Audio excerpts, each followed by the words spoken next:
Meine Damen und Herren, die heutige Konferenz bezieht sich eigentlich auf zweierlei Referenzrahmen. Referenzrahmen Nummer 1, das Jubiläum des Symposium Urbanum vor 50 Jahren anlässlich des großen Dürer-Geburtstages, der Versuch, und ich sage bewusst der Versuch, eine Auseinandersetzung mit Kunst im öffentlichen Raum in Gang zu setzen. Damals ein Bildhauersymposium, das durch bürgerschaftliches Engagement auf den Weg gebracht wurde, hat 29 Positionen im Stadtraum präsentiert. Ein mehr als schwieriger Weg und auch eine mehr als bußwürdige Erfahrung für die Künstlerschaft und vor allem für die Initiatoren. Es kam nicht zu der erwarteten Annäherung zu diesen Positionen, sondern es kam in großen Teilen der Bevölkerung zu Ablehnung, es kam zu Vandalismus und vor allem zu ganz großen Verletzungen hinsichtlich der Initiativen oder Initiatoren und natürlich auch gegenüber der Bürgerschaft. Seitdem hat Nürnberg eigentlich ein gewisses Problem im Umgang mit bildender Kunst, sobald sie den White Cube verlässt, sobald sie den geschützten Raum nicht mehr um sich hat. Auch ich selbst persönlich habe zur Weltmeisterschaft damals im Jahr 2006, als wir Positionen im sogenannten großen Rasenstück im öffentlichen Raum gezeigt haben, Ähnliches erleben müssen.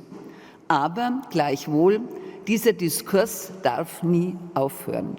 Im Gegenteil, er muss sein. Wir müssen uns immer wieder die Frage stellen, was kann Kunst, wenn sie den Menschen im wahrsten Sinne des Wortes vor die Füße gestellt wird? Was soll Kunst, um der Frage nachzugehen, wem gehört der öffentliche Raum? Und wie viel Nachhaltigkeit müssen wir bei diesem Diskurs immer wieder aufs Neue präsentieren? Deshalb freue ich mich besonders, dass eine Initiative, die aus unserem kollegialen Referat des Baureferates, eigentlich diejenigen, die sich mit Kunst im öffentlichen Raum beschäftigen müssen und diese auf den Weg bringen müssen, wir einen guten Partner innerhalb der Stadtverwaltung gefunden haben, dass wir ein Format auf den Weg bringen konnten, zusammen mit unserer Kunsthalle. Ellen Seifermann, herzlich willkommen. Und natürlich auch mit dem neuen Museum. Die neue Direktorin ist in unserem Raum hier und ist heute dabei. Und natürlich mit vielen Protagonistinnen und Protagonisten der freien Szene. Darf Sie herzlich begrüßen. Den einen oder anderen hinter Ihrer Maske habe ich schon lange nicht mehr gesehen. Wie schön, dass wir mal wieder in einem analogen Format zusammenkommen dürfen. Ich freue mich, dass Frau Dr. Anja Prölz-Kammerer von der SPD-Fraktion hier dabei ist.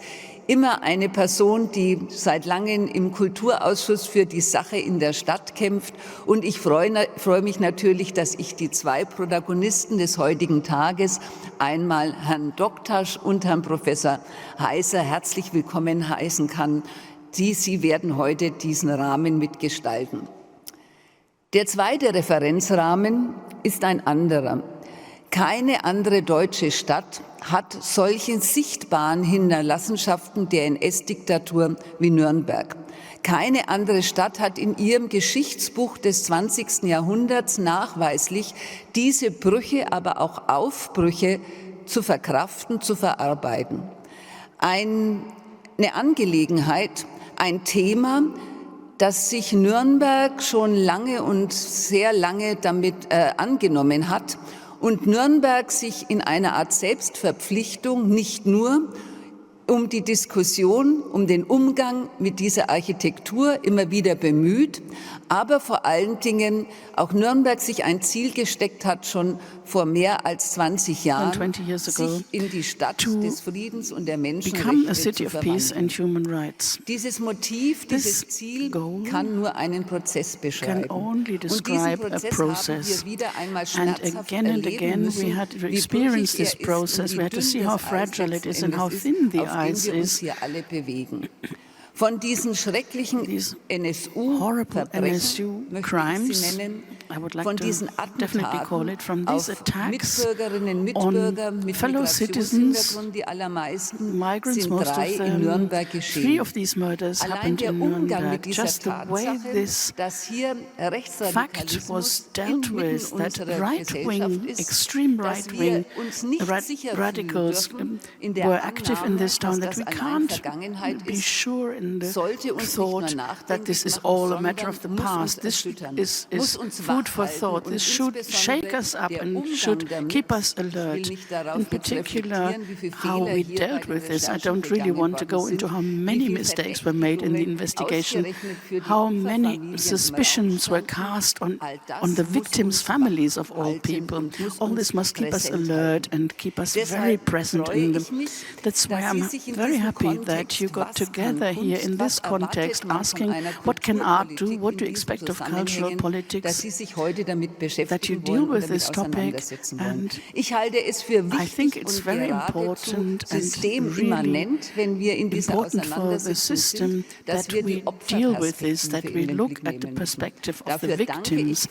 I would say thank you very much for this, and I'd like to welcome the curator for the exhibition that was opened in the theater yesterday, and I'm grateful that in the context of our past application for becoming cultural capital of Europe, unfortunately we weren't successful, but the project was not, this project, No Closure, was still implemented, and we think it's very important that particularly these things are talked about in this place, in Nürnberg, with its past.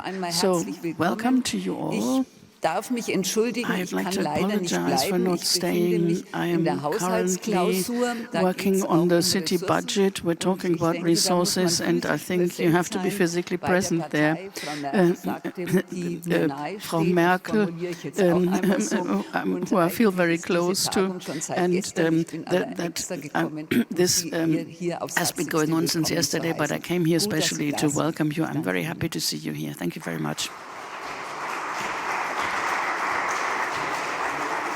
Ja, herzlichen Dank, Frau Dr. Lehner. Thank you very much, Dr. Lehner, for your welcome and for your introductory words, which pointed to what we want to attempt today. My name is Jörg Heiser, and I'm very happy. Güzel Doktas, we got together early on in the year because Güzel mit dieser Thematik schon länger auseinandersetzt und das auf eine sehr kluge und analytische Weise tut. Und deswegen habe ich ihn gebeten, eigentlich mehr oder minder diesen heutigen Tag zu konzipieren. Wir sind immer im Kontakt geblieben, aber er hatte da so die maßgebliche kuratorische Hand. Und dafür bin ich dir sehr dankbar, Güzel.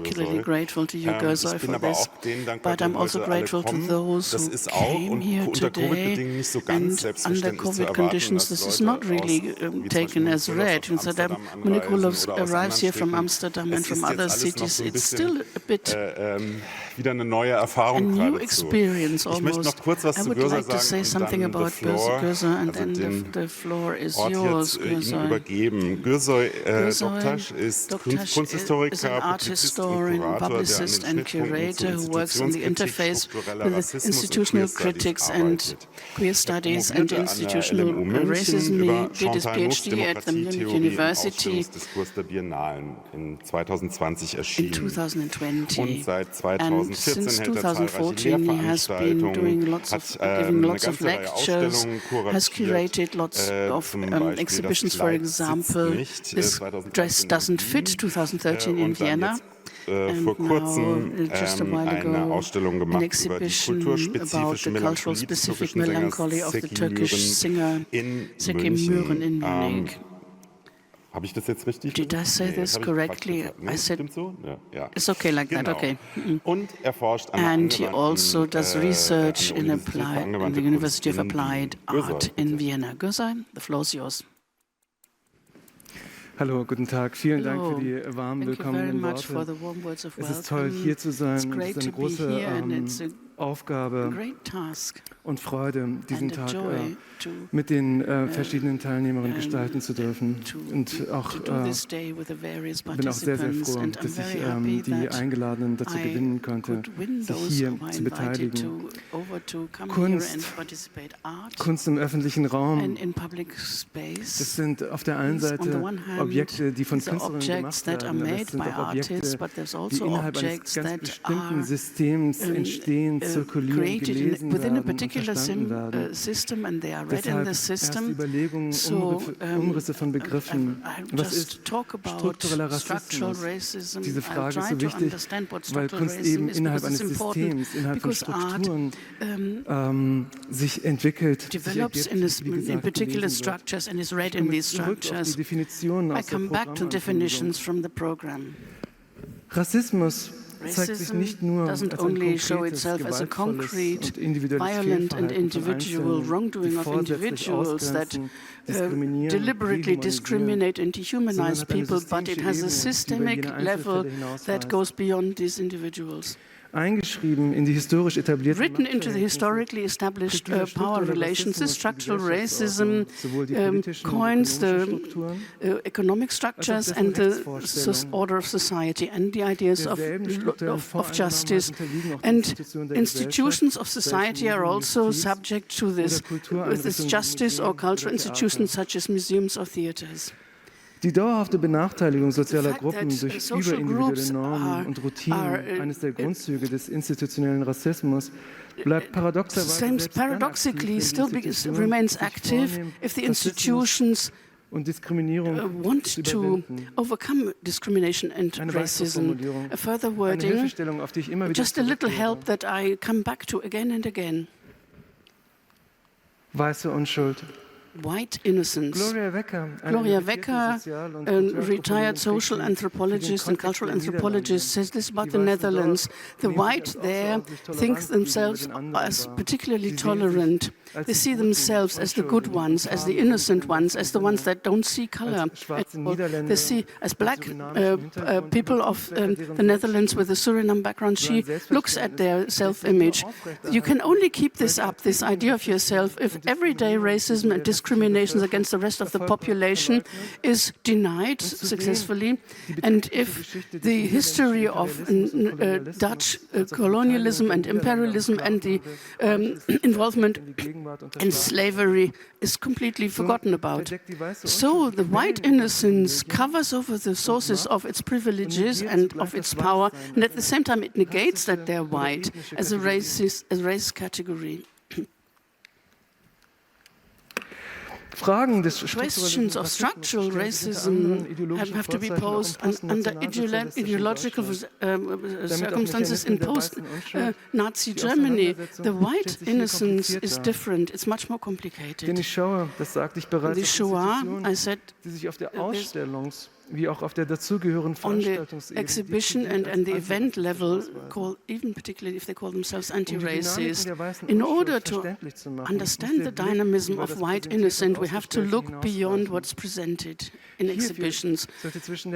So we have to look at the front of the institution, that what is shown to the outside and what is shown to the expert public, and the back of this institution, for example, in the way personnel recruitment is done, and you have to look at the interaction between these two sides. Von hier aus From here, lässt sich auch you can understand auf welchem Fundament eine what is the foundation for public commemoration through art. Hannah Piesman schreibt, writes, denn in jedem Konflikt, in each conflict about a commemorative plaque, about a commemorative day or about renaming a street, it's always about looking at the status quo of society in the post-National Socialist present. Erstes Beispiel. First example.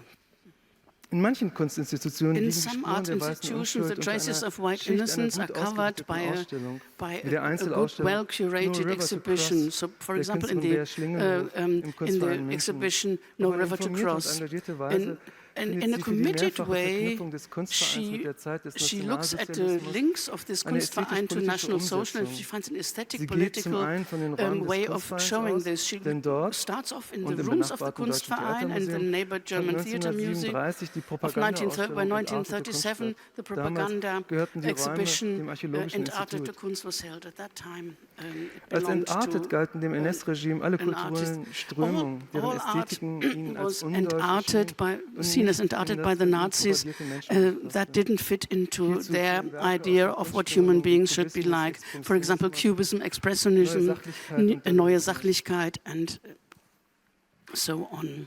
Schlingenhof looks at the way this exhibition in 1937 was hung. It looks at the pictures that were hung by the Nazis, the sculptures that were shown, and the defamatory texts on the walls of this. This was Jewish Bolshevist art as far as the Nazis were concerned, and it was called degenerate art. But she uses these series, but the pictures aren't there. She looks at the Kunstverein being direct accomplices of the Nazi regime. They changed their statutes in 1936 and added to paragraph 8, non-Aryans cannot be members of this association. The artist worked out documents with the Kunstverein that are at the same time exhibits. One document suggests a change of the statutes that talks about the cooperation with the Nazi regime and about the addition to paragraph 8 and apologizes for this. So this would permanently root the Nazi cooperation with the Nazis in the statutes of the Kunstverein. Another document signed by the director and curator shows how they want to keep to the principles of non-discrimination. We will examine the structures and conditions that led to exclusion from membership, to the personnel, to the exhibition program and the physical space, and if they are there, we want to do away with them. In order to analyze this properly, we use external experts and commission them to do this. I'm in an ambivalent situation. On the one hand, I approve of what the Kunstverein does, but on the other hand, this proclamation blocks the view of the structural racism of the current situation. These problems can be shown if there's no people of color or post-migrant persons are on the board or in the curatorship. This underrepresentation tells about exclusion. The preamble of the association wants to prevent discrimination, but discrimination is there all the time, has been there. How can this be understood? The wish to have equality collides with the elitist structures of the Kunstverein. They select people for the board who have good connections to people who might give money or to the art world. Post-migrant perspectives from the art scene and from the questions to power and justice of fairness of distribution are not covered at all. The self-commitment to anti-discriminatory principles are in a contradiction, in the same contradiction as a code of conduct of the museums, universities, and other public institutions. For the Kunstverein, this implementation of this public declaration of anti-discrimination might be new for them, but there are anti-discriminatory measures in many institutions, but similar references are addressed by to people in their essay, Hello, White Diversity. For 20 years, the German majority the public has been looking at integrating people in the post-migrant people, discriminated people in the majority society. We can't confirm this in the art market. Decades of ignorance is continued, just in a different way. Not the people who are discriminated benefit from these new programs, but the privileged white agents of the culture scene. This can be seen as follows. Als profilgebende Agenda hat Diversitätskompetenz aber bisher strukturell wenig erreicht. Sie dient in erster Linie als Ressource bei der beruflichen Etablierung privilegierter Menschen, die selbst von struktureller Diskriminierung profitiert haben. Wenn das so weitergeht, werden auch die Entscheidungsträger der kommenden 20 Jahre in der überwältigenden Mehrheit weiß, decision makers will continue to be white, upper middle class and a bit left of center. Die wirklichen Verhältnisse the real für die Diskriminierung conditions for discrimination of people in the white culture scene can only be done away if white institutions say and admit that they have been excluding people for decades. Example 2, could I have some water? Archive sind ein wichtiges Element der Archives are an important element of democratic culture. This is true even more for municipal institutions because they document a heritage. When it's about the history of migrants, heraus sind sie entweder these are either have lots of gaps or they underline a racist Archiven ideologisch motivierte Ausschlüsse, sondern auch wer die Geschichte erzählt. Das ist sehr nett, vielen Dank. Die von Akelic und Bratic beschriebene Situation in Österreich lässt sich mit einigen Abstrichen auf Deutschland übertragen. Manchmal verbirgt sich jedoch eine Vielzahl von Dokumenten. Postmigranten betreffen einen retraumatisierenden Ausschluss. Letztes Jahr wurde bekannt, dass die Stadt Mölln ca. 3000 Briefe von Solidaritätsschreiben und Kondolenzbriefen an die Überlebenden eines rassistischen Anschlags nicht weitergereicht hat. In der Nacht vom 22. auf den 23. November 1992 hatten Neonazis das Haus der Familie Arslan im schleswig-holsteinischen Mölln mit Molotow-Cocktails angezündet. 3 Menschen wurden bei dem rassistischen Brandanschlag ermordet. Im Haus in der Mühlenstraße sterben 2 Mädchen, die 10-jährige Yeliz Arslan und die 14-jährige Ayşe Yilmaz, sowie die 51 Jahre alte Bahida Arslan. Neben den 3 Toten kam es durch den Anschlag zu 9 Schwerverletzten. Die erwähnten Briefe gelangten ins Stadtarchiv, ohne dass die Überlebenden von deren Existenz erfuhren. Ibrahim Arslan, ein Überlebender dieses Anschlags, erfuhr 27 Jahre später von den Briefen über eine befreundete Studentin, die sie bei ihren Recherchen entdeckte. Für mich ist nicht nachvollziehbar, sagt er, warum meine Familie die Schreiben nicht sofort erhalten hat. In diesen persönlichen Briefen spürt man eine tiefe Solidarität und ergänzt, es hätte uns damals geholfen zu lesen, dass wir nicht alleine sind. Ohne das Wissen der Familie, geschweige deren Einwilligung, werden Briefe ins Stadtarchiv überführt. Der administrative Umgang gibt vor, das Erinnern an den rassistischen Brandanschlag archivarisch konservieren zu wollen und grenzt hierbei Opfer aus. Hinter diesem Widerspruch verbirgt sich eine weitere Dynamik der weißen Unschuld. Nach ihrer Logik scheinen allein die Neonazis, die Familie mit türkischen Vorfahren zu entmenschlichen. Dass die Stadt und ihre Organisation der Erinnerung den Überlebenden das Beileid von Menschen aus Deutschland und der ganzen Welt vorenthält, erscheint ihnen nicht grausam. Vorher hatte der damalige Bundeskanzler Helmut Kohl den Überlebenden und Opfern des rassistischen Brandanschlags einen Trauerbesuch verwehrt, weil er sich nicht am Anführungszeichen Beileidstourismus beteiligen wollte, lässt dieser über seinen Regierungssprecher verlauten. Die Stadt Mölln will mit den Briefen einer allgemein gedachten Öffentlichkeit informieren, nimmt aber die Betroffenen hiervon aus. Die weiße Unschuld besteht darin, hinter dieser scheinbaren bürokratischen Gewissheit auch nach fast 30 Jahren nicht den strukturellen Rassismus zu erkennen. Die Enteignung betrifft auch Objekte aus dem Hausstand der Arslan. Ohne die Einwilligung der Überlebenden bewahrt die Stiftung der Haus der Geschichte der Bundesrepublik Deutschland Gegenstände ihres Hausstandes auf. Ibrahim Arslan äußert sich wie folgt: Direkt nach den Briefen bin ich auf die Idee gekommen, jetzt einfach weiter zu forschen. In verschiedenen institutionellen Bereichen, wo noch was sein könnte. Ich habe festgestellt, dass bemerkenswerterweise im Haus der Geschichte in Bonn Objekte von uns ausgestellt werden und sogar im Archiv, bei denen Objekte gelandet sind, die aus unserem Familienbesitz genommen wurden. Also nach dem Brandanschlag aus dem Haus genommen und dem Haus der Geschichte übergeben wurden, damit sie irgendwann mal ausstellen.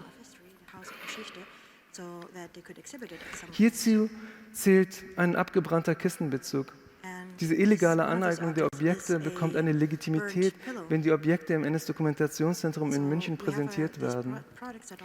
Warum ist im NS-Dokumentationszentrum nicht möglich, die Provenienz dieser Objekte zu prüfen oder sich einfach mit den Angehörigen in Verbindung zu setzen? Für Arslan sind diese Institutionen keine Unterstützung, sondern vielmehr begehen sie ein Unrecht. Er fordert daher auf, die Objekte, die uns gehören, zurückzuholen von Institutionen, die das einfach geklaut haben.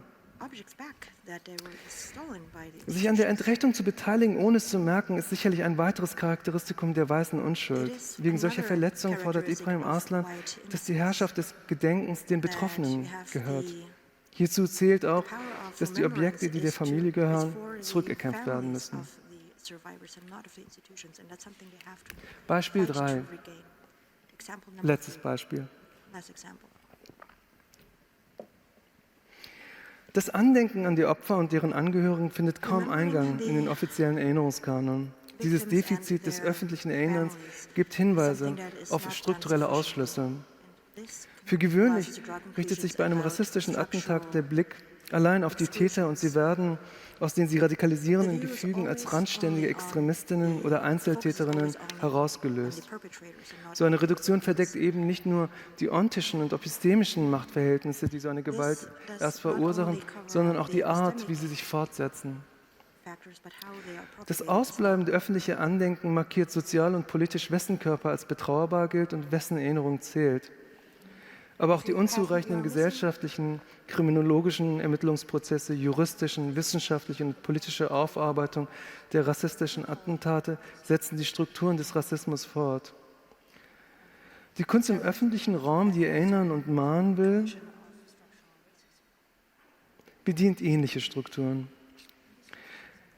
An dieser Stelle will ich eine Arbeit exemplarisch befragen.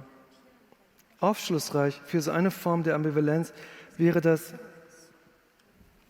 2x4 Meter große Holzrelief des Künstlers Sebastian Jung an der Fassade des Strafjustizzentrums München, welches im April 2020 eingeweiht wurde. Zu sehen ist eine Szene aus dem Verfahren gegen die Verbrechen der rechtsextremistischen Terrorgruppe Nationalsozialistischer Untergrund vor dem Oberlandesgericht München. Dort fand zwischen 2013 und 2017 das Hauptverfahren gegen die Überfälle, Attentate und Morde der 5 Angeklagten statt. Jung hatte das Verfahren aus der Empore des Sitzungssaals beobachtet und Zeichnungen davon angefertigt. Eine von ihnen wird zur Vorlage für das Relief. Er porträtiert nicht wie eine Gerichtszeichnerin die individuellen Gesichtszüge und den Gefühlsausdruck der Person, sondern eine Anordnung von sich ähnelnden, skizzenhaften Figuren. Doch, so habe ich mich informiert, ist Beate Zschäpe an ihrem Zopf zu erkennen. Sie alle scheinen auf einen leeren Zeugenstand in der Mitte des Reliefs zu blicken. Diese Arbeit im öffentlichen Raum beauftragt das NS-Dokumentationszentrum in München im Rahmen ihrer Ausstellung Tell Me About, durchgestrichen Yesterday, Tomorrow. Für sie thematisiert das Kunstwerk die unbeantworteten Fragen, die der Prozess hinterlassen hat und den grundsätzlichen Umgang mit den Taten der NSU. Darüber hinaus fordert es zu einer dringend notwendigen öffentlichen Weiterbeschäftigung auf. Denn die langfristigen politischen und gesellschaftlichen Auswirkungen des NSU-Komplexes sind nicht absehbar. Mit dem Relief will das NS-Dokumentationszentrum München auf das Fehlen eines zentralen... The Documentation Center wants to point out that there's a central point missing where the largest murder series of the neo-Nazis is an important idea, but when you take a closer look, that the victims' relatives are left out. They don't exist they're not involved in this work of art. The Documentation Center thus repeats something that has been done in other places, has been criticized about monuments, leaving out people. Dieser Moment der Auslösung fördert bei den Betroffenen kein Vertrauen in die Institution der Erinnerung. Confidence in this institution with the families of the victims. Die Opfer haben allen Grund, misstrauisch gegenüber den Victims have every reason to be suspicious of these institutions. So during the investigation process, they were suspected to be perpetrators themselves. When they were dealing with the racist attacks, racist violence was negated. Der vom NS-Dokumentationszentrum beauftragte Relief The relief commissioned by the NS Documentation Center gives a new nuance to this. It takes this forgetting the victims' families into the cultural memory. Die Prozesse des Erinnerns im The processes of commemoration in the cultural memory indem man nicht in Abwesenheit der Angehörigen must not be done in the absence of the family members of the victims. And how you can do this, Nathalie Bayer showed this in the Munich City Museum in the article about Beyond Repairing, an anti-racist praxis of Praxologie des Kuratierens führt sie die Grundüberlegung aus. She said she decided to involve the people who'd been invisible so far. She started off with the knowledge of the families of victims. She talks about a collaborative curatorship that shifts the focus from the exhibit to the way it was generated. She started off by talking to the relatives, getting in touch with them, take their suspicions against state institutions seriously and work together with them. This is not using their knowledge, but involving them in the development of the display of the exhibit. Talk about the content and let them decide about the content and the exhibits. As in society and in museum, anti-racism for her, for me, is changing the architecture of governing and of power. Last sentences, possible opening. I agree with Ibrahim Aslan's criticism that without taking, that all this commemoration happens without the involvement of those surviving the victims. They should be in the center. We have to talk about this here. Thank you very much for your attention.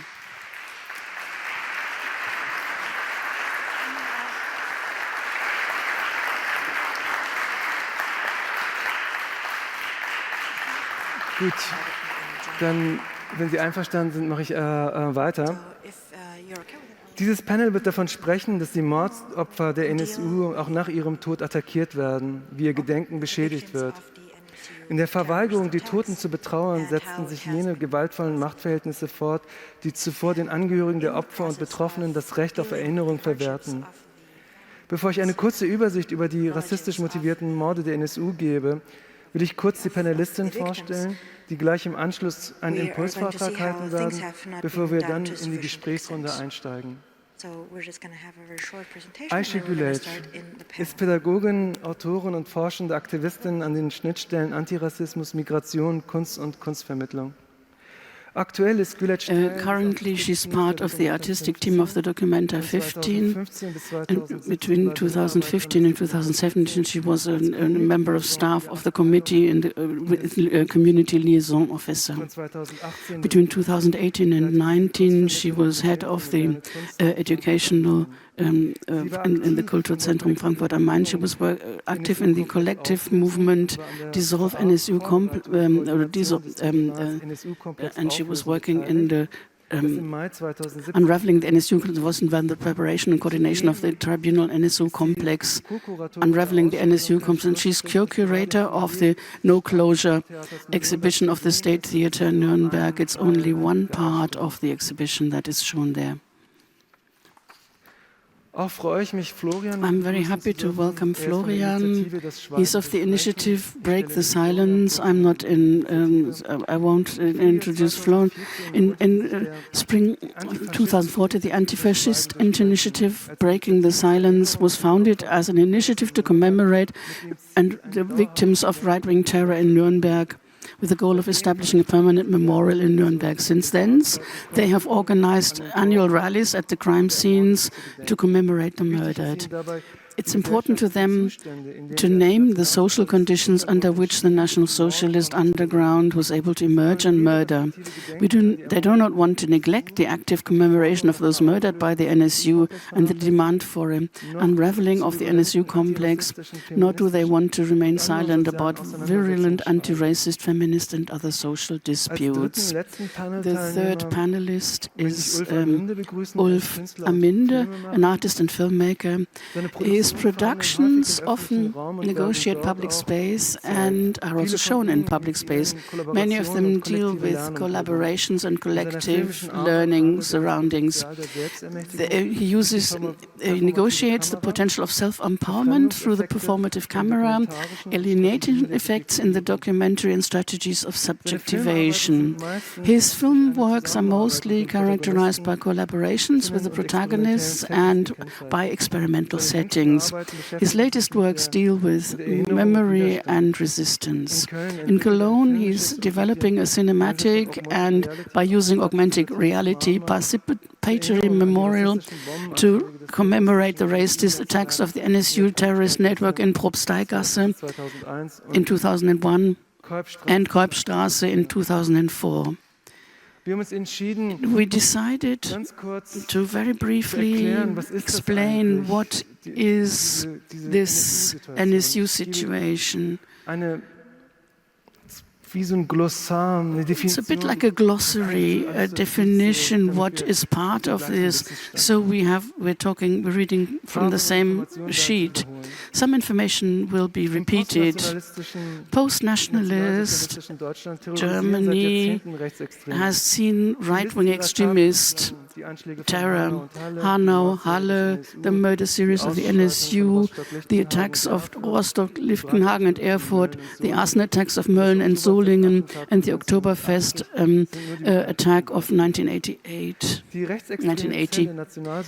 The cases of the NSU have murdered 10 murders and several arson attacks. Their murder series is directed against small businessmen who are migrants. Ellen Šimšek was murdered in November 2000 at his flower stall in Nuremberg. After Šimšek's death, further 8 small businessmen were murdered by the NSU. 13th of June 2001, Joachim Özidurum was murdered in his tailor shop in Nuremberg.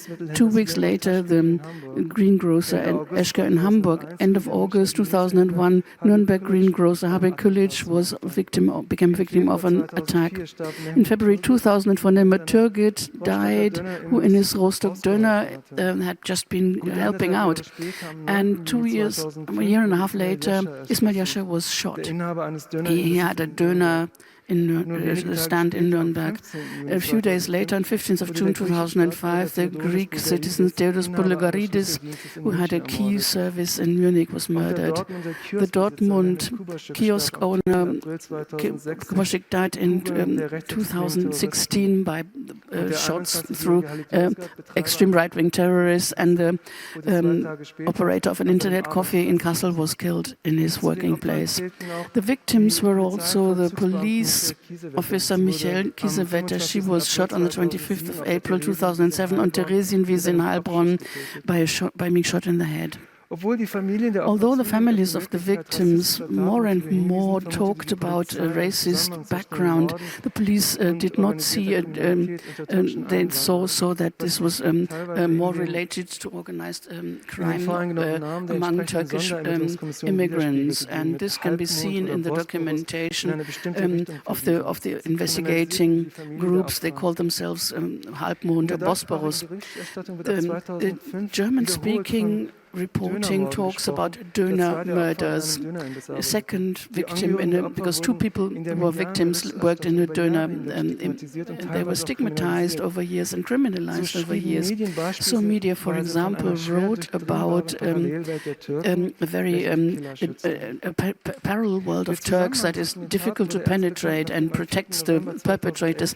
And on 4th of November 2011, two of the NSU members were found dead, and they had videos where they confessed to the deeds. After 5 years of trial and almost 440 days of trial, on the 11th of July 2018 in the Upper Regional Court in Munich, the sentences were passed down. The trial promised a complete in der Anklage hatten sich die Bundesstaatsanwaltschaft darauf festgelegt, investigation and disappointed everybody. They said it was an isolated trio of people, and that even that was completely cut off the militant Nazi scene. There were very few supporters and people who knew about this, and these people had been accused in this trial. The theory of the NSU as an isolated trio was again disproved with evidence in the trial. At the beginning of the trial, the trial subject was divided so narrowly that the role of and the knowledge of the state security institutions and the role of helpers in the various crime sites was not done. The network of NSU was completely taken out of the trial. There were more 40 people were in the files of the Constitutional Protection Service. So the central question about the state knowledge about the NSU and about the involvement of state institutions in the NSU complex were not addressed in this trial. What was not topicalized was either was the institutional racism in the investigative authorities. For the members of the families of the victims, this trial is yet another offense. There was an all-day protest in front of the court saying no closure. In the sense of say their names, I would like to show the short video cut out. This was finished in 2018. Belica is an artist living in Amsterdam, and her work asks questions about representation of violence. And it's part of the exhibition No Closure, curated by Aisha Gullit. Now you could play the video.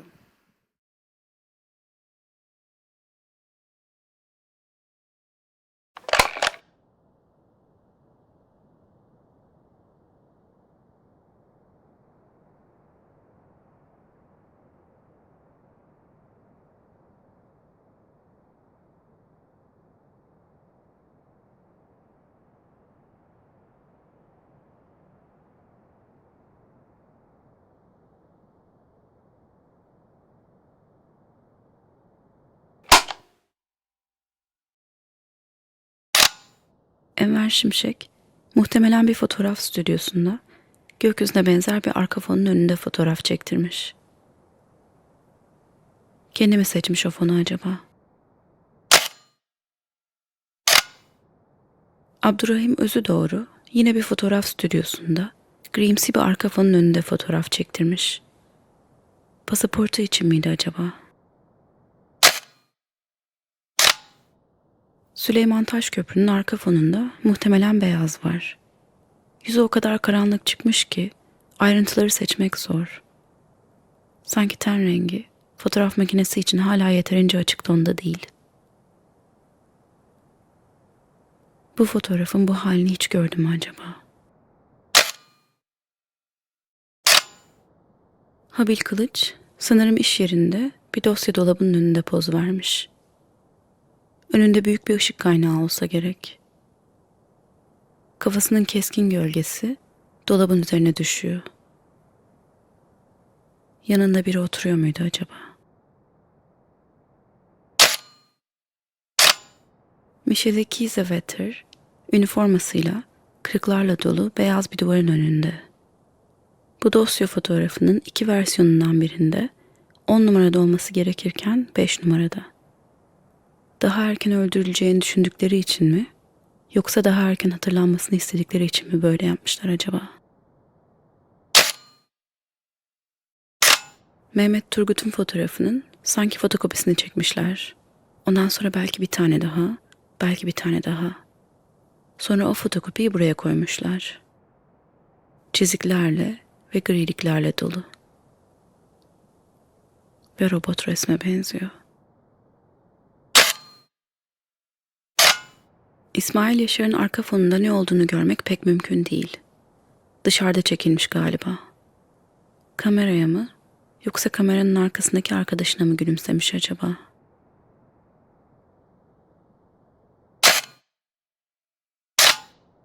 Theodoros Bulgarides'i sanki bir tatil fotoğrafından, arkadaşlarının, ailesinin ve sevdiklerinin yanından hoyrat bir makasla kesip almışlar. Mehmet Kubaşık bir fotoğraf stüdyosunda gri bir arka fonun önünde. Kafasında ne var acaba? Keyifsiz çıkmış. Halit Yozgat'ı başka bir fotoğraftan kabaca kesip beyaz bir fonun önüne yapıştırmışlar sanki. Omuzları diğer fotoğrafta kalmış olmalı.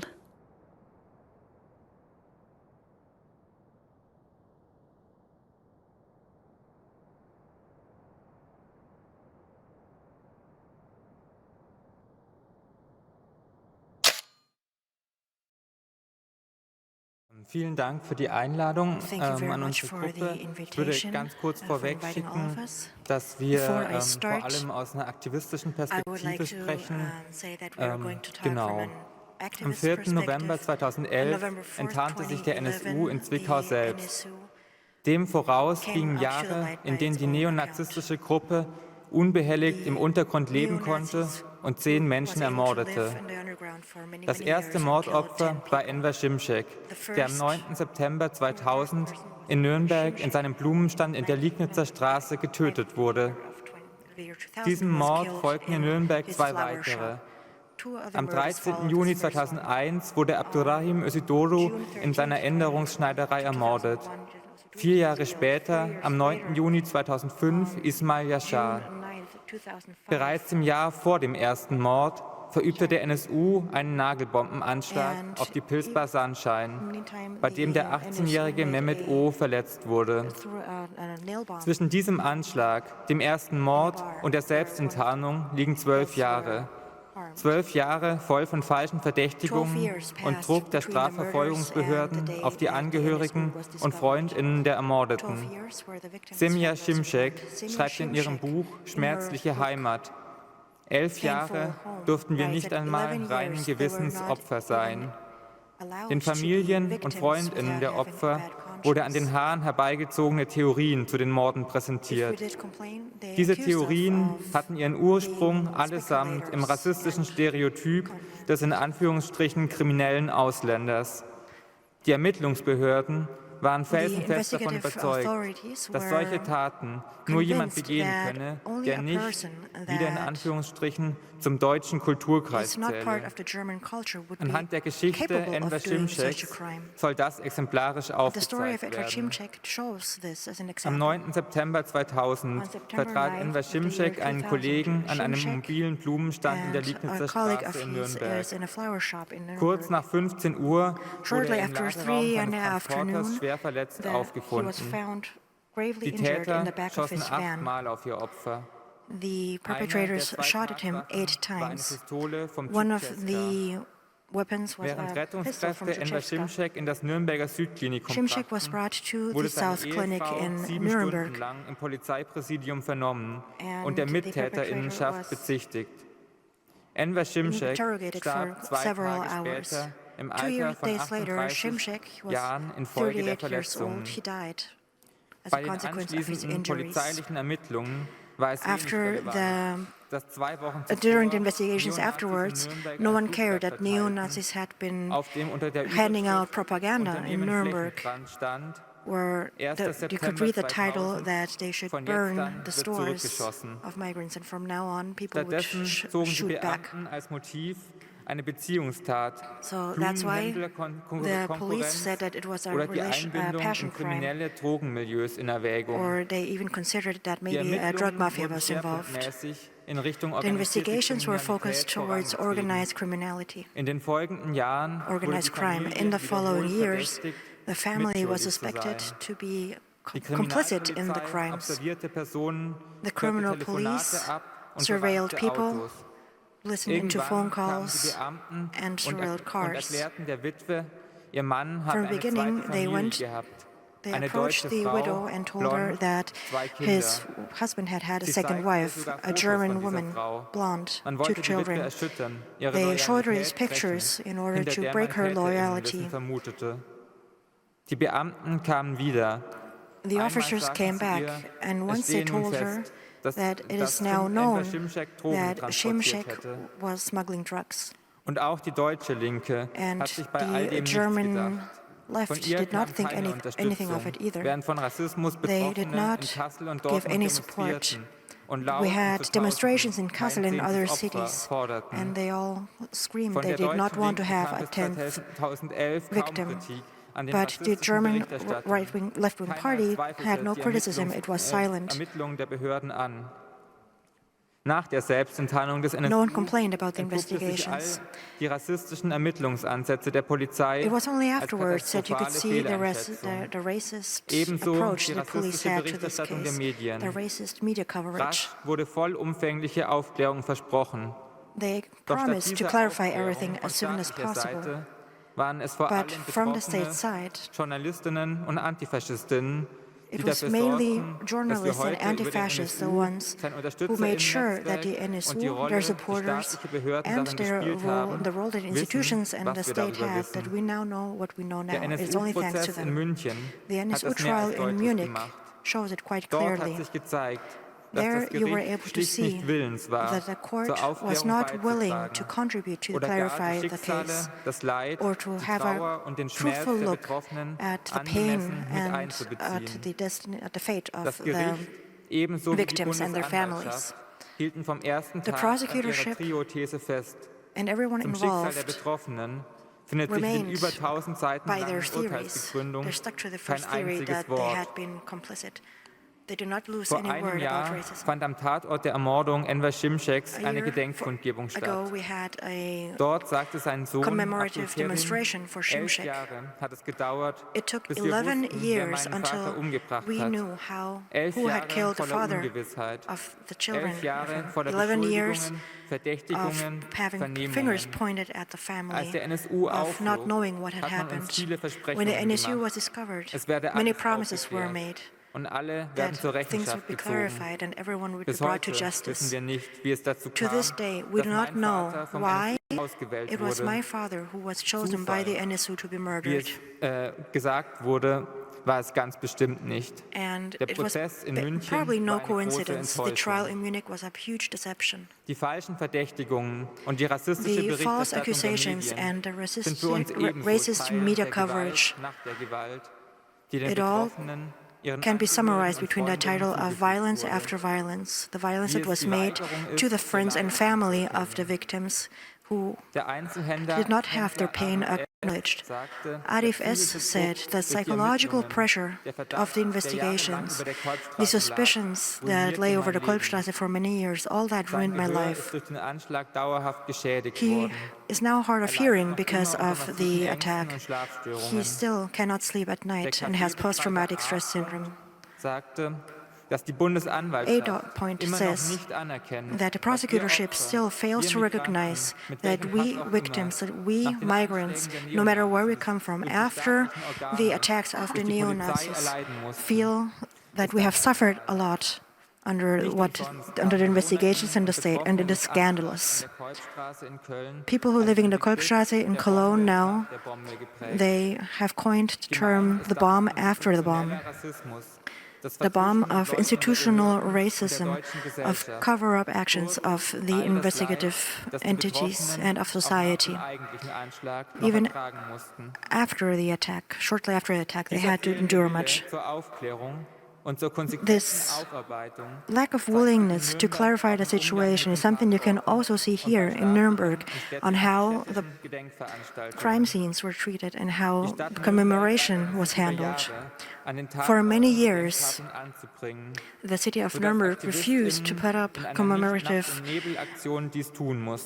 monuments at the places where the terrorist attacks had happened.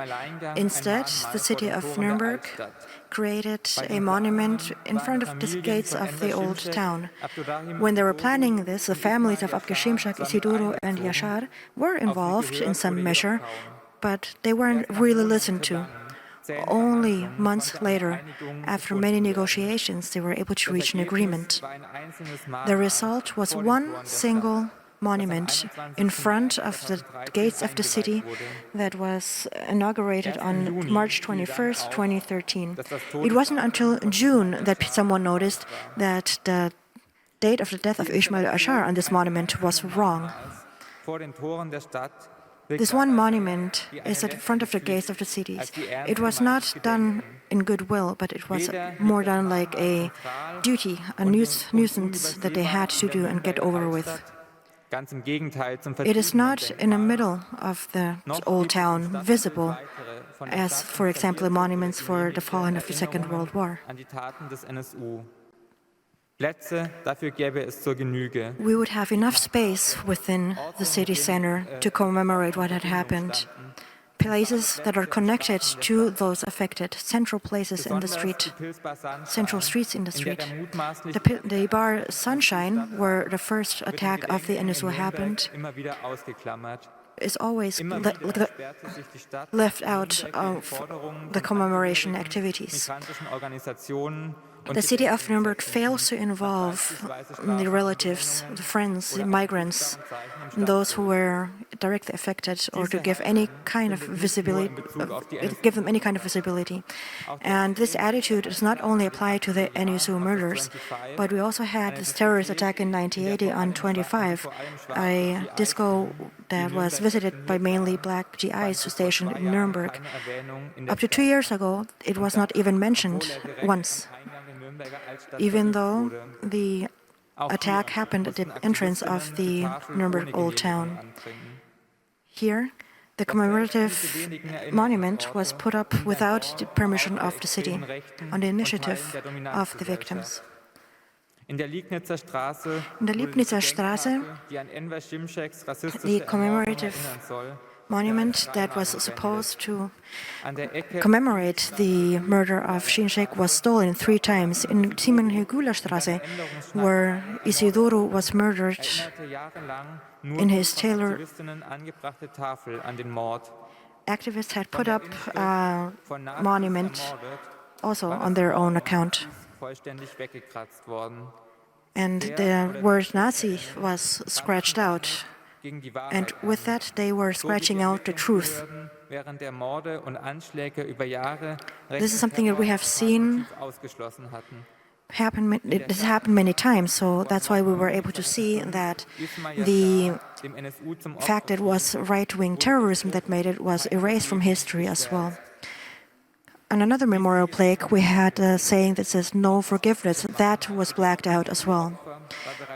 The memorial plaque of the city was also the goal of vandalism. It was plastered with stickers of the NSU, and also pictures were taken in front of it where people were peeing on it. And on the picture, the caption of the picture was, "We piss on it." So these are some.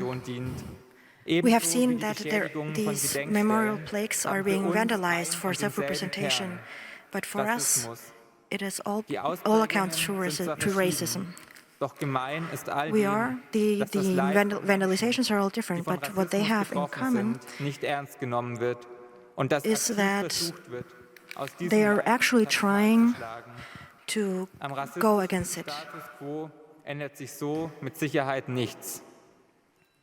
Wie bereits gesagt, blieb es lange Zeit zivilgesellschaftlichen Initiativen überlassen, Gedenktafeln an den Tatorten anzubringen oder Gedenkveranstaltungen zu organisieren. Zusammen mit Betroffenen, der DIDIF, Bündnis Nazi-Stopp und vielen anderen haben wir in den letzten Jahren versucht, eine andere Form des Gedenkens an den Tatorten zu etablieren. Eine Form des Gedenkens, die die Ursachen von Naziterror und rassistischen Morden in den Blick nimmt. Eine Form des Gedenkens, die zusammen mit und an der Seite von Betroffenen stattfindet. Eine Form des Gedenkens, die alles dafür tut, dass sich so etwas wie der NSU niemals wiederholt. Eine Form des Gedenkens, die um die Opfer trauert und eine andere Welt einfordert. Eine Welt, in der alle Menschen frei von Rassismus und Unterdrückung leben können.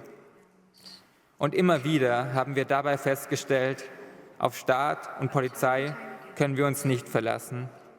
Kerem Yashar, der Sohn von Ismail Yashar, sagte: Ich sehe die Polizei deshalb auch nicht als Hilfe an. Sie hat uns damals beschuldigt und ausgefragt und bis heute hat sich keiner von denen bei uns entschuldigt. Wie soll man da Vertrauen haben? Viele Polizisten sind selbst richtige Rechte. Ich habe erlebt, wie die mich an der Ampel angehalten haben, weil ich ein bisschen zu schnell gefahren bin. Die sind ausgestiegen und ein Beamter hat gleich seine Waffe gezogen, Hände aufs Lenkrad. Am helllichten Tag, mitten auf der Hauptstraße, hat er mich nach Drogen gefilzt. Die Leute, die vorbeifahren und einen kennen, die denken dann wieder: Was hat der denn verbrochen, dass er so gefilzt wird? Das war wie damals nach dem Tod meines Vaters. Die Polizei hat mich bei der Kontrolle richtig schlecht behandelt. Und da denkt man dann natürlich, das ist wegen deiner dunklen Hautfarbe. Mit anderen hätten sie das nicht gemacht. Nein, ich habe kein Vertrauen mehr in die Polizei und auch nicht in die Politik. Selbst kleine Forderungen, wie die Benennung des Platzes, an dem Enver Şimşek ermordet wurde, erforderten jahrelange Arbeit zivilgesellschaftlicher Initiativen. Nur durch deren Druck konnte das erreicht werden. Auch das zeigt erneut, staatliches Gedenken, ebenso wie die Versprechen von Aufklärung und Konsequenzen, gehen selten über bloße Lippenbekenntnisse hinaus. Häufig dienen die Gedenkveranstaltungen von staatlicher Seite lediglich dazu, das eigene Gewissen zu beruhigen. Die Schuld für rassistische Morde und rechte Gewalt wird auf einige wenige Neonazis projiziert. Vergessen wird dabei die rassistische Berichterstattung, die Hetze und das Schweigen, das die Morde erst möglich gemacht hat. Stattdessen wird das Gedenken an die Opfer rechten Terrors instrumentalisiert, um sich als weltoffene und multikulturelle Stadt zu präsentieren. Das soll nicht heißen, dass nicht Einzelne in den Institutionen wertvolle Arbeit leisten und es ernst meinen. Doch geht es um tatsächliche Aufarbeitung, um Konsequenzen, stoßen auch sie auf unüberwindbare Widerstände. Deutlich zeigt sich das am Beispiel Verfassungsschutz. Die verschiedenen Verfassungsschutzbehörden haben den NSU mit aufgebaut. Sie haben es versäumt zu handeln und sie haben aktiv Beweise vernichtet. All das mag auch manchen PolitikerInnen nicht gefallen. Wenn aber die konkrete Konsequenz, nämlich den Verfassungsschutz abzuschaffen, gezogen werden müsste, wird der Staat die Macht, die ihm ein solcher Inlandsgeheimdienst gibt, nicht einfach aufgeben. Wenn es um mehr geht als symbolische Lippenbekenntnisse, dann halten Staat und weiße deutsche Mehrheitsgesellschaft zusammen, vereint im Willen, ihre Macht und ihre Privilegien zu erhalten. Auch deshalb ist für uns eine Konsequenz aus den NSU-Morden. Wir als deutsche Linke dürfen nicht erneut weghören, wenn Betroffene rassistischer Gewalt ihre Stimme erheben. Zu gedenken gehört für uns nicht nur an den Jahrestagen die Erinnerung an Enver Şimşek, Abdurrahim Özdağ, Ismail Yashar and all other victims. Wir wollen solidarisch mit den We need to be able Betroffenen to zusammenstehen. show them solidarity. We need to stand together in solidarity. Listen to them. Take them seriously. Side to side with them. We need to für eine bessere Welt kämpfen. fight for a better Wir world with wollen der them. Ermordeten gedenken we need to think about, we need to commemorate the murders, and we need to fight with them, against the murders, and against the causes of the murders with determination. Thank you very much for the invitation, and thank you very much for asking me to speak here today. I would also like to thank Julian, who really opened up the space for this topic, and thank you to the initiative, to Florian, Breaking the Silence, to give us a much clearer insight into the city of Nuremberg. Thank you very much. That's fine. My input, I call it the violence after the violence, and I particularly dedicate myself to the context of Kassel, to the murder of Halit, as well as the handling of the demands which are relevant beyond the Causa Kassel for the and stands for the way relatives were treated, and but also which is also relative for the question of commemorative politics.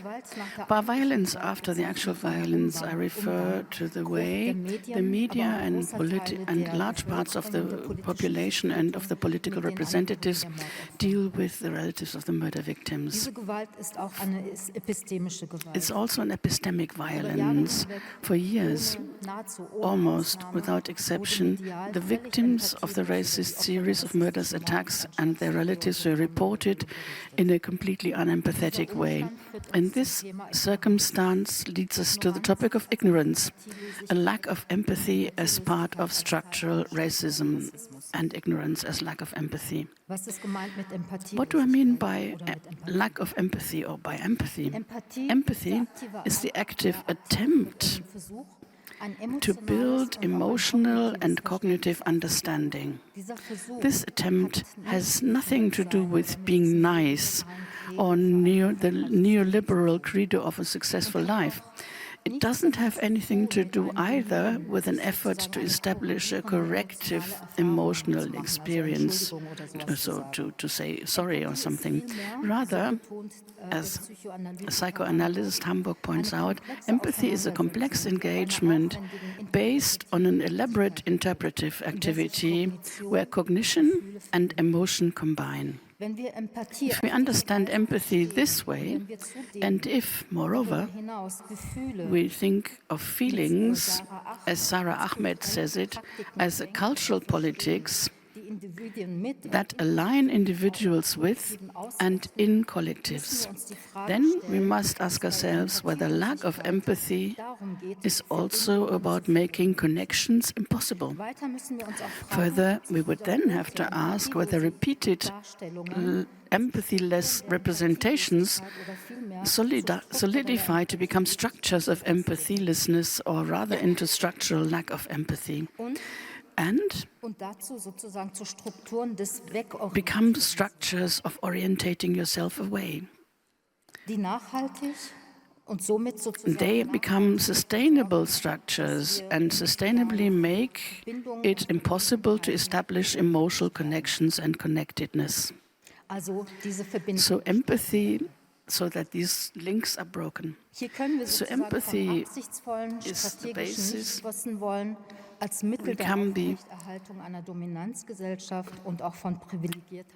We can talk about keeping a dominant society dominant, as Dörter says, it's the white innocence that I talked about earlier on. But empathy is also the basis and also the effect of solidarity-based anti-racist production of meaning. That production of meaning which acts against racism, against anti-Semitism, and against the effectiveness of the NSU complex. The violence after the violence. There was all political discourse accompanied by media representations and reporting, such as under the headline, "The boat is full." They formed the basis for the political climate and for the attacks on migrant life in post-colonial and post-fascist conditions in East and West Germany. On this basis, the murders of the NSU could happen. Attacks in the 90s and in the 2000 years, the NSU murders.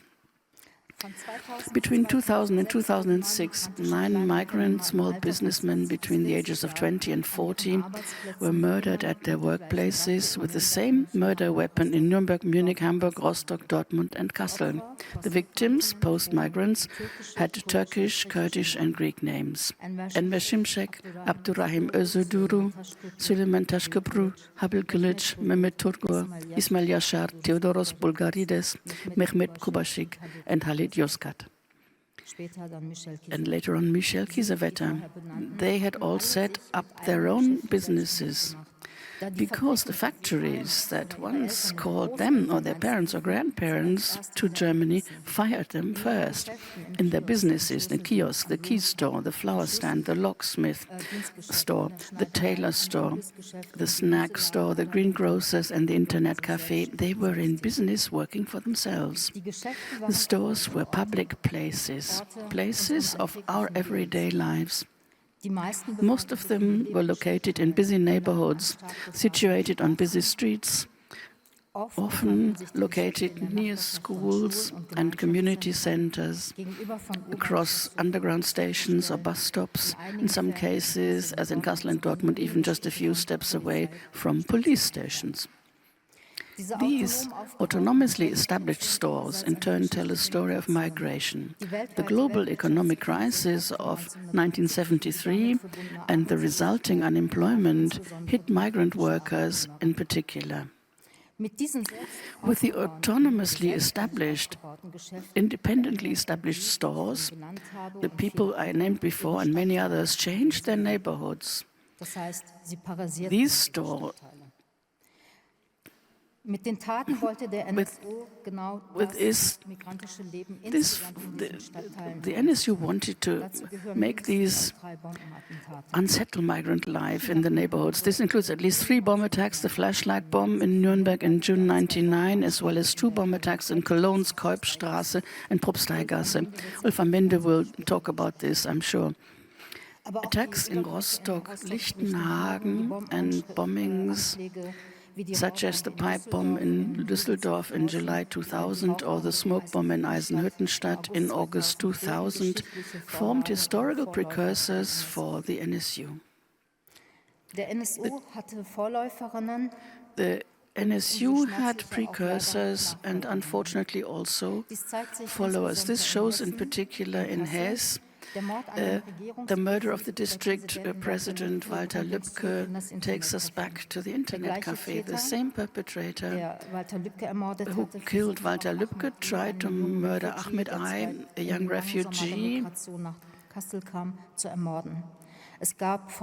There was the attempted murder of the minicar driver FM a year ago. In addition, there are the murders in Hanau. Hanau is also in Hesse.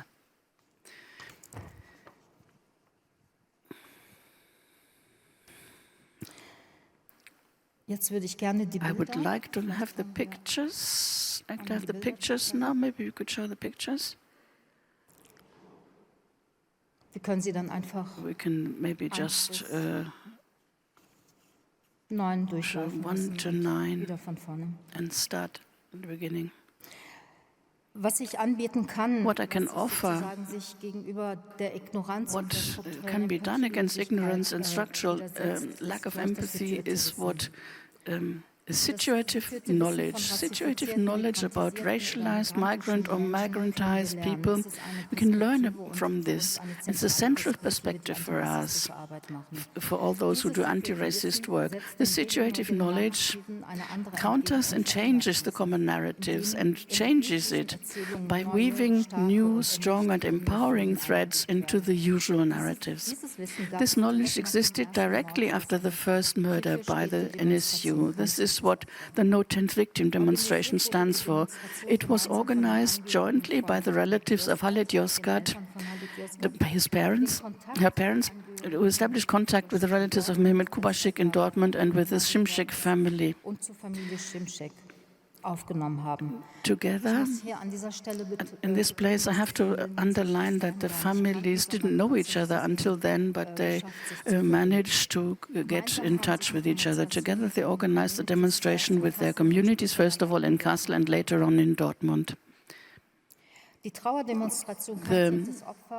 morning demonstration, No 10th Victim, took place on 6th of May 2006, 1 month after the murder in Kassel. And it was documented by 4 or 5 camera persons, and they did that very precisely. They suspected at the time that what they saw and filmed would also be relevant for the future. The speech by Ismail Yozgat, whose son Khalid was murdered in the internet cafe, is very impressive because in his speech he formulates questions that are still relevant today. And they weren't answered by the NSU trial either. Following Ismail Yozgat, Semya Shimshek, the daughter of Enver Shimshek, the florist who is considered the first murder victim of the NSU, also speaks, and she too addresses those who are absent with her speech and asks that they be listened to. In other words, she asks for empathy. Both of them are addressing a wide public, a public that is absent, however. Those politically responsible and the officials who at the time investigated the relatives exclusively in a classic perpetrator-victim reversal, suspecting them and thus isolating them. The banners of the demonstration, No 10th Victims, are very important because also on the visual level, the relatives and their communities showed knowledge that, first of all, this is a series of murders and that this series of murders had a racist background.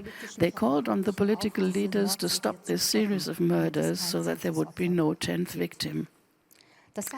That means they had a kind of foreknowledge with the sign No 10th Victim. They had foreknowledge at a time when and they knew that there would be a 10th victim. They had a foreknowledge at a time when all investigations were only conducted against them.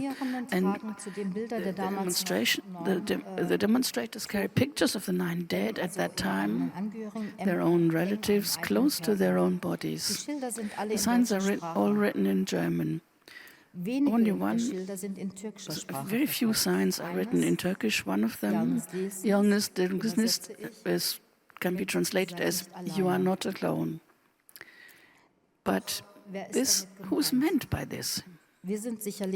Certainly not us, because we weren't there. Maybe we are meant. It keeps a kind of speculation who is meant, whether maybe they meant those to say to the relatives, we're there for you, we're behind you, we believe you. Maybe it's also a shout to the dead people.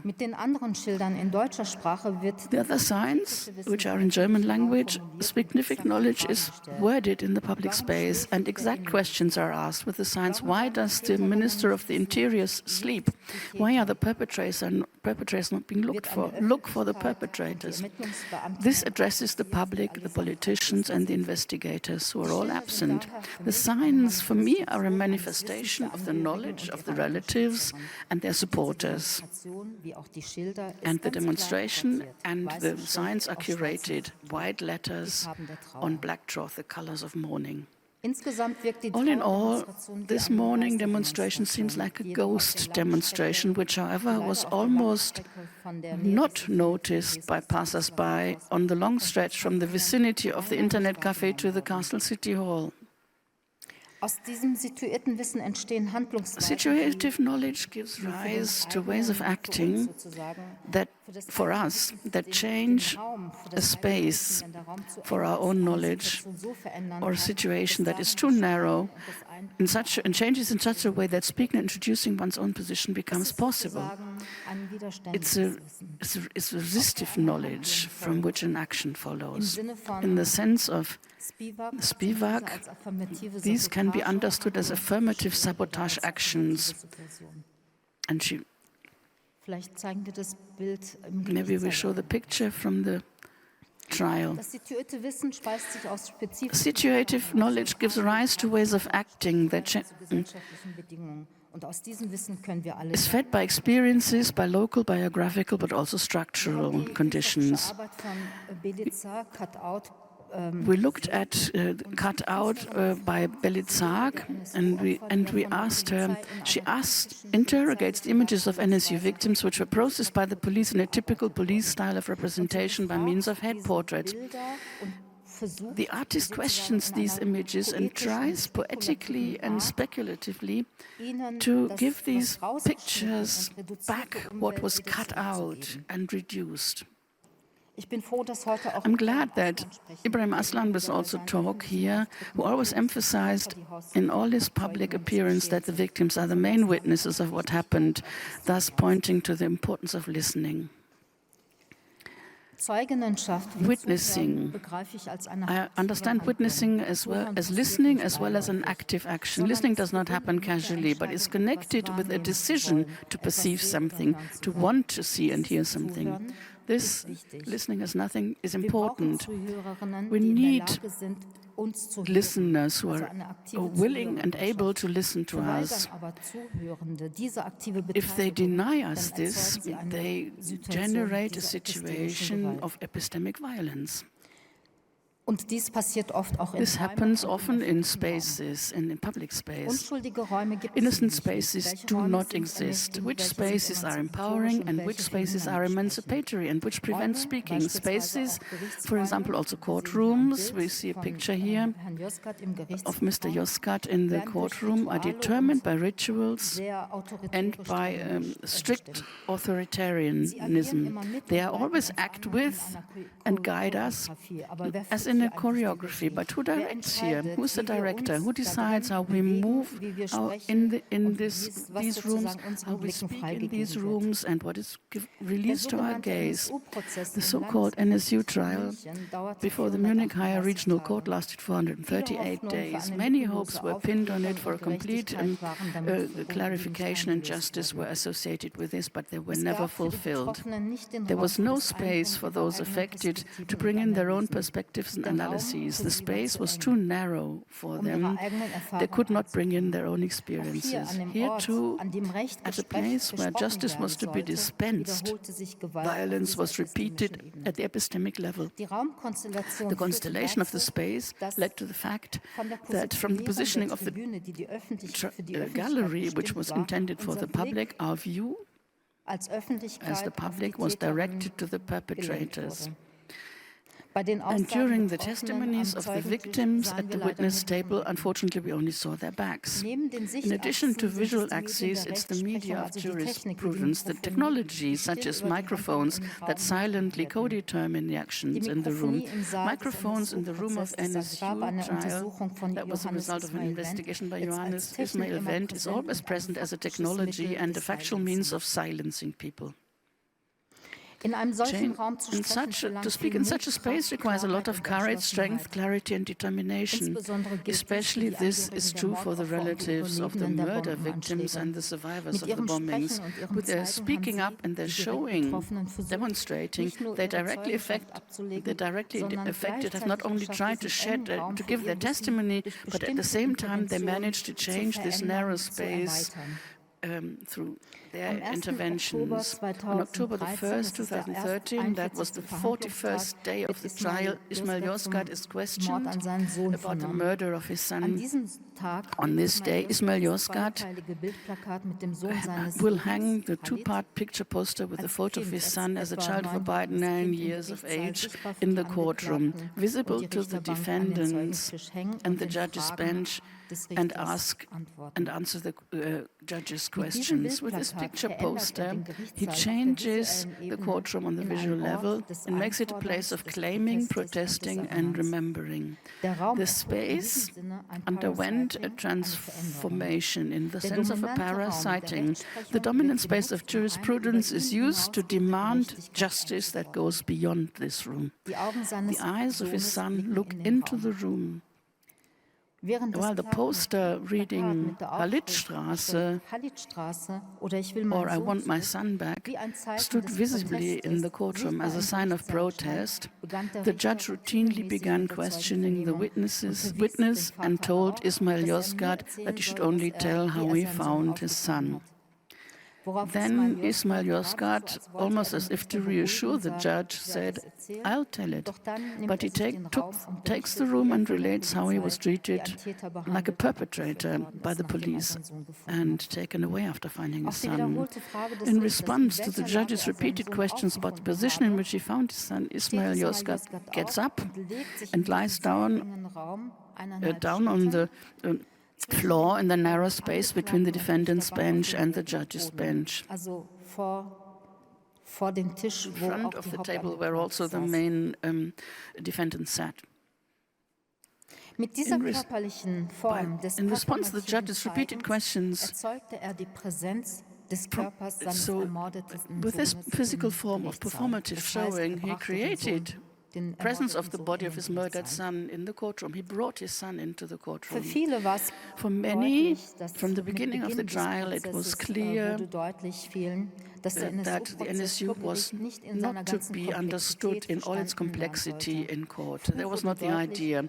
It became clear very early on that it would be kind of boiled down to a Nazi court trio. That means lots of questions about the support network were left out.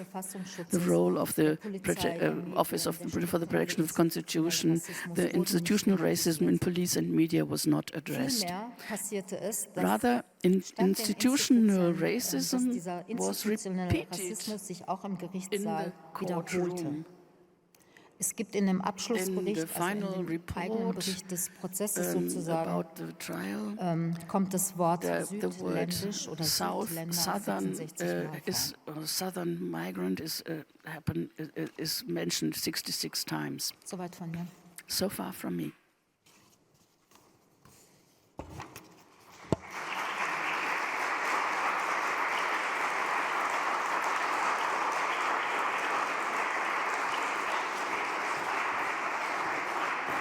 Guten Tag, vielen Dank für die Einladung. Good morning, thank you very much for the invitation and allowing me to speak here. Thank you, Aisha, for your speech, which is very good. Auch anschließen möchte. Is very related to my own speech. Thank you, Florian, auch eure ganze Arbeit und all of das, your was work that you von der INI, die ganze Perspektive der INI, die du geteilt hast.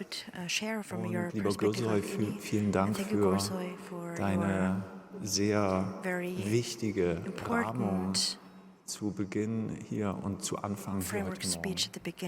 Und lieber Jörg und lieber Grossoy, vielen Dank, dass ihr das hier alles macht.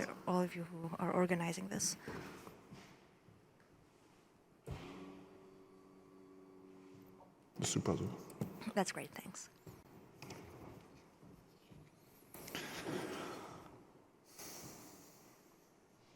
Rassistischer Terror funktioniert in seinem Racist terror works in its ways to in der Verschränkung mit subtileren Formen des Unsichtbar und des Unhörbarmachens. Alltagsrassismus, rassistische Vorannahmen, strukturelle Gewaltverhältnisse und das den mehrheitlich weißen deutschen Behörden und Institutionen eingestiegene Wissen der Dominanzgesellschaft verlängert und potenziert den auf Vernichtung abzielenden Willen von Nazis und Neonazis. Die Propsteigasse in Köln ist eine kleine, unscheinbare Seitenstraße unweit des Bahnhofs mit einem kleinen Lebensmittelgeschäft, in dem am 19. Januar 2001 eine in einer Kuchendose versteckte Sprengfallenbombe explodierte und die Tochter des Besitzers lebensgefährlich verletzte. Noch am selben Tag des Anschlags wurden die iranisch-deutschen Eltern gefragt, ob sie Feinde und politischen Ärger aus ihrem Herkunftsland mitgebracht hätten. Imported political troubles from their home country. Later, the mother said, what we had to go through in those days, in that time, can only be understood by foreigners. Den Laden gibt es übrigens nicht mehr. The grocery store does not exist anymore. Die Kolbstraße ist eine weit über Köln hinaus bekannte migrantisch und postmigrantisch geprägte Einkaufsstraße mit vielen großen und kleinen Geschäften, ganz wie auch von Aisha gerade beschrieben, in den 70er Jahren eben neu auch belebt. Die Straße liegt in der unmittelbaren Nähe zu den ehemaligen Karlswerken. In the immediate vicinity of the Karl's works, the cable factories, where many of the first guest worker generation had come here. Als die Läden in der Kolbstraße durch den Abzug der Fabriken in der Nähe leer wurden, zogen dort ehemalige Arbeiter und machten those who used to work for those factories moved into there and opened their own stores. Kolbstraße was revived through this process. Mit ihren eigenen Ökonomien so here we can see that many people have made their lives here and now it characterizes the street. Und genau deswegen and it is specifically here, and for that reason, that on June 9th, 2004, 1 year before Ismail Yashain was murdered, a bomb went off in the Kolbstraße in Cologne. A bomb filled with nails, and it was a bomb intended for mass destruction, to kill a lot of people. Der damalige Bundesinnenminister Otto Schily, who was the minister back then, am Werk und schloss einen terroristischen suspected definitiv aus. Organized crime and exclude that it was a terrorist attack. Der Hinweis eines Betroffenen auf den augenscheinlich rassistischen Tathintergrund und dass vor allem They close their eyes towards the apparent racist background. Von dir hören. And he said, "Shush, I never want to hear that again." 7 Jahre lang wurde in 7 years was the duration of the trial. For 7 years, the investigation was made against the affected people, against the families of the victims. They were accused of being involved in drug business, in prostitution. Im Übrigen wurde in der Zeit den And in that time, the victims were not offered, and the families of victims were not offered any psychological support. Instead, for 7 full years, they were persecuted by the police, by the tax authorities, and the entities that were made to protect the Constitution. Erst 2011 there was a climate of mistrust. It wasn't until 2011 that people started to understand what everyone else, what the victims and the families of their victims had already started to suspect, that the motivation was right-wing terrorism and racism. And on the day it was made public, the affected people said they felt free because they could no longer live with the pressure from the police. The racist investigations of the police, that they assumed that the residents had something to do with the bomb attacks, and the missing solidarity of the city of Köln with the inhabitants of the Kolbstraße. All of that together is something that today the people living in the Kolbstraße now call a bomb after the bomb.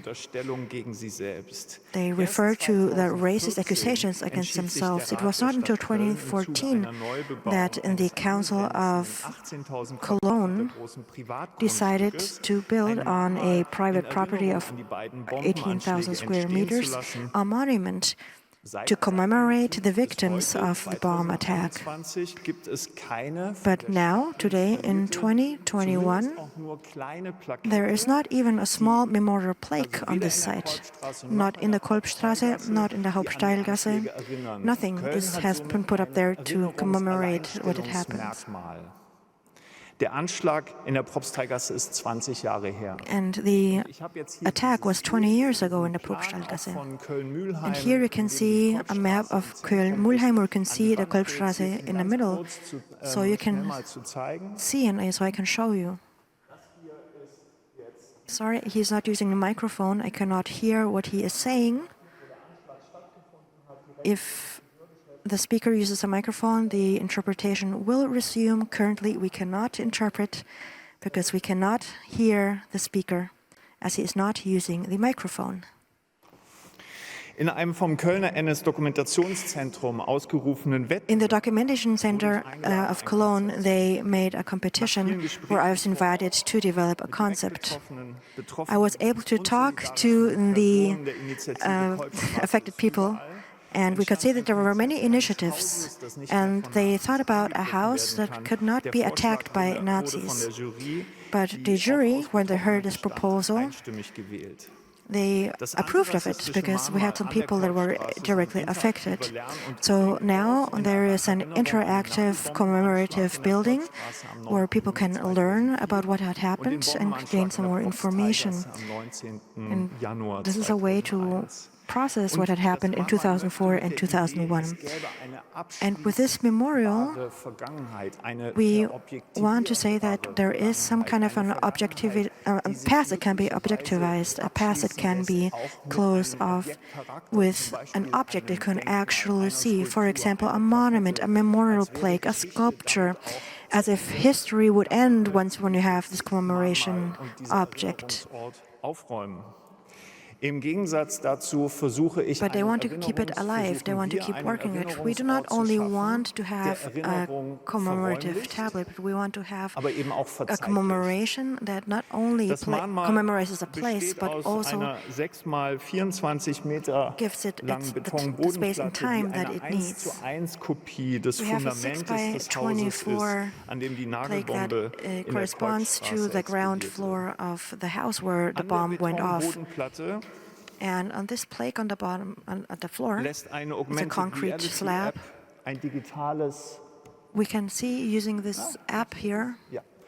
An der Betonbodenplatte lässt eine Augmented Reality App. If we have an augmented reality app, you can see a digital anti-racist media archive. And we also have a council of affected people, directly and indirectly affected people, that is responsible for curating the media and that is produced and used in this place. So here we have a place called the Belegte Platz. It is an anti-space. It gives all information on the accusations that the people had to live with, and is an initiative that came from the district itself. With this, we want to remind the people that we have a future where we have a concept of the society of the many that has to be renewed time and time again. Using your smartphone, you can see walls rising from this floor, and this makes it experienceable. So people can experience a virtual house that cannot be attacked. Media has looked at the attacks in the Kolbstraße and can relate it to this monument in the middle of the place where it just had happened. New media can be uploaded time and time again, and everyone who wants to take a stand against racism can participate. Therefore, we have a critical and anti-racist film and media archive that has many perspectives and can continue growing in the future. In the first production phase, we were able to see different interviews. We could see interviews, and we could choose anti-racist documents where we can access all the different kind of media. And that's when I'm going to start working with them once that project is completed.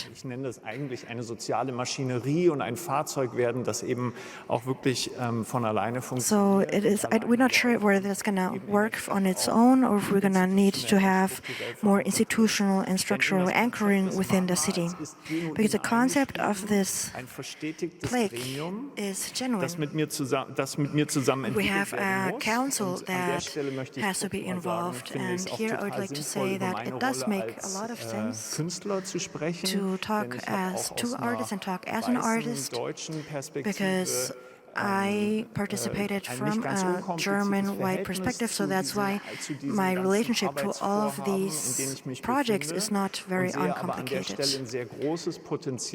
But I do see a lot of potential that you can work from your own position and have different perspectives and different accesses and create new spaces, open up new spaces in cooperation with other artists and demand that from the agreement of the City Council. So we want to have a council that will be made up of affected people, directly and indirectly affected people, that can put together different media resources. For this, we want to have workshops in schools and in different institutions of the city and allow many people to have access to this process of dealing with anti-racism. The people from the district want to have a non-commercial, non-private place that they can identify with, especially when it comes to the memorial and its commemoration function. So we want to have a space that is available for all of them. The city of Cologne was not able to assign a specific space. I was told that during the development phase, I was to invent one. I decided to use the one only place that was actually logical, the one that's right at the beginning of the street. For 5 years, the affected people and also the authors of the medium, they said that we were trying to do something that was impossible. At the beginning, at the entrance of the Kolbschest, Norbert Fuchs, which was the mayor back then, they asked, why do you still want to have an extra for your monument? But the answer, it was an extra bomb, it was an additional bomb. And the person that owned the lot where we wanted to build the memorial, he at first said that he did not want to make the space available for an insignificant Turkish street. What this showed is that the bomb after the bomb was still there. In this process, the Kolbstraße was marginalized once again. Again, we only heard empty promises. Private investors were not willing to involve and to support the people who were directly affected by the attack. And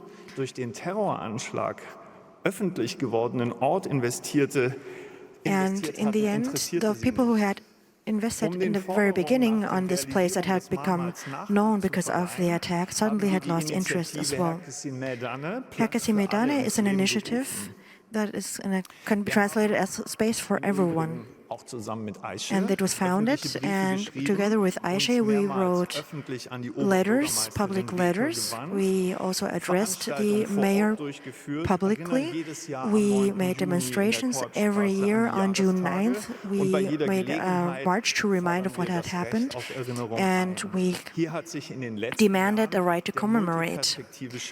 And in the past years, you could see that the anti-racist memorial was multi-perspective, had different perspectives.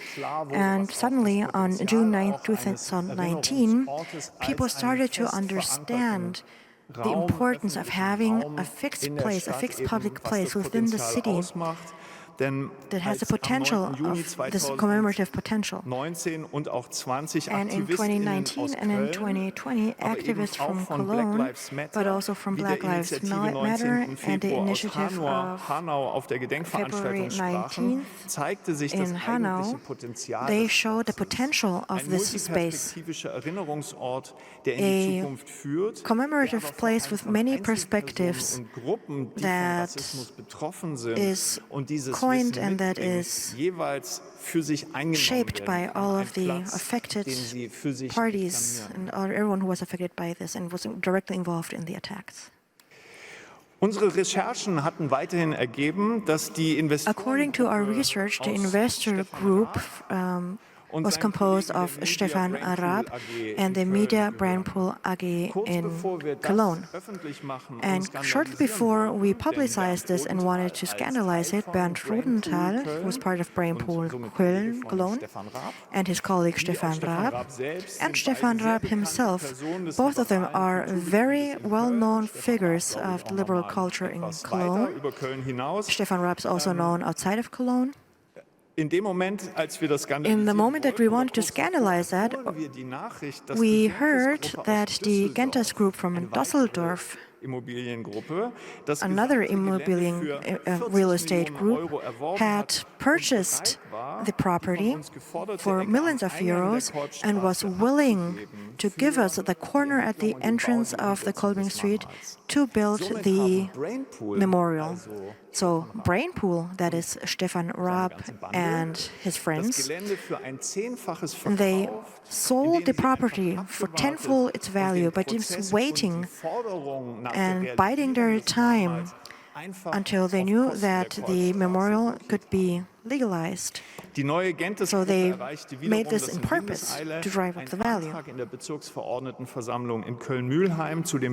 And then we were able to have a meeting to start planning the construction. And very quickly they had a concept of what should happen there, and the councils decided on that politically quite fast. What I want to say with that is that we have a large-scale gentrification project. The district will change massively, but they are hiding behind the saying that finally they now are going to be able to build the memorial. However, all those involved, all those who were solidary, the affected, indirectly and directly affected people, they now have permission to build their memorial. And what the city of Cologne is coming to realize now, bit by bit, is that they need a council of those who are affected and that they need to be financed on the long term. And that's exactly the point of this entire concept. We already have a concession of 50,000 euros per year, but that is far from being enough. In the media, it is said that the memorial is built, and they say that they're ascribing this success to the Gentes Group.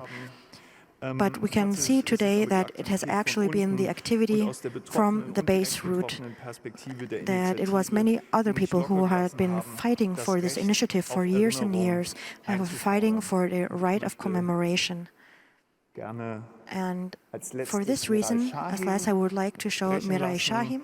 I would like to have her speak, who was also someone who was very active in the Kolbstraße. Thank you very much for your attention. Seit 15 Jahren wartet diese Straße auf eine Wiederherstellung in der Gesellschaft als Platz.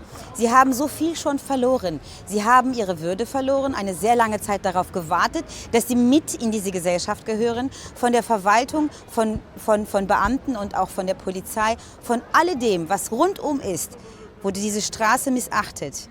Sie wartet darauf, dass sie verstanden wird. Wenn man sich nicht dafür verantwortlich fühlt, was in dieser Straße passiert ist, kann man auch nicht verstehen, warum diese Leute eigentlich dieses Denkmal genau da haben wollen. Und wenn man uns ein einziges Mal zuhören würde, würde man das auch verstehen. Ich glaube, wo der Wille ist, da ist auch ein Weg. Und dieser Weg wird so lange nicht da sein, bis wir nicht alle gemeinsam an einem Strang ziehen. Das werden wir nicht schaffen sonst.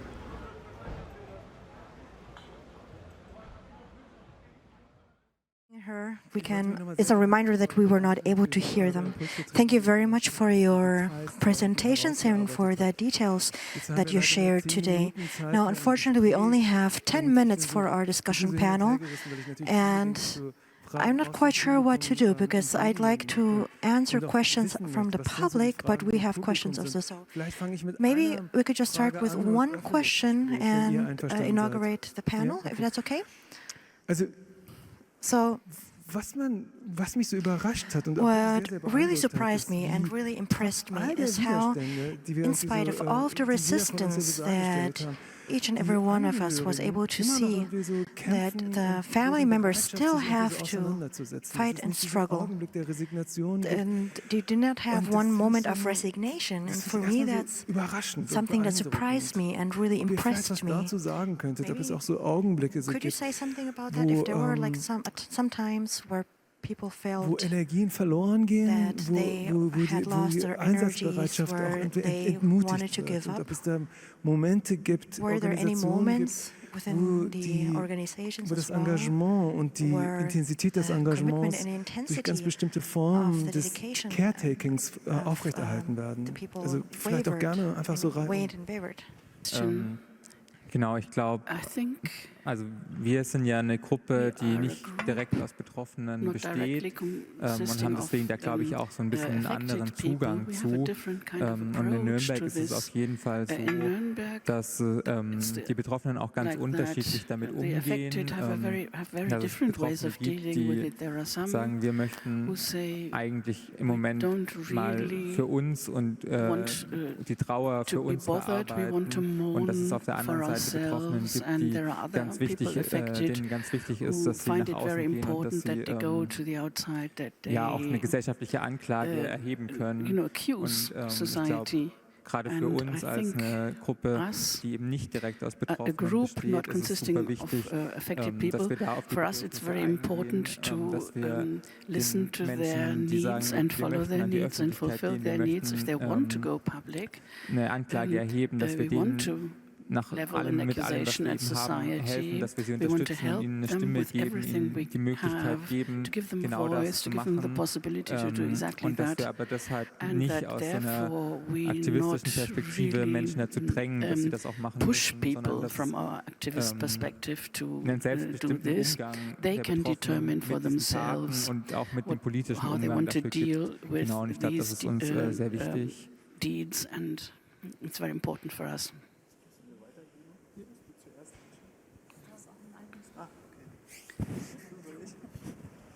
Also ich möchte mich genau daran anschließen, die Frage nach der Selbstständigkeit, der eigenen Perspektive und dem Recht auch auf den Entwickeln einer eigenen Perspektive. Und finde aber eben die Frage, wie du sie gestellt hast, eben auch schon unheimlich wichtig, weil es geht hier auch ganz stark auch den Verlust auch von auch einer politischen Verbindung oder auch dem auch so etwas, was wir mit Hoffnung umschreiben, auch Enttäuschung. Das ist etwas, was im Kontext der Kolbstraße extrem viel extremely frequent in the context of Kolbstraße in 7 years of racist investigations against people affected. So some agents in the street turn away from the city of Cologne, leave Cologne altogether. Was ich aber total wichtig finde, ist zu unterstreichen, dass die Kolbstraße eine sehr heterogene Gemeinschaft ist und eben direkt Betroffene nicht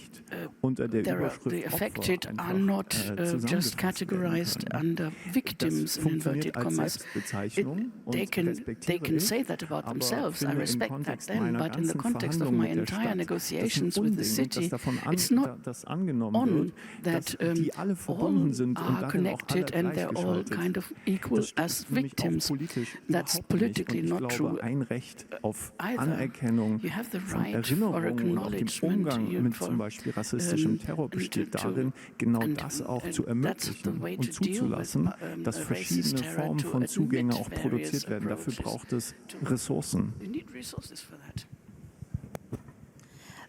Ich kann aus der Kassel-Perspektive oder auch aus anderen Städten sagen, dass es, glaube ich, unterschiedliche, ich würde nicht sagen Strategien, sondern Taktiken der Angehörigen der Mordopfer, also der Eltern oder der Geschwister oder der brothers and sisters, parents of the murder victims, how to deal with this, how to find a way together with representatives of the cities so im Einklang zu sein und trotzdem come to some sort of agreement, even though they disagree und das finde ich in many things. sehr interessant, weil es ja auch deutlich macht, dass sie genau das von dieser Dominanzgesellschaft auch wollen, gehört from this dominant society. They want to be listened to, and this is why, of course, there are various things that are very important to them that the Lord Mayor, of course, thinks of them. But we have the problem as Kassel, city of Kassel. Kassel seems to, from my perspective at least, is a city where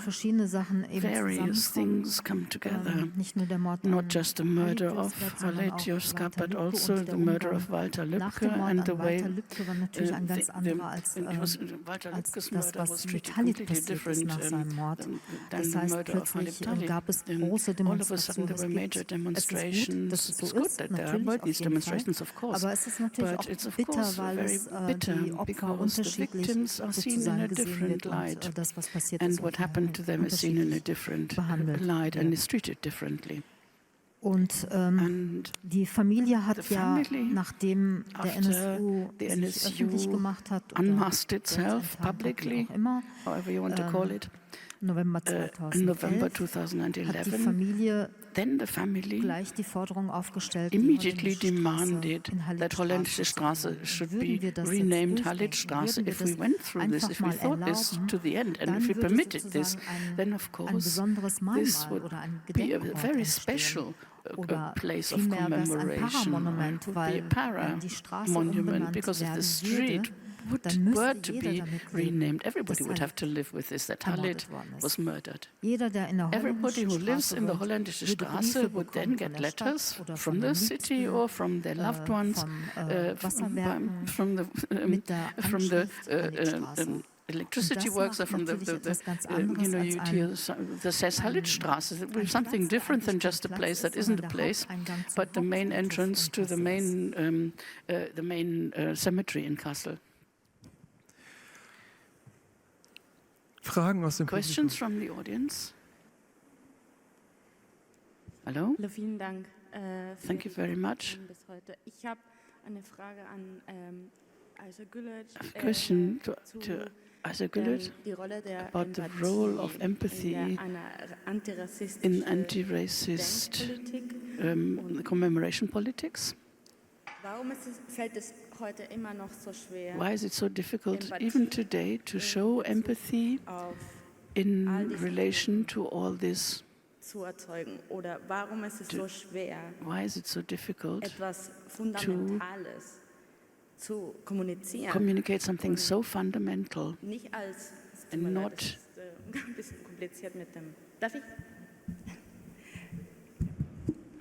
Danke. Thank you. Why ist die Lage immer noch so is the situation still so very polarized, and what could be the forms of this empathy be that's still lacking in the public sphere? How could we generate this empathy? What does have to happen? What do we have to do in order to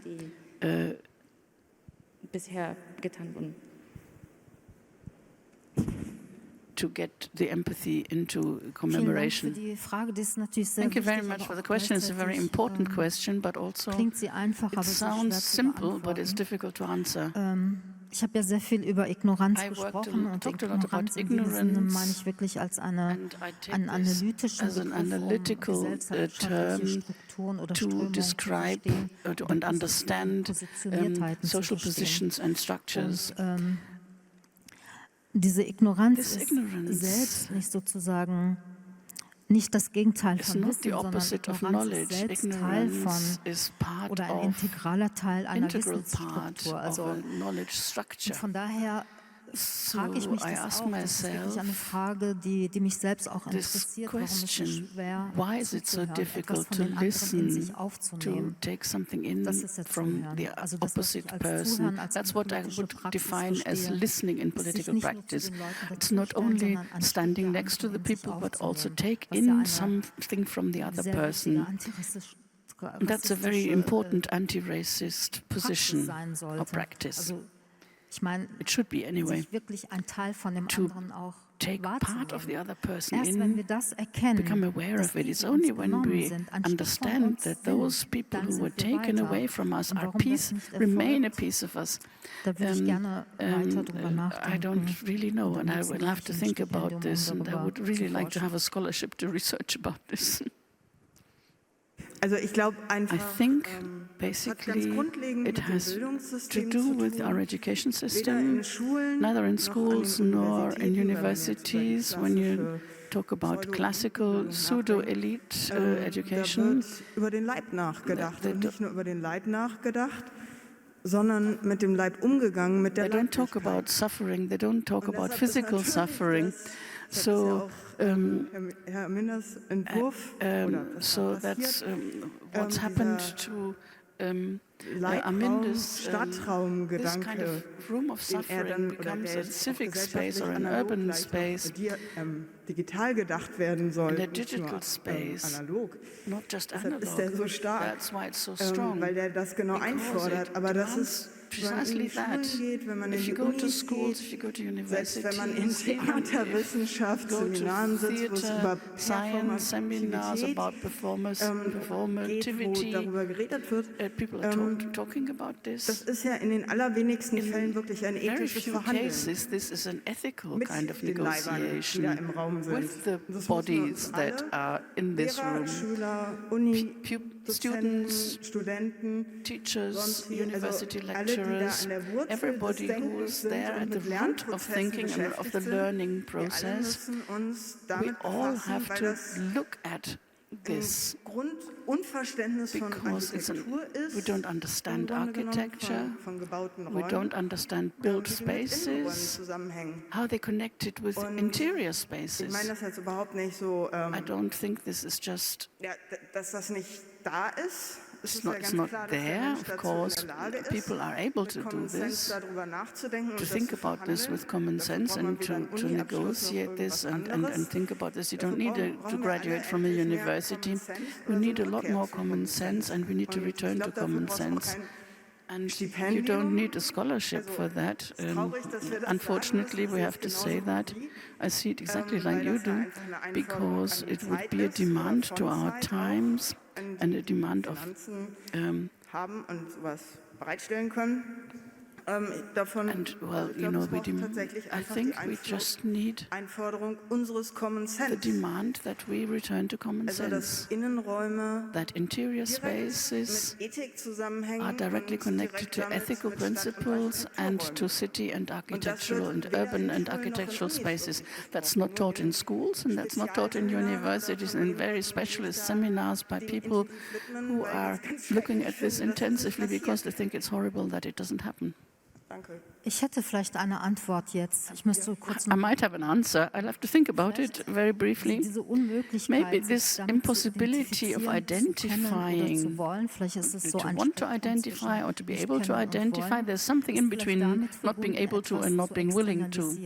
It's you know, it's externalizing. It's about externalizing things. It's also a political problem. It's a social problem. It's a problem of society.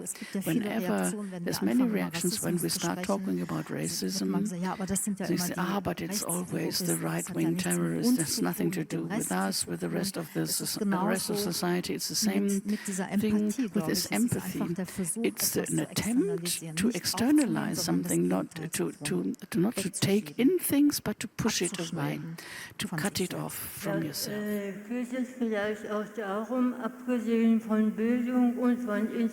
It's about education and institutions. And it has to do with the fact that we are separate as people. We're taking in more, we are asked to take in more. Ich würde gerne noch eine Sache noch mal dazu stellen, auch bei der Frage nach der Externalisierung in Köln ist unheimlich interessant zu sehen, wie links sich eine Mehrheitsgesellschaft bewegt, während rechts in Mülheim, klassischer ArbeiterInnenbezirk, population, whereas in Nuremberg on the right bank of the Rhine, it's a eben rechtsrheinisch tatsächlich dann auch über die Verhandlungen, wie die Kolbstraße in den Medien dargestellt wurde, über den Begriff eines Ghettos, tatsächlich ein ganzes Stadtviertel eben auch verändert wurde. Und das ist ja eine ganz wichtige zentrale Frage, wer eigentlich von dieser Veränderung, dem Othering, das im Stadtraum eben passiert, profitiert. Was das eben auch zu tun hat, eben mit dann eben den daran anschließenden Gentrifizierungsprozessen und so weiter. Und dafür ist zum Beispiel jetzt diese Recherche, die ich zwangsläufig machen muss im Raum und Kontext von Köln, ist eben sehr, sehr anschaulich, weil es da um eine maximale Veränderung auch der Kolbstraße als Viertel, aber eben auch von der ganzen Kolbstraße and particularly also of the inhabitants of Kolbstraße. It still builds on the idea that they're all so. Unfortunately, we do not have a die microphone. selber Opfer, Überlebende eines rechtsradikalen Anschlags, eines Messerattentats war. Und man würde we did not hear the first part of the question. I think he's saying why it's not the case that people can take ownership of what happened. Ich versuche sie da so ein ganz bisschen auch jetzt zumindest mal hier in unsere Nähe zu holen. Genau, sie ist auf jeden Fall the Lord Mayor was the victim of an attack, of a knife attack, and she has the empathy.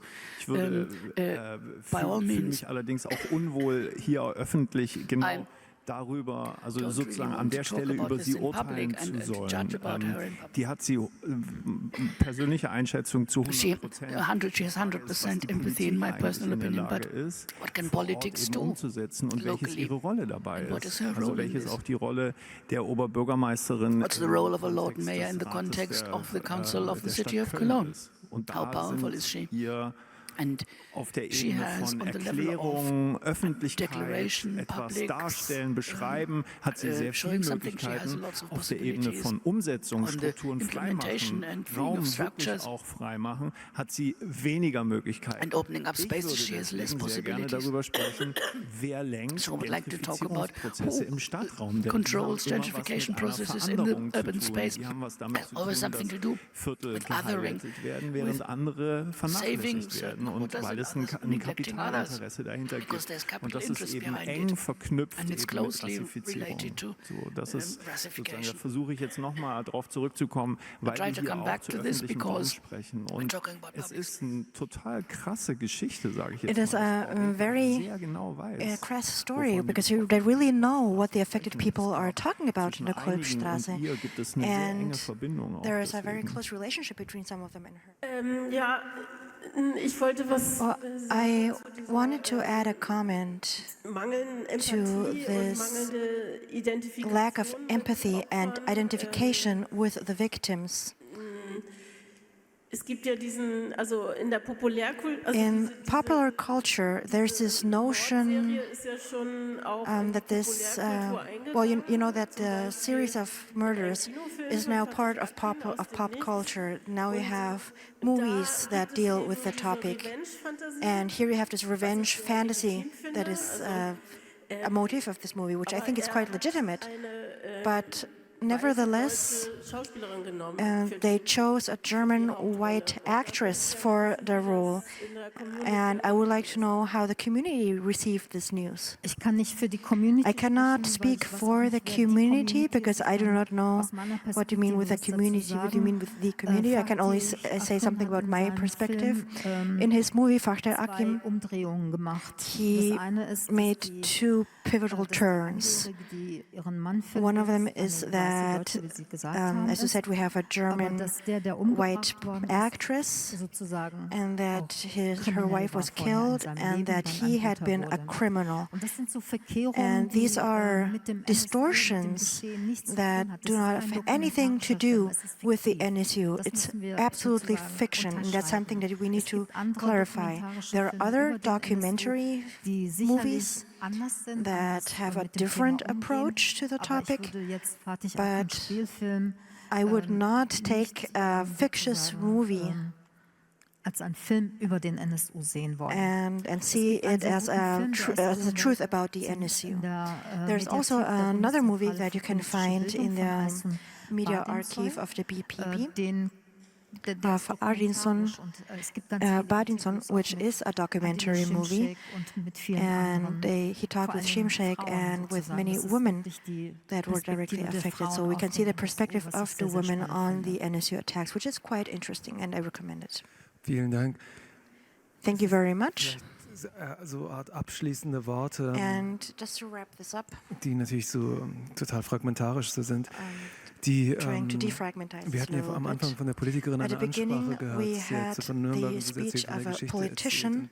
Was mir in Nürnberg, aber auch vor allem in München aus der Stadt, aus der ich komme, auffällt, ist, dass die Spuren der nationalsozialistischen Geschichte an den Gebäuden und ähnlichen nicht so auftauchen. Das heißt, wir haben so mehrere traces of history, but they cannot be seen.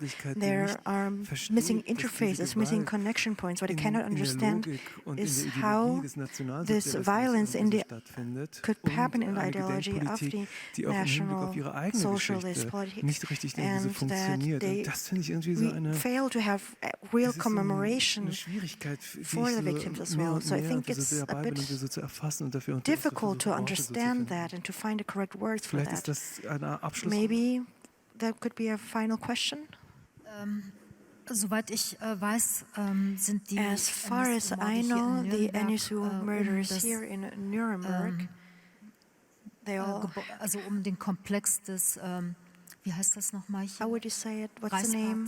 Genau, it happened in the vicinity of the former Nazi rallying parties.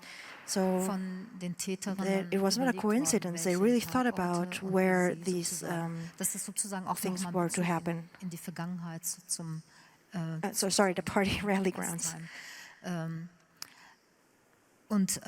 And ich weiß gar nicht, was ich darauf sagen soll. I do not know what I should say about that, but I do think it's quite curious and that we should think about that a little bit, why these places were near the party rally grounds. Also wenn wir sozusagen an den entlang dieser Tatorte selbst arbeiten und when we look at the wahrnehmen, müssen wir das auch places where these crimes happened, that we need to be conscious that it's all in the vicinity of the party rally grounds. Ist sozusagen die Verdichtung an diesen Orten. I think it's also interesting to take into account that there's a concentration, a geographical concentration, and that has to be part of a multi-directional commemoration policy. Ja, also erstmal möchte ich sagen, es gibt auf jeden Fall zwei Morde im Kontext von NSU-Komplex. Einer, also die in der Nähe von einem, ich weiß es, also ich verhaspel mich gerade, von der Propsteigasse weiß ich sicher, dass der Ort, an dem der Laden war, an dem diese Bombe explodierte, in der Nähe war eines Ortes, der aus einer Erinnerung von nationalsozialistischen Gewaltverhältnissen. Anyway, I'm trying it. Oh my gosh. Taya, can you hear me? It's basically a really bit weird situation as we have. Okay, and we are very sorry. Ich glaube, das waren die sogenannten Blutmorde, die da stattgefunden haben. Das heißt, das sind sozusagen these are places where we had blood murders, where those who fought against the Nazis had been murdered, and so that was in the vicinity of the NSU bombings. So that's an interesting question to see whether the places that they chose to make these bombings are in a direct relationship to the places where the perpetrators back then had been attacked. So what I try to do is to describe how right-wing terrorist violence also can be found on an institutional level and how it has different ramifications.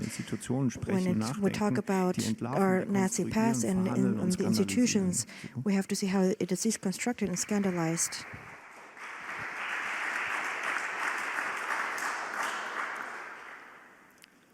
Genau, also es wurde jetzt ja schon gesagt, Nürnberg, sich die Morde auch das Reichsparteitagsgelände concentrated around the party rally grounds. Ich glaube, dass es auch kein Zufall ist, dass das relativ wenig behandelt wird, this is not really dealt with. This topic is not really addressed because to acknowledge that there is this continuity from National Socialism to today, that Nazis refer to this and murder people because of this, that there are these institutions people from the Nazi state taken over into the ministry. If you acknowledge this, society have to ask itself completely different questions. Then you can no longer externalize that there were only very few neo-Nazis who murdered, but then you have a society, a social continuity, and this is knowledge that is not very agreeable to some people. And as a city, you can't be marketable as an open city and cosmopolitan city and dealing with its own past, but it's something very agreeable to deal with. And I think this is why it's important that it's done.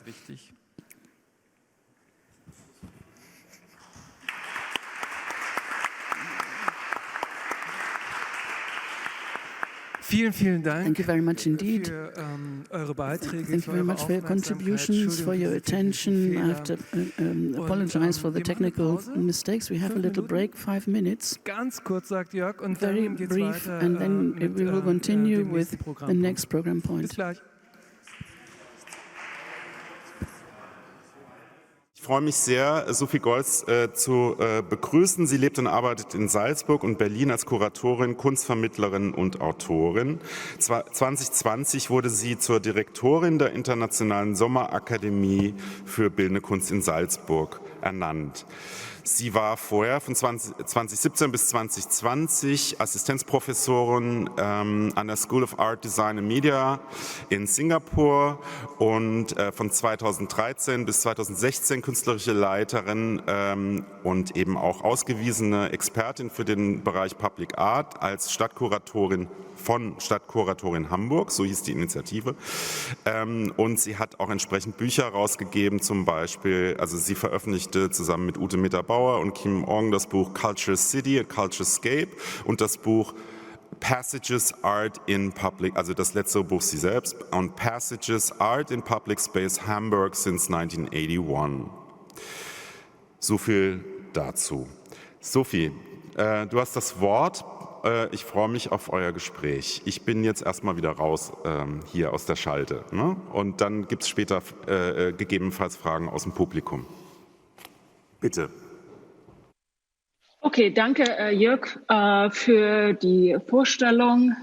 Danke an euch beide, Jörg und Göse, für die Einladung hier an dieser Auseinandersetzung mit der Frage, was ist Recht auf Erinnerung, teilzunehmen.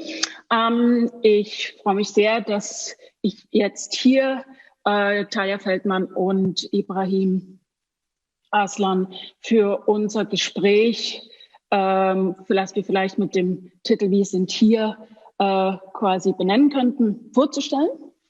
Und es ist vielleicht etwas, das Projekt Wir sind hier von Taya Feldmann knüpft im Grunde an das an, was vorher auf dem letzten Panel gerade gesagt wurde von Ayşe Gülic, nämlich dreht es sich um die Frage des Zuhörens als politische Praxis und in der Art und Weise, wie sich zuzuhören ein Stück, also heißt auch ein Stück des anderen in uns wahrzunehmen. Und welche Folgen das vielleicht dann auch hat, wie wir über Erinnerung nachdenken wollen, können und vielleicht sogar müssen. Und ich denke, ein Stück weit würde ich gerne, kam gestern auch in deiner Einführung, Jörg, vor, die Frage nämlich der defragmentierten Öffentlichkeit, also dessen, was uns sozusagen verbindet. Und dem würde ich gerne vielleicht die Frage sozusagen das Recht der Erinnerung auch als ein Recht auf Öffentlichkeit hinzufügen. Und damit würde ich jetzt gerne das Wort an Taya Feldmann übergeben. Taya Feldmann ist eine Medienkünstlerin aus Denver, Colorado. Sie erhielt ein BFA von der School of Art Institute of Chicago und studiert aktuell an der Hochschule für Bildende Künste in Hamburg. Für ihre Installation The Violence We Have Witnessed Carries a Weight on Our Hearts im Jüdischen Museum in Berlin erhielt sie 2021 den Douglass Kunstpreis. Als Überlebende des Anschlags in Halle am 9. Oktober 2019 erhielt Feldmann Anerkennung für ihre nachfolgenden Projekte gegen rechten Terror. Und nachfragen möchte ich jetzt sehr gern der mehrfach schon zitierte oder im Grunde hervorgehobene Ibrahim Aslan vorstellen. Ibrahim Aslan überlebte die rassistischen Brandanschläge von Mölln 1992. Bei dem Anschlag verloren seine Großmutter Bahide Aslan, seine Schwester Yeliz Aslan und seine Cousine Ayşe Yilmaz ihr Leben. Er engagiert sich seit vielen Jahren in der Antirassismusarbeit, indem er bundesweit auf Veranstaltungen, Konferenzen, vor allem aber in Schulen als politischer Bildungsreferent aus der Perspektive der Betroffenen berichtet. Durch die Möllner Rede im Exil, die er seit 2013 gemeinsam mit seiner Familie und dem Freundeskreis im Gedenken an die rassistischen Brandanschläge von Mölln 1992 veranstaltet, etablierte er eine neue Kultur des Gedenkens in Deutschland, die die Angehörigen rassistischer Morde und Anschläge aktiv mit einbezieht und gegen das Vergessen kämpft. Ibrahim Aslan ist ein Botschafter für Demokratie und Toleranz. Herzlich willkommen, Talia, herzlich willkommen, Ibrahim. Und ich denke, wir beginnen jetzt, Talia, mit deiner Präsentation. Vielen Dank, vielen Dank. I am going to speak in English and Ibo will speak in German. So it's a bit of a hybrid, we're doing a bit of a hybrid event. But I will start by introducing a recent project that Ibrahim and I are working on in collaboration with other initiatives and families of victims and survivors of right-wing terror across Germany, covering a span of the last decades. And the project is a digital project, actually. It's a digital project that is going to be launched in January with the Kunstverein in Hamburg. And the project is an overview of maps where we take the space of commemoration and remembrance in the cities that refuse to give us those spaces. So in essence, what it is doing is it is taking what we have been fighting for so long when it comes to commemoration and remembrance politics, and it's taking the space through the voices of the people who are most affected and who should be listened to the most when it comes to these remembrance politics. So it is kind of a hybrid project of both commemoration, of remembering the names, in this project being called "We Sind Hier, We Are Here." "We Are Here" is a multiple reference to not just we are here as victims or as the people we are remembering, but we are here as the people doing that remembering. The families are here. The survivors are here, the friends are here. And it is important to recognize that and to hear our voices and to build these remembrance practices in our cities from those perspectives and those voices and no one else's. So the project, perhaps, I don't know if I can, is it possible to share on the Zoom? Am I a co-host? I don't know. I can try. Okay, so I can't share the project, but I can describe it. So again, it will be an online platform where you will be able to navigate the different names of people we have lost over the last decades to right-wing terror and violence and racism and anti-Semitism. And in doing so, you are also able to see the cities and what places are being claimed by the families and the survivors and the initiatives that are fighting for their remembrance. So, and that can look different for every person, and it does look different for every person. For instance, in Halle, a space that is being claimed is the Kiesdonner. So the Kiesdonner, I see. I think we are able to share a bit now.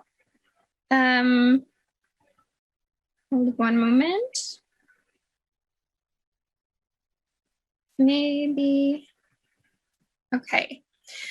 And that is a space of remembrance, but also of solidarity. And it is a space of action and remembrance. But in addition to that, of course, there are streets being claimed. There are schools being renamed that we would like to see renamed. And another example I can give is the Summer Airton initiative. So Jana Bielermeier and Zuhal Bielermeier have been fighting for a long time for the name of a street to be changed to Summer Airtonstrasse in Hamburg. And because of the politics of the city and city officials who refuse to remember and to give the respect that Summer Ertan deserves, they have not been able to achieve that yet. But in this project, we will be taking that space anyways. And so I think maybe now I can hand it over to Ivo to also describe and explain the spaces that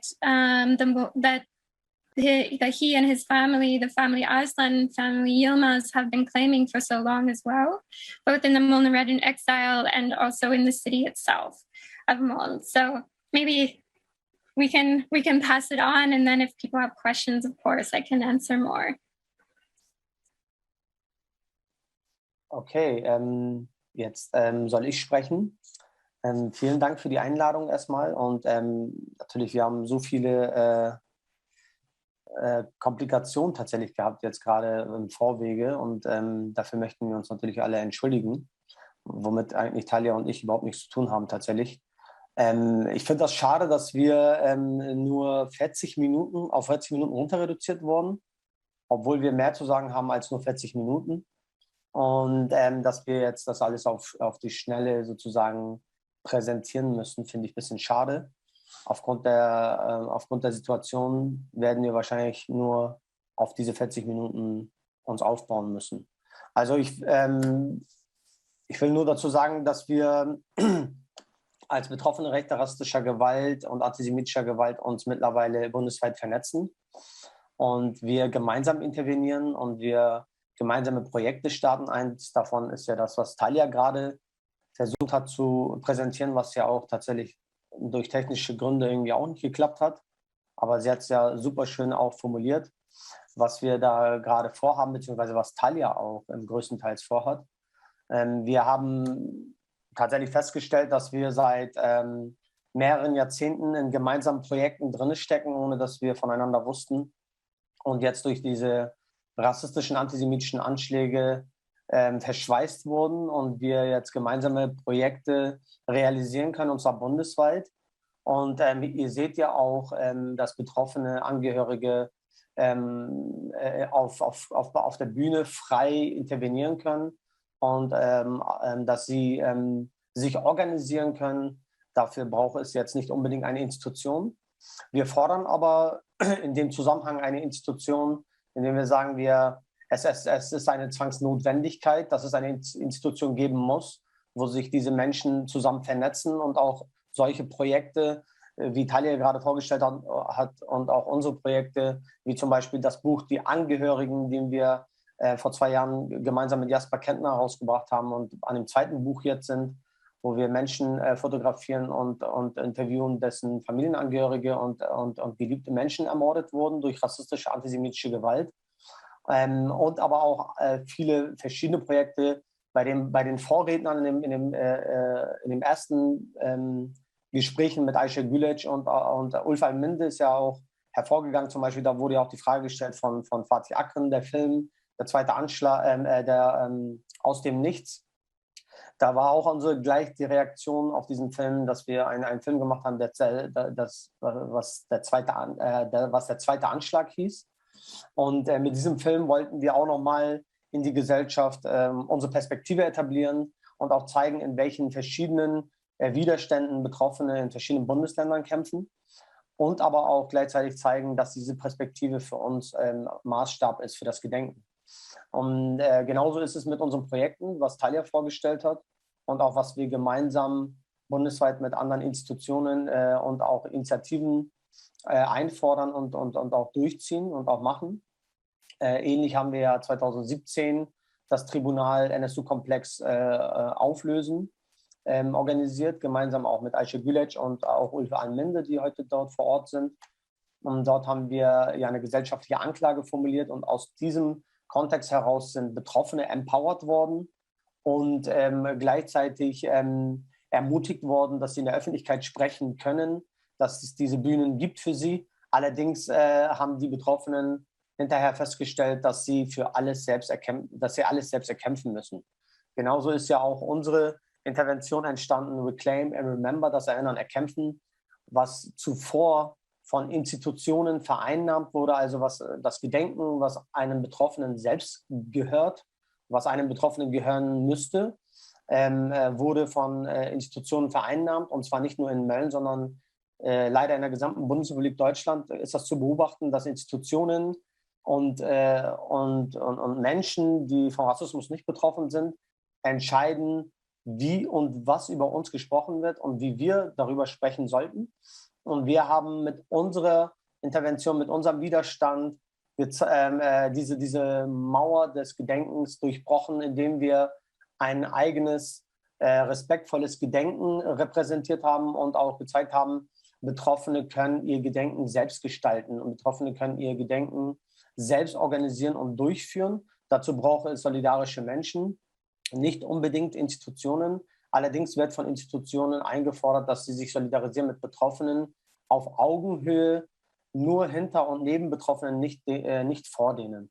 Und somit möchten wir natürlich eine neue Gedenkkultur in dieser Gesellschaft schaffen, um auch zu zeigen, dass betroffene Angehörige nicht nur Mitspracherecht haben, sondern sie die Herrschaft über das Gedenken haben und bei Entscheidungspositionen sie einbezogen werden müssen. Genauso ist es ja, jetzt komme ich zurück zu diesem Filmbereich, genauso ist es ja mit Film und im Kulturbereich, im Theaterbereich, überall, dass Betroffene einbezogen werden müssen, allerdings nicht getan werden. Zum Beispiel, wie wir eben gerade festgestellt haben, bei dem Film Aus dem Nichts, da wurde keinster Weise auf die Perspektive der Betroffenen eingegangen. Im Gegenteil, Betroffene wurden instrumentalisiert, stigmatisiert, aber auch gleichzeitig wurden aus Opfern Täter. Und es wurde eine weiße Person benutzt, obwohl es beim NSU keine weiße deutsche Person gab, die von Rassismus betroffen war, außer die Polizistin Michelle Kiesewetter, aber deren Geschichte wird in diesem Film nicht repräsentiert, sondern die Geschichte der Migrantinnen und Migranten, die dort angegriffen werden in der Kolbstraße. Und deswegen finde ich schon, dass solche Filme fernab der Realität sind und überhaupt nicht Nähe der Betroffenen zeigen. Also sie zeigen eher, wie man sich distanzieren kann von Betroffenen und deren Perspektiven. Und genauso ist es ja auch mit unseren Interventionen, wenn wir sie nicht einbeziehen, wenn wir die Betroffenen nicht fragen und wenn wir nicht gemeinsam mit denen organisieren, dann werden sich diese Menschen von uns distanzieren. Und das möchten wir durchbrechen, indem wir sie in den Vordergrund stellen und ihnen das Gedenken überlassen. Yeah, and if I may just add to what Ibo is saying and even just say it again and again, is that nothing when it comes to remembrance should be done without the participation and the wants and demands and wishes of the families and the affected. And for us, this project is being done so closely with every family, with every initiative, with every person who is affected by these acts of violence. And what it is doing is not only looking at the continuities of violence in that sense, but it is doing so also through the voices of the people who are remembering and who are continuing to fight for that remembrance in the city spaces, in our society, in order so that the violence ends and this continuity of violence ends. And like what Ibo was saying, this narrative, this very dangerous narrative of a single perpetrator, which we know for a fact is not true. So I think for also this project, what it is doing is it is taking the digital space as a space that will be existing forever. And it is placing remembrance in this space that is both past, present, and future, in saying that here we are here, and we are remembering, and we need to be asked when it comes to remembrance practices, how we want to remember and who we are remembering and why we're remembering them. Because in essence, really, a big part of remembrance is action, is change, is fighting. And so for this project as well, hearing these voices, there will be also an element of the project that does it has direct voices speaking of what is this remembrance for them and what does it mean and how do we need to listen to them, and in listening to them, how do we then change our cities and our structures and our systems so that the violence ends. And so I think for, again, just to kind of reiterate what Ibo is saying, it's so important that we listen and that we hear the voices of those most affected, that we hear the families, that we consult them, that we ask them, what is it that you need in remembrance practices, rather than saying, we will do this without your consent, or we will do this and then tell you about it afterwards. That has to stop. That kind of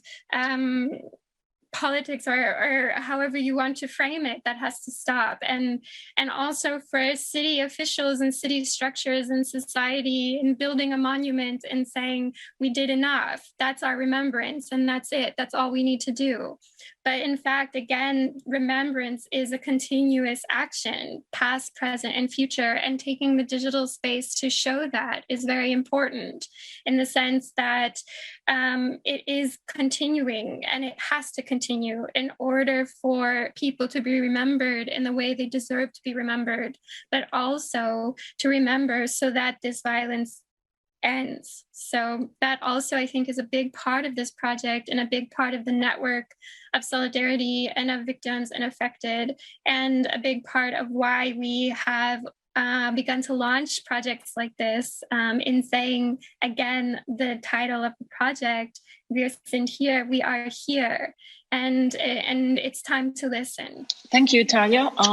Danke, Ibrahim. Bevor wir dann gleich jetzt auch in Anbetracht der etwas verkürzten Zeit Fragen aus dem Publikum gehen, würde ich gerne trotzdem eine Frage zunächst stellen wollen, ist die Frage sozusagen des Zuhörens, sozusagen den Betroffenen zuhören. Wir haben in der offiziellen Erinnerungskultur das Problem, dass zum Beispiel Shoah-Überlebende immer weniger werden.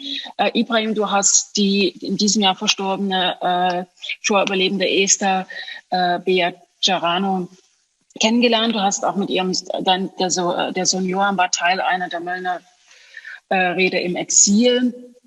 Inwieweit könnten wir sagen, dass vielleicht auch durch solche Begegnungen, vielleicht auch im Sinne vielleicht des Wechsels der Rolle also sozusagen in die Rolle des Zuhörenden, diese Geschichten weiterleben, weil im Grunde ein Problem der offiziellen Erinnerungskultur ist, dass es keine ZeitzeugInnen mehr gibt oder sie immer weniger werden.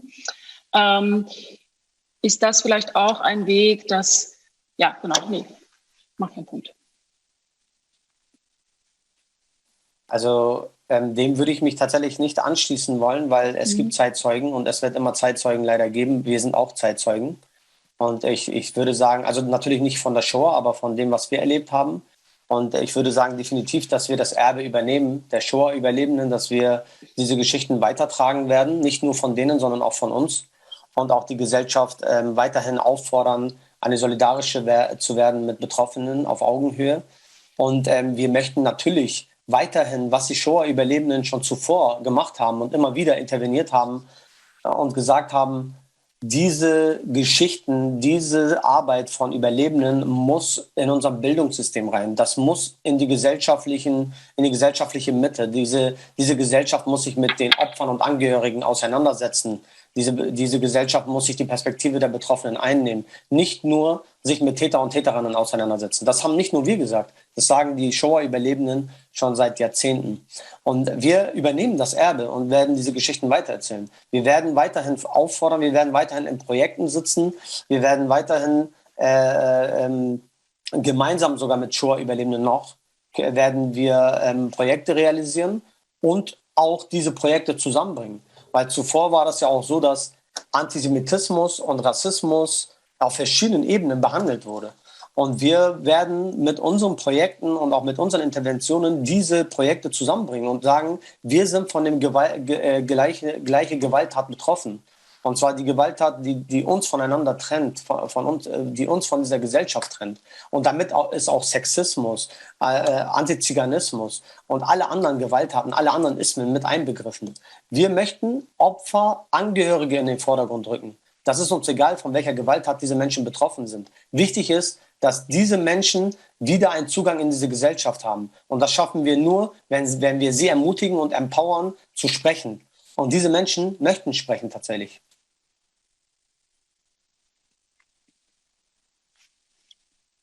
Talia, Talia, do you want to say something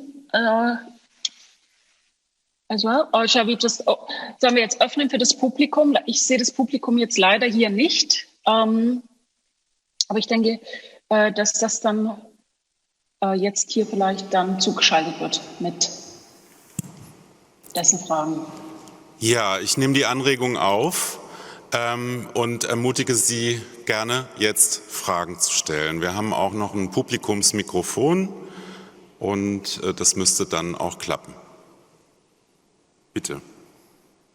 Ich habe eine Frage für Ibrahim. Du hast gesprochen von einer neuen Kultur der Kommemoration und auch über das Idee, dass die affected people should be in control of the commemoration, the practices of commemoration. And I wonder, might you be concerned? I mean, I think that's a necessary condition that they are involved. But might you be concerned there could be an essentialism that is part of the idea of a control? Might there be a more complex negotiation that could avoid that essentialism? I'm wondering. Thank you. Könnten Sie die Frage für mich einmal kurz auf Deutsch übersetzen, ganz kurz? Das kann ich. Mein Englisch ist leider nicht so gut. Sorry. Ich kann das gerne machen. Die Frage zielt darauf, dass die Fragende, Monique Rülofs, dem zustimmt, dass die Angehörigen und die Betroffenen ins Zentrum einer sozusagen Verantwortung und Beteiligung an den Formen des Erinnerns rücken müssen.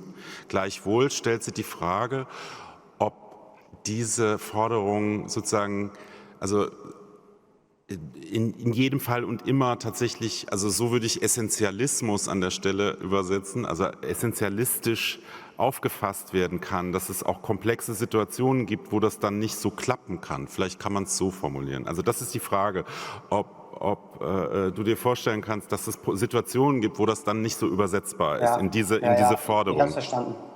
Danke. Danke für die Übersetzung. Na klar ist es so, dass nicht alle Betroffenen in den Vordergrund rücken möchten. Na klar ist es klar, dass viele Betroffene Angst haben zu sprechen. Aber Sie sehen hier zwei Betroffene, die sprechen und auch die Projekte realisieren und auch die anderen Betroffene empowern zu sprechen. Und ihr werdet feststellen, es gibt so viele Betroffene, die noch nicht gesprochen haben, aber die sprechen möchten. Und die Menschen sind doch gerade zu ermutigen. Und von denen hinaus werden andere ermutigt zu sprechen. Wir müssen erstmal eine Plattform schaffen, eine Bühne schaffen, dass diese Menschen diese Möglichkeit bekommen, zu sprechen, indem wir eine Gesellschaft schaffen, die sich für ihre Geschichten interessiert. Wir haben ja noch nicht diese Gesellschaft, die wirklich schafft, Betroffenen zuzuhören. Wenn wir es schaffen, gesamtgesellschaftlich zuzuhören, dann werden wir auch es schaffen oder mitsehen, dass es Betroffene gibt, die empowered rausgehen und sprechen werden. Und Sie werden sich wundern, wie viele sich unseren Interventionen anschließen werden. Wir müssen es nur schaffen, eine Gesellschaft zu organisieren, die zuhören kann. Weitere Fragen aus dem Publikum? Da gibt es noch mal eine Nachfrage. Meine andere Frage ist auch für Tanja. Tanja, can you speak about, Talia, sorry. Can you speak a little bit more about the relation between the digital and the city? Because the utopias for digital creation have run so fiercely into digital polarization and precisely into digital hate. So how do you see that dynamic play out? Yeah, thank you for your question. I do think about that, all of that a lot. In building this project, it was also this knowing that the digital space is often used for hate and that hate leads to violence that we see in the physical space.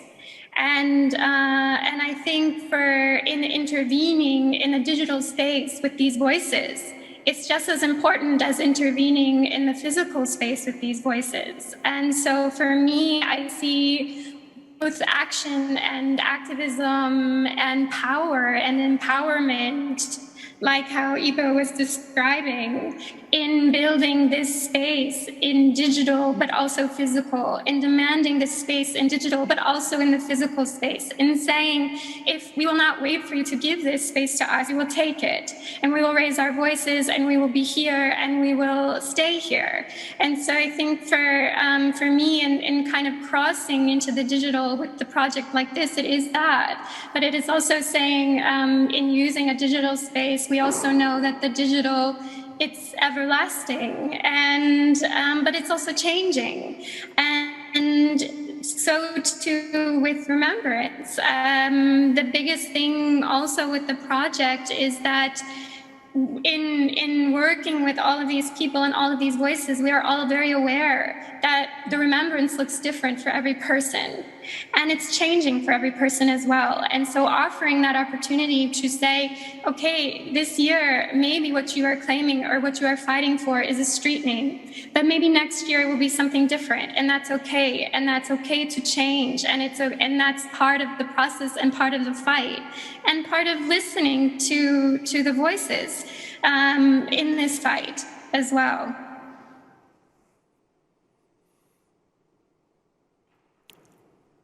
Ich glaube, ich würde gerne selber eine Frage stellen, die ein bisschen an das anschließt, was eben schon und was Ibrahim auch sehr stark betont hat und richtigerweise natürlich betont hat, ist die Frage der nicht nur Beteiligung, sondern eben auch aktiven Mitwirkungsmöglichkeit. Also wenn wir zum Beispiel von Mahnmalen sprechen, ja, also die im öffentlichen Raum errichtet werden.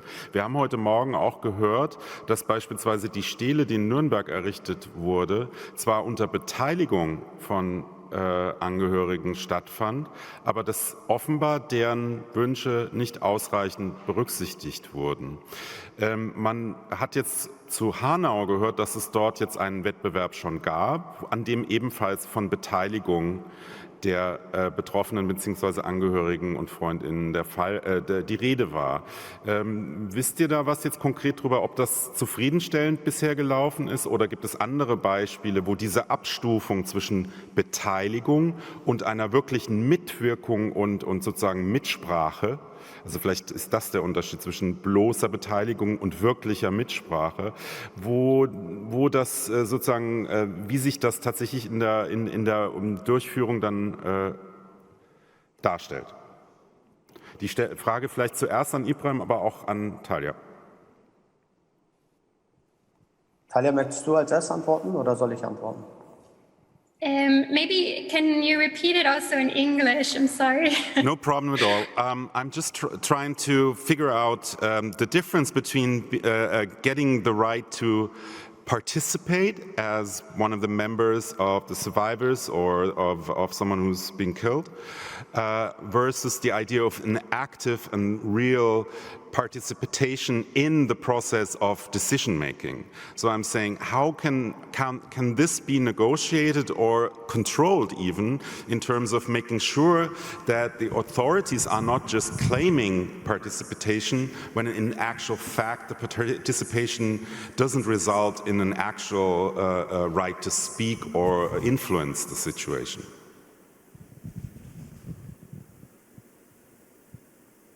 And that was, sorry, just to add that, and I said that asking also about the current process of creating a monument in Hanau. Are you first or? Genau, weil ich mich mit diesem Thema auch sehr lange befasse und auch immer noch befasse, kann ich ja erstmal versuchen zu antworten. Also man muss tatsächlich zwischen zwei organisatorischen Bereichen unterscheiden. Das eine ist, was die solidarischen Menschen gemeinsam mit uns organisieren und durchführen und was Institutionen tatsächlich über unsere Köpfe hinweg entscheiden und durchführen. Und sehr oft ist es so, ich habe tatsächlich noch nie ein Gegenbeispiel gesehen, dass eine Institution auf Augenhöhe mit Betroffenen eine gemeinsame Gedenkstele oder Gedenkstein oder etc. pp. Eröffnet hat, beziehungsweise gemeinsam organisiert und durchgeführt hat. Und zwar im ganzen Gegenteil, es werden in vielen Orten Gedenksteine verlegt und auch Gedenkorte eingeweiht, wo die Betroffenen komplett ausgeschlossen sind. Ich kann euch tausende Beispiele nennen, nicht nur aus Hanau. Und ich kann euch zum Beispiel das Beispiel aus Hamburg benennen, was auch ziemlich nah an unsere Geschichte herantretet. Und zwar gibt es in Hamburg ein NSU-Mordopfer, Süleyman Taşköprü. Genau vor seinem Laden wurde ein Stein versetzt, so ein schwarzer Stein, wo alle NSU-Mordopfer draufstehen. Man kann nicht hervorsehen, welches Mordopfer dort vor Ort ermordet wurde, sondern alle Namen der NSU-Mordopfer stehen da drauf, genau vor dem Laden, wo Süleyman ermordet wurde. Und die Schwester von Süleyman hat einen Stern unter diesen Stein setzen lassen, und zwar mit eigenen Mitteln. Und die Stadt Hamburg, für die Stadt Hamburg war das jetzt sozusagen nicht unbedingt erwünscht, dort einen Stern zu versetzen, sondern sie wollten sich an die etablierte Gedenkkultur anpassen der anderen Bundesländer und haben einen Stein versetzt. Und ohne Kommunikation mit den Betroffenen, ohne einen sensiblen Umgang mit dem Gedenken haben sie diesen Stein versetzt. Und das passiert überall in Deutschland. Ich meine, denken wir an diese Stolpersteine, die für die Shoah Ermordeten versetzt werden. Die werden ja auch nicht kommuniziert unbedingt mit Shoah-Überlebenden. Sie werden einfach irgendwo versetzt und gar nicht auf die Shoah-Überlebenden wurden in diesen Prozess auch nicht einbezogen. Also das ist die deutsche Leitkultur, die immer über die betroffenen Köpfe hinweg durchgeführt wird.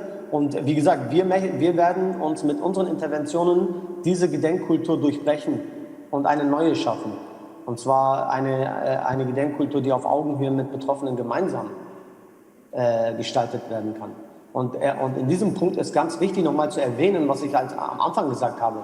Das funktioniert nur, wenn Institutionen akzeptieren, dass sie sich neben und hinter Betroffenen stellen können, aber nicht vor denen. Das ist genauso wie, wenn sie einen Gedenkstein überlegen, dann fragen sie uns erst. Die banale Frage reicht aus. Yeah, and if I may just add to what Ibo is saying, you see this in every city. You see this in every city, that we are not asked, we were not included, we are not, and when we do ask for things, we are told, you don't deserve it, or we don't need to give that to you, or we don't need to support you in that way. When I think another good example of that is the 2016 attack in Munich and the monument that was installed there without any involvement of the families. And in the recent year, the families themselves have begun their own initiative called OEZ für uns, for us, because they are not consulted, and any kind of commemoration politics that are involved with that attack, and the fact that it wasn't even called a racist attack for so long, even though the families knew that it was and were saying that it was. It hasn't been, any kind of commemoration has not been for them.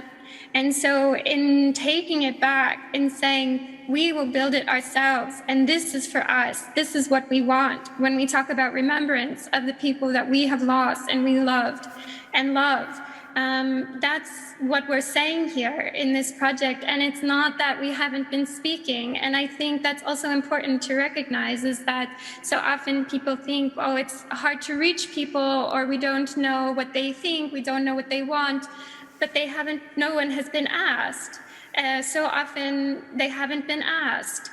And then I think also, like what Ibo was saying even before about here, we are two people affected speaking with you all, and building a platform where people feel safe and feel wanted to be heard is also important. There is a fear to speak, and it's a very valid fear, because so often we are also told by institutions that you are not welcome here, because the fear in that sense is misguided, in the sense that we are seen as the risk, as the ones causing the violence by speaking. And so I think that that's also very important, like what Ibo was saying before, that we need a complete reframing and a complete relearning of what does it mean to be a victim in our society. It's not a weakness. It's not an inability to speak or to be heard. And in addition to that we need also to stop blaming the victims. I think that's also a big part of this. What this project is too, is it's raising this question to say, here we are speaking, we are saying what we want, we are saying what remembrance needs to be in our cities, so that we can all achieve a better future in this imagined space of the digital, like we were saying before, so that it filters into the physical space, and building a space as well where people feel more empowered to speak and to claim that space, and to say, like how they did in Munich, this needs to be for us, for uns, this is for us, and it should be for us. So I think that also is important to remember. Danke. Gelegenheit für noch eine letzte Frage? Gut. Wir danken euch sehr. Es war ein sehr spannender Beitrag von euch allen und wir wünschen euch viel Erfolg mit dem Projekt Wir sind hier, we are here. Alles Gute. Tschüss. Ja, vielen Dank.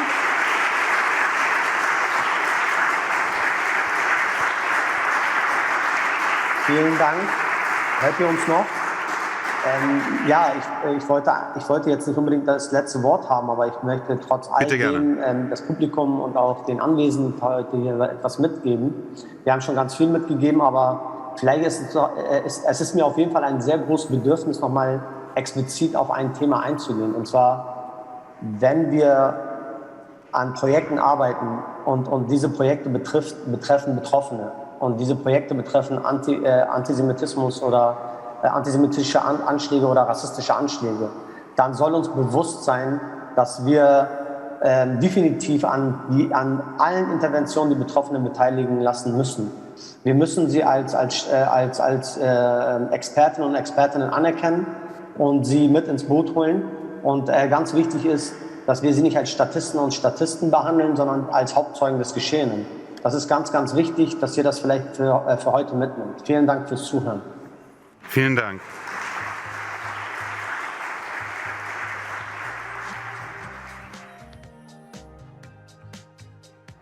Hello everyone, welcome back after this very intense and nice tour that Birgit Meyer gave us. And Birgit, thank you so much for all this energy. I will introduce and continue in German, and then it switches back to English, and I'm very sorry for all the translators doing this work.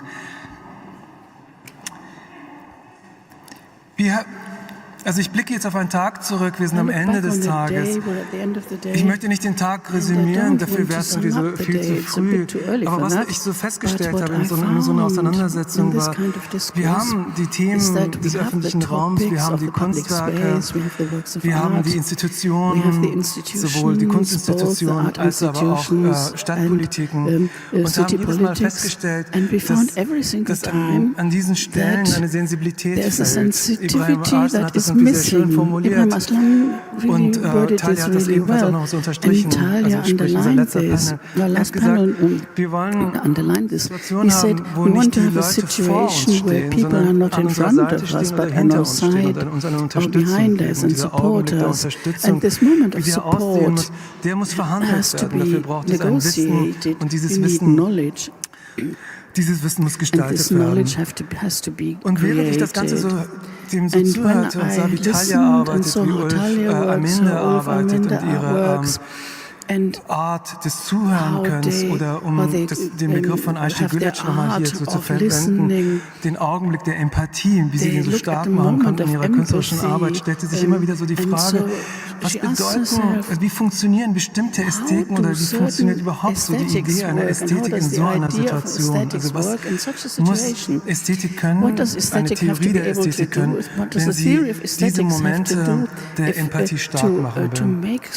Kerstin Stark Starkemeyer, die wurde ja gestern im Gespräch zwischen Johannes Paul Rether und Jörg immer wieder erwähnt. Wir haben viel Glück, dass wir sie für das Gespräch gewinnen konnten. Sie wird uns durch den Abend moderieren. Es ist zum einen das Gespräch mit Monique Wolfs. Sie wird auch vorgestellt von Kerstin Starkemeyer. Und dann später noch in einer größeren Runde, wo der amerikanische Künstler Pope L dazukommt. Ich möchte Kerstin kurz vorstellen und ihr dann sofort die Bühne geben. Kerstin Starkemeyer ist Professorin für Kunsttheorie an der Akademie der Bildenden Künste in Nürnberg, arbeitet in der Lehre, organisiert Ausstellungen und schreibt. Im September 2021 eröffnet sie mit Anselm Frank im Haus der Kulturen der Welt das Ausstellungs- und Publikationsprojekt Illiberal Arts, die jetzt noch läuft.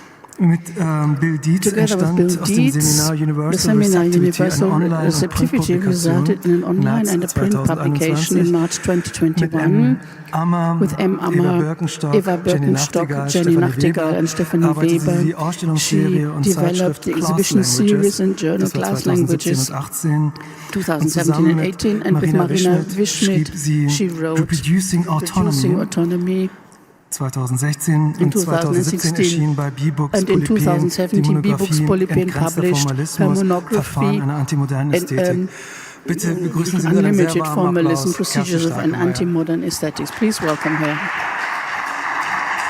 Thank you. That was a first. I didn't see that before. Vielen Dank. Thank you, Gürsoy, for the Vielen Dank. generous introduction, and thank you to Gürsoy and Jörg for inviting me. I already excused myself to the two of them, but like my excuses also to the rest that I couldn't be here for the rest of the conference, which I very much regret, but this is the first week of the term in Germany, so it's teaching, which I love, but still. I'm really happy to introduce and then to moderate and speak with Monique Roelofs. Monique is a professor of philosophy of art and culture at the University of Amsterdam, and she writes herself that at the core of her research lie the connections between aesthetics, politics in particular in connection with modalities of gender, race, class, and other intersecting dimensions, end quote, which of course brings to the fore the role of the aesthetic not just within the confined field of art, but within a very expanded sense of connectivities, encountered, lived lives, and their antagonisms, which seems exactly what you have been addressing, which should be at the core of the discussion about this relation of like public connectivities and their antagonisms. Roelofs is the author of Arts of Address, Being Alive to Language and the World, which came out with Columbia University Press just last year, and The Cultural Promise of the Aesthetic, which came out in 2014, I think also with Columbia University Press, if I'm right. Her articles have appeared in numerous venues, including Differences, Conferentia, Flash Art, and Texte zur Kunst. Roelofs has recently completed a new book, manuscript, to be published, entitled Aesthetics, Address, and the Politics of Culture. She is also co-authoring a book on aesthetics and temporality in Latinx America with Norman Holland that is entitled The Super Reader and the Super Shopper, Aesthetics, Time and the Marketplace in Latinx America. And she is co-editing an anthology which is entitled Black Art and Aesthetics, Relations, Interiors, Reckonings, together with Michael Kelly. You should read all of it. I've read parts of it, but we'll work on it. I'm really, really happy that she will speak now to us and give the keynote lecture to Monique.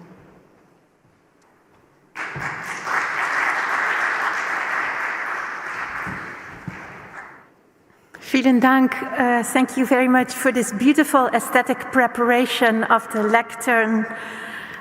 It feels very welcoming, this preparation, and thank you to the others, Christel, Andreas for the great organization, Jörg, Gürsoy for the fantastically rich program you have organized and from which I'm learning so much these days. Can you read the lettering here okay? Because if it's too small, please come to the front because there is a fair amount of text on the PowerPoints. When thinking about identity in the arts at the present juncture, and is the audio good? Am I speaking loud enough, not too loud? Okay, because I hear an echo, but you don't. No? Okay. When thinking about identity in the arts at the present juncture, it's vital to take note of several forces the marketplace is exerting an ever-tightening, shifting grip on society. We confront the continued workings of racist violence, yet we also encounter a renewal of anti-racist and intersectional mobilizations, such as Black Lives Matter. In the arts and curating, we simultaneously observe an intensified interest in frames of aesthetic publicity, or, as I call it, platforms for address. Furthermore, with the notion of address, aesthetic theory provides a conceptual tool and protocol of reading for reflecting on the intricate entanglements between art and social difference and identity. Entering the field where these visions, practices, and resources convene, I'll bring into view new aesthetic strategies for conceptualizing identity. We'll see how the arts and the aesthetic are central to our capacities to inhabit our racial identities in open-ended ways and to meet restrictive normative cultural delineations with an embrace of the effusive aesthetic possibilities yet to be realized. Artists' invocations of these possibilities at present powerfully go in tandem with their reconfigurations of structures of public address. By demonstrating this, I'll show in action the aesthetic field as a zone in which, as I argue in the book Kristen so generously mentioned, the cultural promise of the aesthetic, So I will show in action the aesthetic field as a zone in which, as I argued there, countless heterogeneous modes of address and relationality play out. As an assembly of conceptually suffused, socially embedded, multimodal practices, the aesthetic brings into disarray a range of binaries, such as the oppositions between reason and emotion, public and private, individual and society, general and particular, detail and whole, global north and south, modernity and the pre-modern. And this idea of integrations comes from philosophers and theorists such as Friedrich Schiller, John Dewey, more recently, Audre Lorde, Gloria Anzaldúa, for example. And I worked this idea out of the dualities. Meeting artworks by Popel, Kara Walker, and Isaac Julian with this view of the aesthetic, I'll bolster and update our approach to the art identity connections. A few preliminary points will enable us to bring into focus our topic. Looking at the question of identity in the arts through an historical lens, we find that white European subjectivity and experience influentially govern scripts of address between artists, works, and publics. Think of the controversies over the naming of streets, right, that we have been thinking about today many times. Think of the monuments to colonialists and slaveholders that affirm white constructions of the nation, such as the slaveholder Robert Lee's statue that was recently taken down in Virginia. For another example, the viewer of a 19th century painting is typically addressed in an upright position, connoting the apparently sovereign comportment of a white male of the European middle class. She's not typically addressed in the bent-over position of an impoverished Venezuelan trash seller sifting through the garbage. Art has long been tied to identity in a structural manner, guided by implicit norms of address. The operative aesthetic norms and scripts of address, furthermore, lock into social institutions, including global market formations, and play an organizational role apart from the identities of specific constituencies of makers and observers. There are systemic facets of aesthetic exchange that exert a hold on multiple subject positions. Revising these norms and scripts and crafting alternative ones, as Popel ventures to do in his scroll performances, demands intricate aesthetic strategies.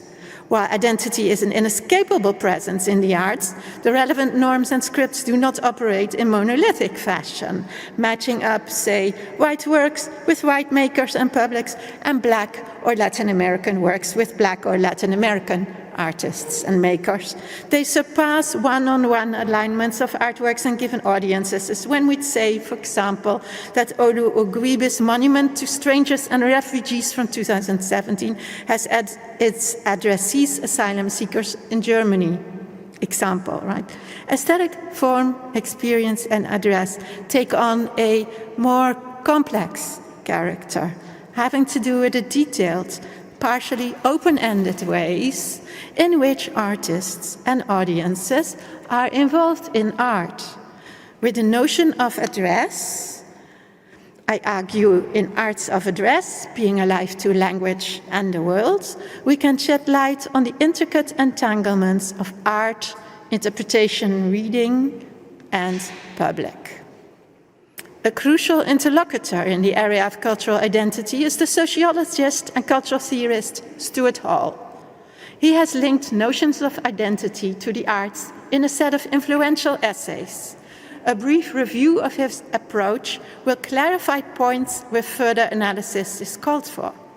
Writing on cinema and popular culture, Hall understands cultural productions as elements that can play their part in liberatory social struggles and coalition politics.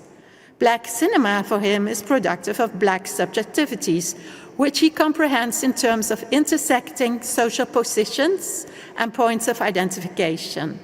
Exploring a new cultural politics of difference in the late 18th, he rejects the deployment of transcendental categories of value as a dimension of the relevant interpretive strategies and alerts us to the significance of getting our critical mode of address right. Hall acknowledges the influence of capital over global culture and moves from this insight to an affirmation of the contradictory and impure features of Black popular culture, characteristics that he argues arise also from the diasporic conditions harboring Black aesthetic repertoires. While he speaks in this context of the role of culture and performative spaces and institutions, this angle in his thought stands in need of further development. Likewise, his conception of ideology leaves aside significant collaborating aesthetic and political forces. I hope to advance our debates on these points by turning to several artworks, thus sharpening and enriching our philosophical understanding of the art identity nexus and the intricate aesthetic politics it involves. To right off the bat, dive into the aesthetic complexities of identity, let's start with Jorge Luis Borges. In his story, Borges and I, which was first published in 1966, yet is astonishingly pertinent in the age of social media, he differentiates the walking and narrating self from the public persona that this self brings into being. The story begins. It's Borges, the other one, that things happen to. I walk through Buenos Aires and I pause, mechanically now perhaps, to gaze at the arch of an entryway and its inner door. News of Borges reaches me by mail, or I see his name on a list of academics or in some biographical dictionary. My taste runs to hourglasses, maps, 18th century typefaces, etymologies, the taste of coffee, and the prose of Robert Louis Stevenson. The relation between artist and persona is complicated from the onset, for Borges's eye enters the inside edifice behind the arch and inner door from the outside, the street, to meet his public persona via texts, such as the mail, a list, and a book.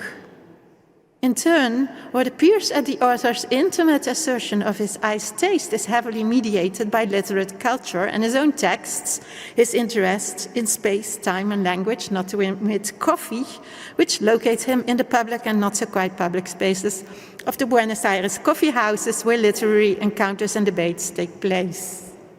While traversing distances and proximities between the eye's self and its public persona, The narrative marks the inevitable yet impossible differentiation between the two, culminating in the final punchline.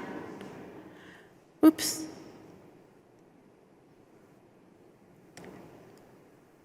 I'm not sure which of us it is that's writing this page.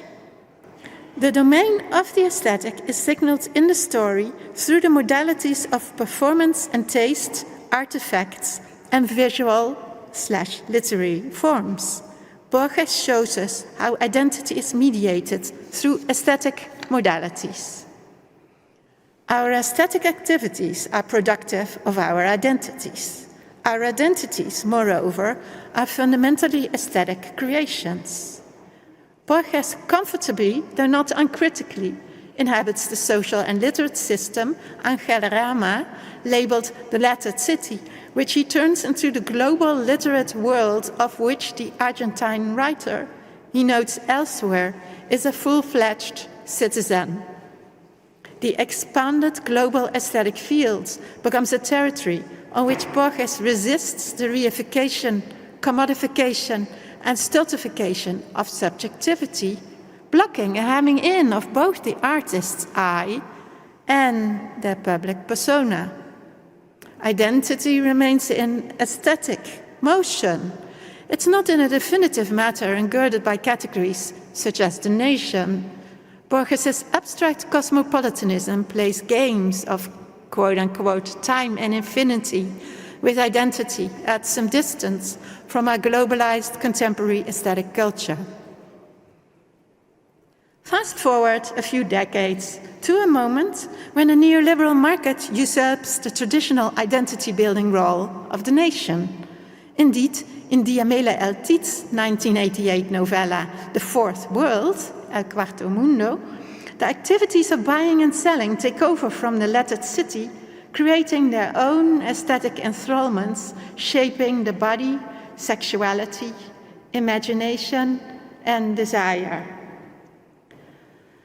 The city, taciturnly benevolent, awoke all kinds of desires and activated fantasies we inherited from my mother. Among the crowded citizenry populating the streets, we could feel the libidinous traffic that consolidated crime and selling. The beautiful, bare torsos of the young Sudaka boys were like living sculptures walking down the sidewalks. During our brief outings, our eyes absorbed a seemingly vast orgy. The Sudakas, previously excluded from literate culture, now are protagonists of the aesthetic city. And I'm using this term that is used often in a derogatory but also in a reclaimed sense that the novel so often uses and rethinks the role of. So the Sudakas, previously excluded from literate culture, now are protagonists of the aesthetic city. Outside, the devastated city grumbles and is given to useless chatter. With the hope that money will fall from the sky, every kind of rhetorical discourse is heard.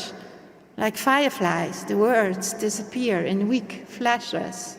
The myopic, miserly city doles out the destinies of its Sudaka inhabitants. The city, broken down and irritable, old and greedy, begins to falter. The lettered city, or what remains of it, is still shaping aesthetic trajectories for the Sudakas, chattering uselessly, having fallen into an irritable mood and driven by an old greediness. However, this inclusion is far from enlivening. Can the Sudakas make literature or art? The voices of the Sudaka waver as they squabble over the money that falls from the sky but vanishes into thin air. They sell the wheat, the corn, and the willow groves for nothing, while the young Sudakas who planted them look on. Sweat is for sale. Frantic merchants shriek at the buyers, who astutely lower the prices to buy up everything, including the sellers themselves. The money from the sky returns to the sky, and the sellers even sell what doesn't belong to them. Newly included in the city, the sudakas are abandoned to the market. They're on offer for the buyer, available on the cheap. Literature in the form of a sudaka baby is for sale too. While the market prevails over the lettered city, in Eltiet's hands, experimental literature, which the consumer presumably can buy, simultaneously gives voice, emphatically, unwaveringly, unlike the wavering voices of the sudakas. To precisely gives voice, the lettered city, while the market prevails over the lettered city in Eltiet's hands, experimental literature, which the consumer can buy, gives voice to precisely the dilemmas of identity this poses. The neoliberal overwriting of historical paths of subjective becoming stands out in her earlier novel, Illuminata, which was published in 1983 during the Pinochet dictatorship. Set in Santiago de Chile, the novel's premise is the notion of the total governance of society through the marketplace, exemplified by a commercial sign towering over a public square, where it casts its advertising slogans over the body of the people gathered there. The Bag Lady Illuminata stars in the design, with the Chilean people incorporating her as their model for the performance vocabularies and ecstasies that the sign solicits. The sign provides the people with their identity in the global economy. It calls on everyone, regardless of their social position.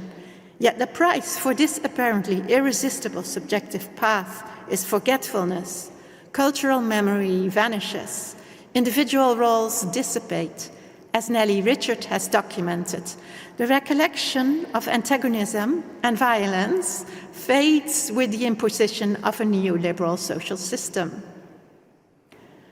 They await their turn for the illuminated sign to confirm them as existence, that is, name them another way. They are reborn that way in this purifying passage, less impaled now, because it blots out their color, confirming the voluntary loss of their civil records. That's why in the square that encloses them, they prowl in the direction of the light, restoring them to an ancient happiness. Incubated anew, they get life from technology. The pale people enjoy an updated aesthetic identity. Neoliberalism, it seems, installs a whitening aesthetic that then yields a ground for the shapes and hues the sign supplies. Again, the aesthetically generative neoliberal marketplace takes over from Borges's lettered city. The sign's beckoning is indiscriminate. The market wants the sudakas and kanakis, but also expels them, erasing their historical roles, their memories, their civic identities, which they feel impelled to trade in for the sign's subjectifying rewards. In its globalizing reach, the sign corrals sudakas and kanakis into the economically and aesthetically driven structures of publicity that the white European middle and working classes also confront. We here see the aesthetic in its full moral and political ambivalence, shaping modes of relation and address in ways that, no matter how equally desired, are deeply problematic. Nonetheless, the novel underscores the effusiveness of aesthetic production in the public square. It celebrates the manifoldness of aesthetic forms, ranging from a feminist human-animal galloping to a huge repertoire of writerly modes, such as literature, as meshing gears, as rubbing, as abandon, and as erosion. In the closing scenes, the bag lady fashions herself in front of the handheld mirror as she pulls out of a paper bag, cutting her hair, putting on a necklace over her grey dress. She mesmerizingly engages in a play with the letters of the advertisement sign, visually arranging them into different constellations. The economy falls short of the totalizing grasp it appears to exert. Illuminata forges creative ruptures. Aesthetic modes exceed economic delimitations. Aesthetic form and agency reenact in historically evolving ways the remnants of the lettered city within the global world, where the nation remains active but is in cahoots with finance capital. The public square, fascinatingly, yields an architectural and corporeal frame illuminated at night by a dual lighting system plus the sign for aesthetic identity formation, at once local and part of a globalized economy. Investigating the spectre that the marketplace is appropriating and even superseding Borges's libraries, labyrinths, and lettered academies, Eltide's novel supplements these figures with a public square, where these conflicting forces play out. She sketches a platform for aesthetic publicity, a forum where aesthetic address unfolds in shifting delineations and multiple media in excess of and tension with the scripts advanced by the global economy. Philosophically, I propose a parallel move with respect to Stuart Hall.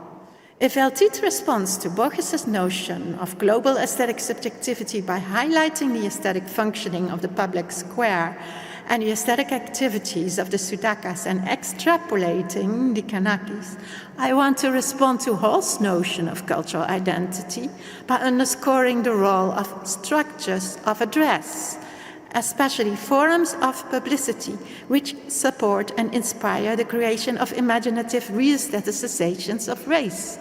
I will substantiate this idea by turning to works by Pope L, Walker, and Julian. Pope L's Whispering campaign from 2016-17 consisted of whisperings, both recorded and live, relating stories of immigration, civil war, and uprisings, as well as tales about local historical figures and architecture in Kassel and Athens, where the piece was installed during Documenta 14, enacting a mode of address, whispering, in places where it doesn't ordinarily occur. The work rearranged a platform for aesthetic publicity. Of particular importance to a becoming audible of the inaudible in this forum is the work's uptake of categories of race and ethnicity. The following passage from the whisper score accompanying the work offers a poetics for the work. I arrived at the perimeter of the city and was met by 3 emissaries with large black dots on their foreheads. They looked upon me for a long time as if measuring me for a dark place. Then, without warning, they turned and walked away, and I followed. Viewer and narrator engage in an improvisational following of black emissaries. The score picks up on its trajectory toward blackness in a vignette where the African-American artist in Chicago, looking at photos of Athens and Kassel, locates himself in an array of positions in relation to blackness. At the edge of the atrium is the end of the picture and the beginning of another part of the photograph, an electronic photograph. On the other side of this edge is blackness. This blackness of which I'm in encloses an entire world. I can see this world, but I can't experience it. Or I should say, there's a part of me that at this moment sits in this room in Chicago writing, and there's a part of me which navigates the darkness and leaps into the black, disappears into its density, which is everything and itself, X. And simultaneously, there's this other part, this European density. I call it my Europe, which now appears on its knees, staring at the rough stone floor of a vaulted passage, a tunnel beneath the east retaining wall of the Panathenaic Stadium, built in the 4th century BC in a ravine during the tenure of the archonship of Lycurgus. X. Racial identity here is in motion aesthetically, supported by dazzling shifts and movements between frames and forums, photographic, writerly, corporeal, digital, architectural, local, regional, global. Via the proclamation, brown people, there in the left corner, if I can make the beep go there. Oops, sorry. in the left corner. Okay, I'm not going to try with this beep anymore. There you see.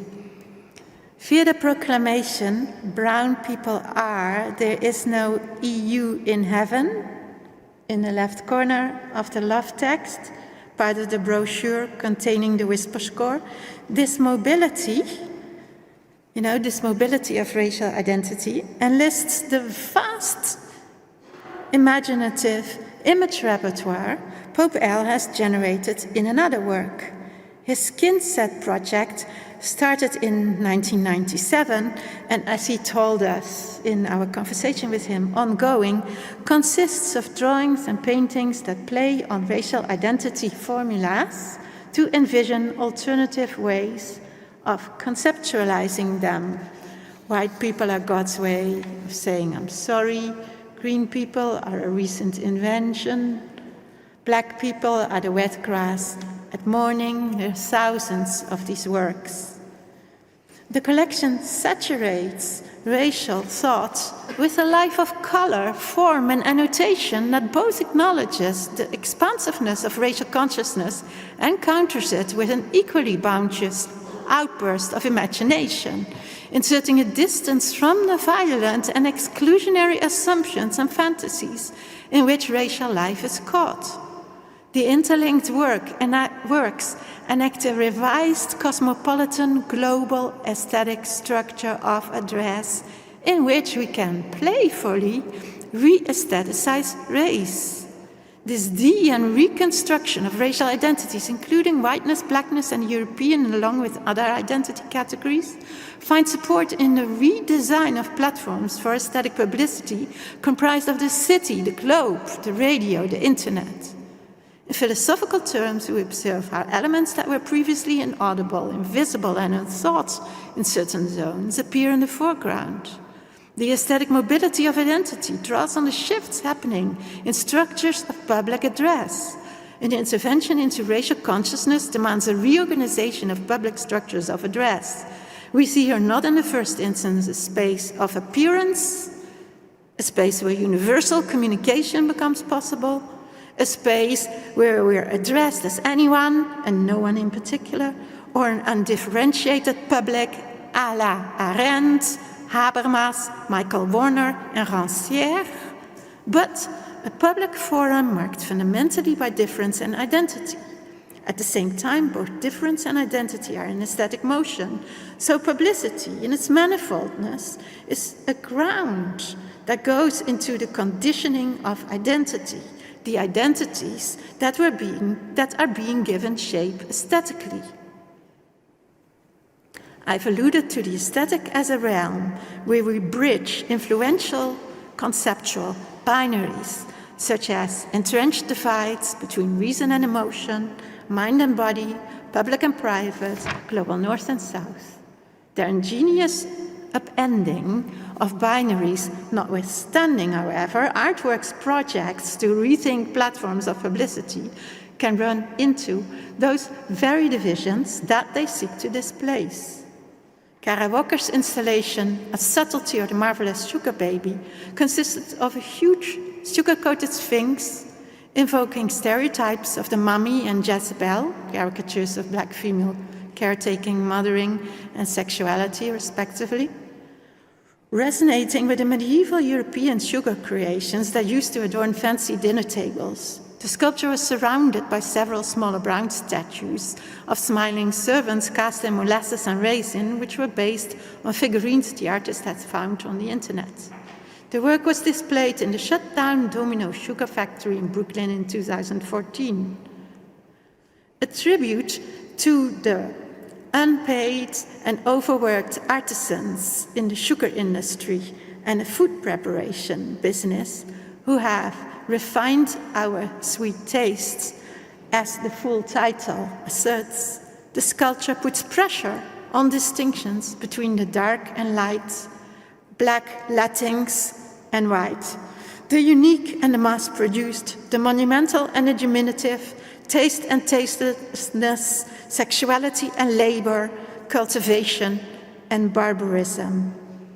The installation sets forth a public space where viewers could experiment with their positions within these binaries.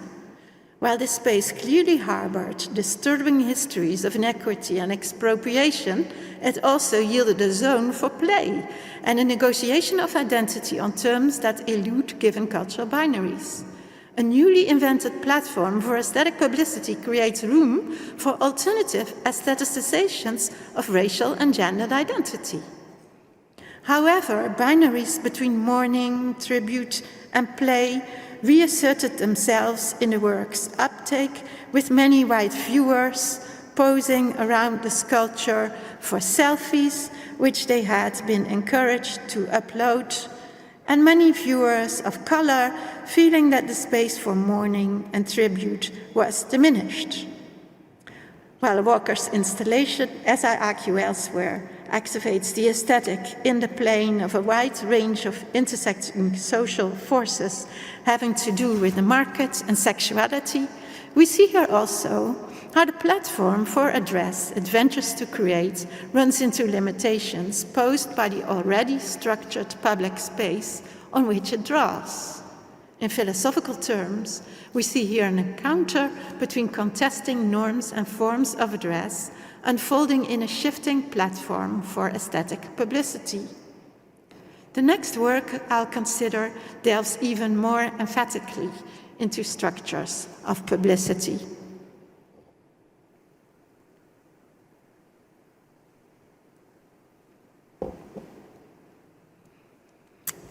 In his multi-channel installation, Lessons of the Hour, Isaac Julian explores the life and thought of Frederick Douglass, the 19th century abolitionist and philosopher who celebrated the democratizing powers of photography.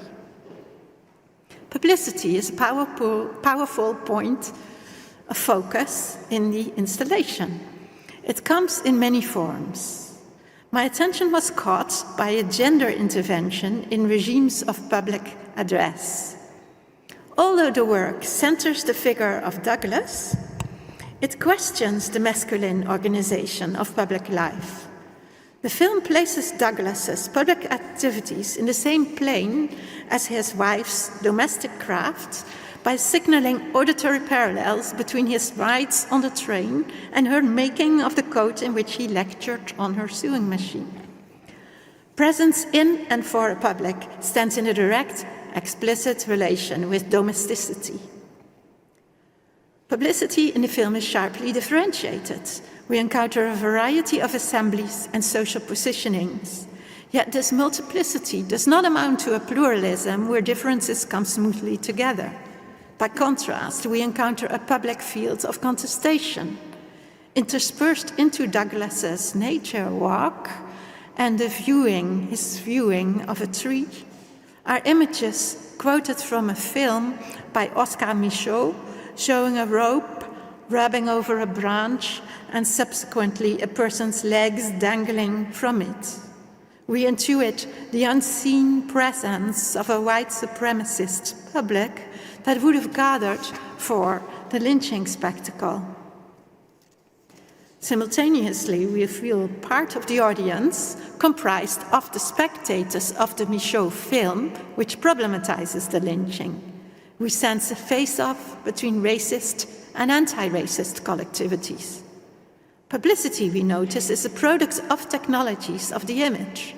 Indeed, Douglass lectures on the ability of photography to bring people close, all, quote, within the reach of the Daguerrean apparatus, unquote.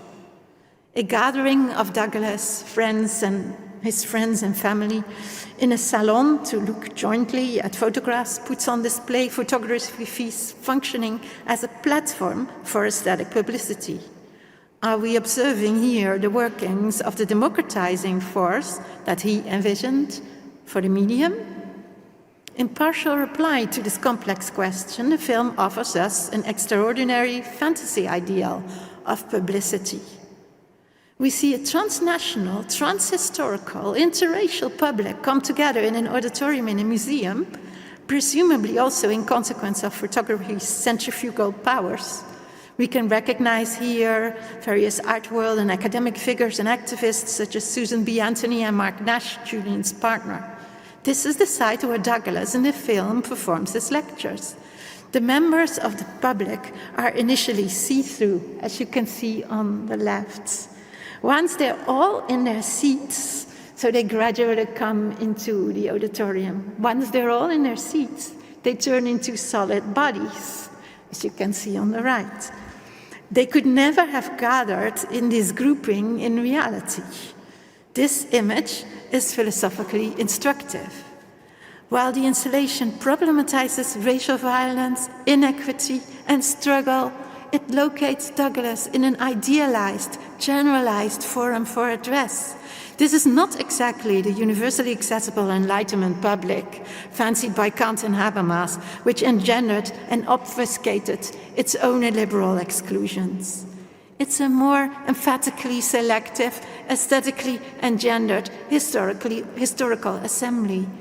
Yet in a manner I take to be signaled by the see-through entry in which different figures can be overlaid in one, the forum ventures to open up to the audience of the film and to the public at large. The forum ventures to open up to the audience of the film and to the public at large, period. From a philosophical perspective, I'm struck by this turn to a generalized platform for publicity, now brought about as in part an aesthetic production. Given that this is precisely the forum hosting Douglass's lectures on the wounds wrought by slavery and the exclusions of the 4th of July American holiday, Julian signals the productivity of this photographically and more broadly aesthetically engendered platform for publicity. He uncouples this forum from identity associated in unitary terms with the nation. Rather, the failure of the nation and white racist exclusionism pervading it become speakable in this forum. The vision of a generally accessible space established, the film moves on to another kind of assembly. Drone footage shows us surveillance images of a Black Lives Matter protests. Photography in this sequence serves as a tool of crowd control, curtailing a form of publicity. Aesthetic platforms for publicity hold these contradictory forces. We observe here the aesthetic in its fundamental ambivalence, problematic, yet vitally needed as a register of social justice. The platform for publicity that Julian's installation fancies in its see-through openness, a platform that reaches further definition, filling in, and specification, illustrated by the seated audience's solidity, yet can also be dissolved to achieve as of yet unrecognized openings and overlayings, functions as a forum where new social connections, affiliations, tensions, and questions can arise. Identity in this arena is an aesthetic motion. Platforms for aesthetic address support contestatory negotiations of identity. Artists, as well as curators today, re-envision platforms for aesthetic publicity. The parliaments of forms and bodies, as well as the encyclopedias and atlases we have seen in recent years, are point in case, and we are reminded of N. Weesog and others, Walid Raad, Gerard Richter. In our thinking about the links between art and identity, we need to take this into account, pushing beyond Stuart Hall emphasis on the plane of subjectivity.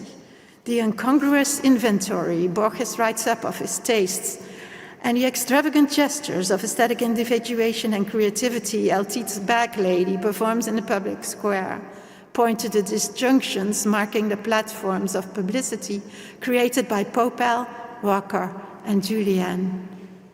I have uncovered a notion of aesthetic publicity, drawing on Julian, that conjoins the aspirations to general accessibility with a certain openness to reconfiguration. The Sudakas and Kanakis are not merely for sale. They enter the public square, where they can craft multiple unforeseeable affiliations and conflicts, not only among each other, within and among group boundaries, within and beyond group boundaries, but also with white, middle, and working classes, as well as other constituencies. While artworks built on public platforms for address to make their effects, they simultaneously alter these spaces. The aesthetic, as it's operative within platforms for address, turns out to be vital to our capacities to inhabit our racial identities in open-ended ways and to shrug off unwarrantedly restrictive cultural frames in an embrace of the effusively proliferating aesthetic possibilities that are yet to be realized. Thank you very much.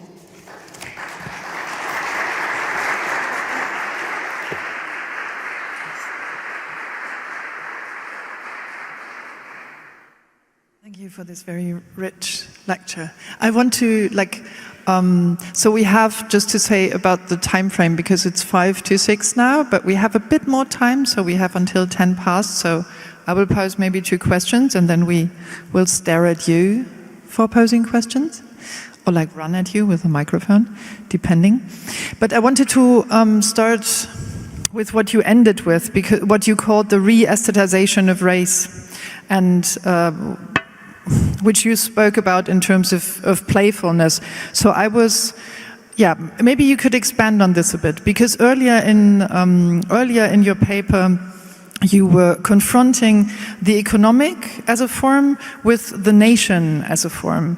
And if I got you right, you have an affirmative understanding of the nation as a political context, but a negative understanding of economics as interfering with political form.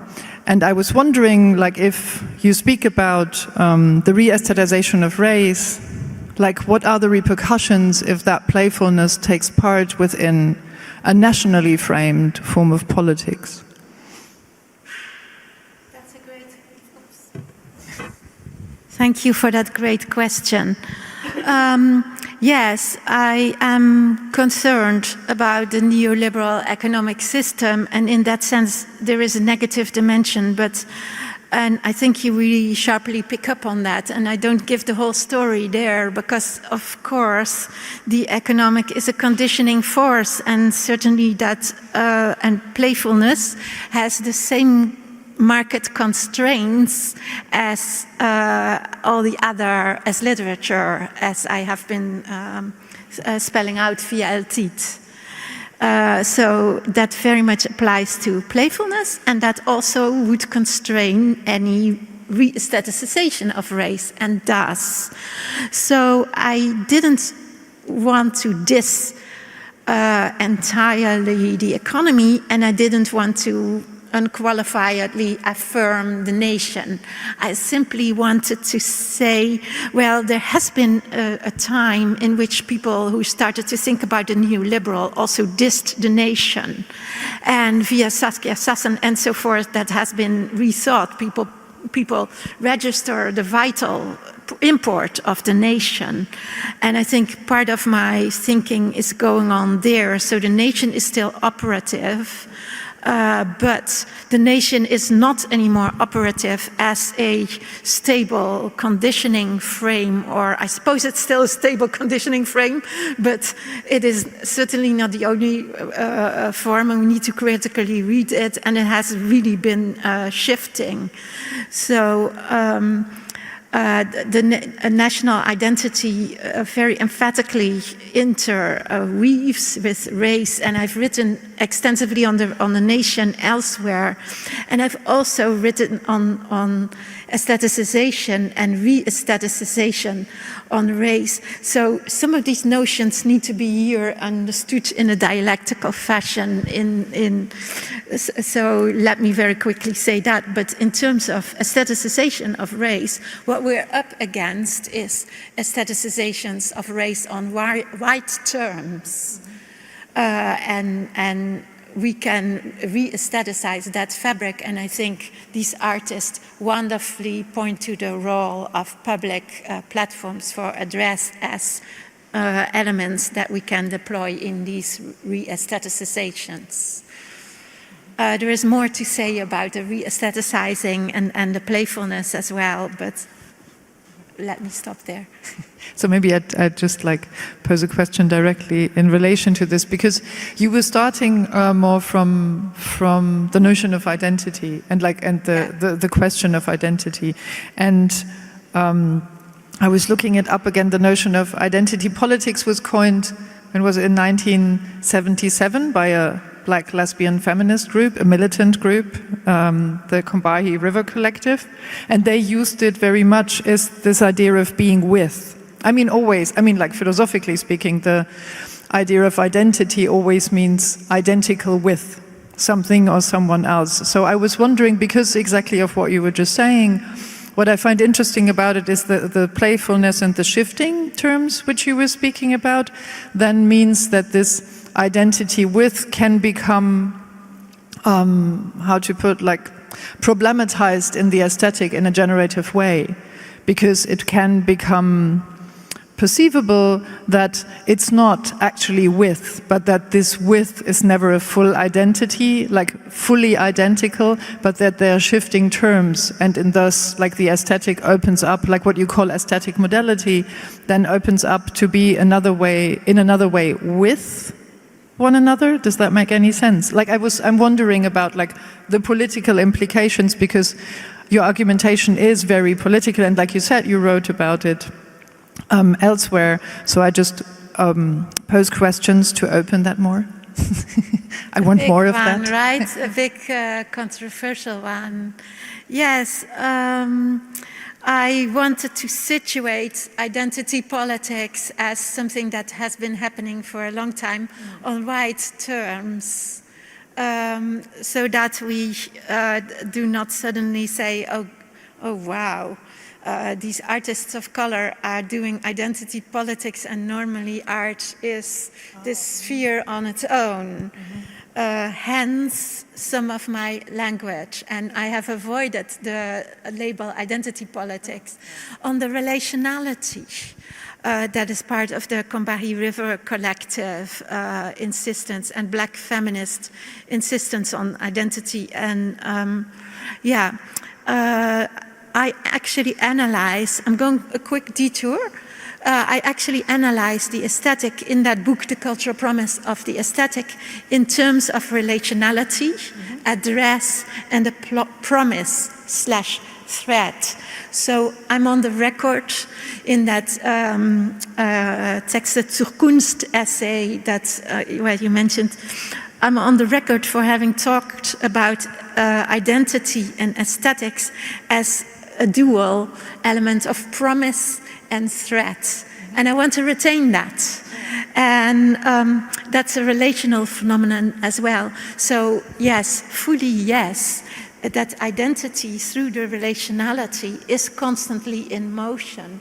And I think it's very important to think the aesthetic resources we draw on in that process, for better and for worse. And in that sense, relationality is key, because relationality is key to that ambivalence of the aesthetic. And for many, that ambivalence is hard to recognize, right? Because then the aesthetic quickly becomes a problem, like the aesthetics of fascism, or then we can throw out the aesthetic too. But I'm saying, no, retain the aesthetic, because we're coming out of this long period of anti-aesthetic thought. So we're still doing a bit of backtracking, because right now the aesthetic is very much in fashion. Everyone, as it were, is doing aesthetics. I'm very curious about hearing more about how that works out in the German context, but in the Anglo-American context, not in philosophy, because philosophy is always a bit conservative, but the aesthetic is back in the culture at large. Even Popel mentions aesthetics in his lecture performance. So what I'm saying, yeah, we're still a little bit working against that and against the anti-aesthetic, and the ambivalence of the aesthetic is, I believe, and that's why I talk in terms of promise and threat, the ambivalence is very important to bring to these political questions. Thank you. Thank you. Generous for the answer. Great question. As we have a couple more minutes left, I'm turning to you and not pose another question. If somebody has a question or a comment, I can come run over and give you the mic. And happily so.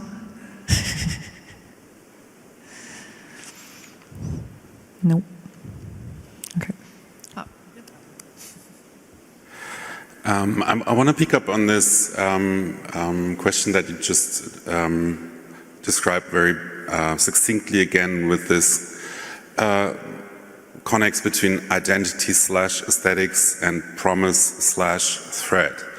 And it made me think of a piece by Adrian Piper from the 1980s, Vanilla Nightmares, which is, I think, in some way a key work for this entire paradigm, let's say.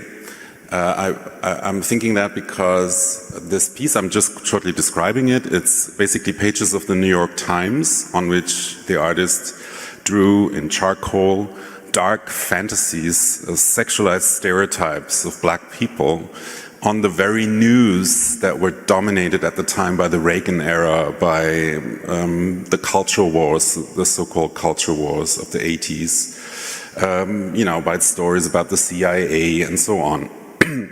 And what I'm wondering is how this kind of negotiation, well, negotiation is maybe the wrong word, but this difficult walk along that tightrope, let's say, between promise and threat, actually plays out between artists and audience. Because there's always this level, with Pope L as well, with this work, there's always a level where he makes you, and that's of course purposefully, uncomfortable, where there is a cringe-inducing factor. For example, his current show in Frankfurt is basically, it's called Misconceptions, Missverständnisse. It's all about that question of like, where promise and threat all the time kind of seem to ambivalently be in the room. And I wonder what you make of this kind of, this factor of cringe and of feeling uncomfortable. Yeah, the unsettled ground. And I would say that's going on with Karawoker as well.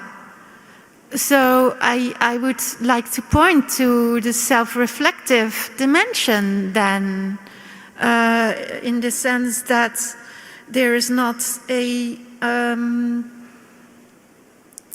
giving the audience a place where there's only promise. There's also the artists themselves positioning themselves within that cultural field where there are no bromides, you know, no quick and ready solutions. And what I want to say about it also is that it's labor, and here we get back to the economic, because there is a labor of reading going on. I was dealing with 2 experimental Eltit novels. Those call on a huge labor of reading on the part of the audience. It's the same like with the Whispering Campaign, or yeah, indeed with so many of Pope L's.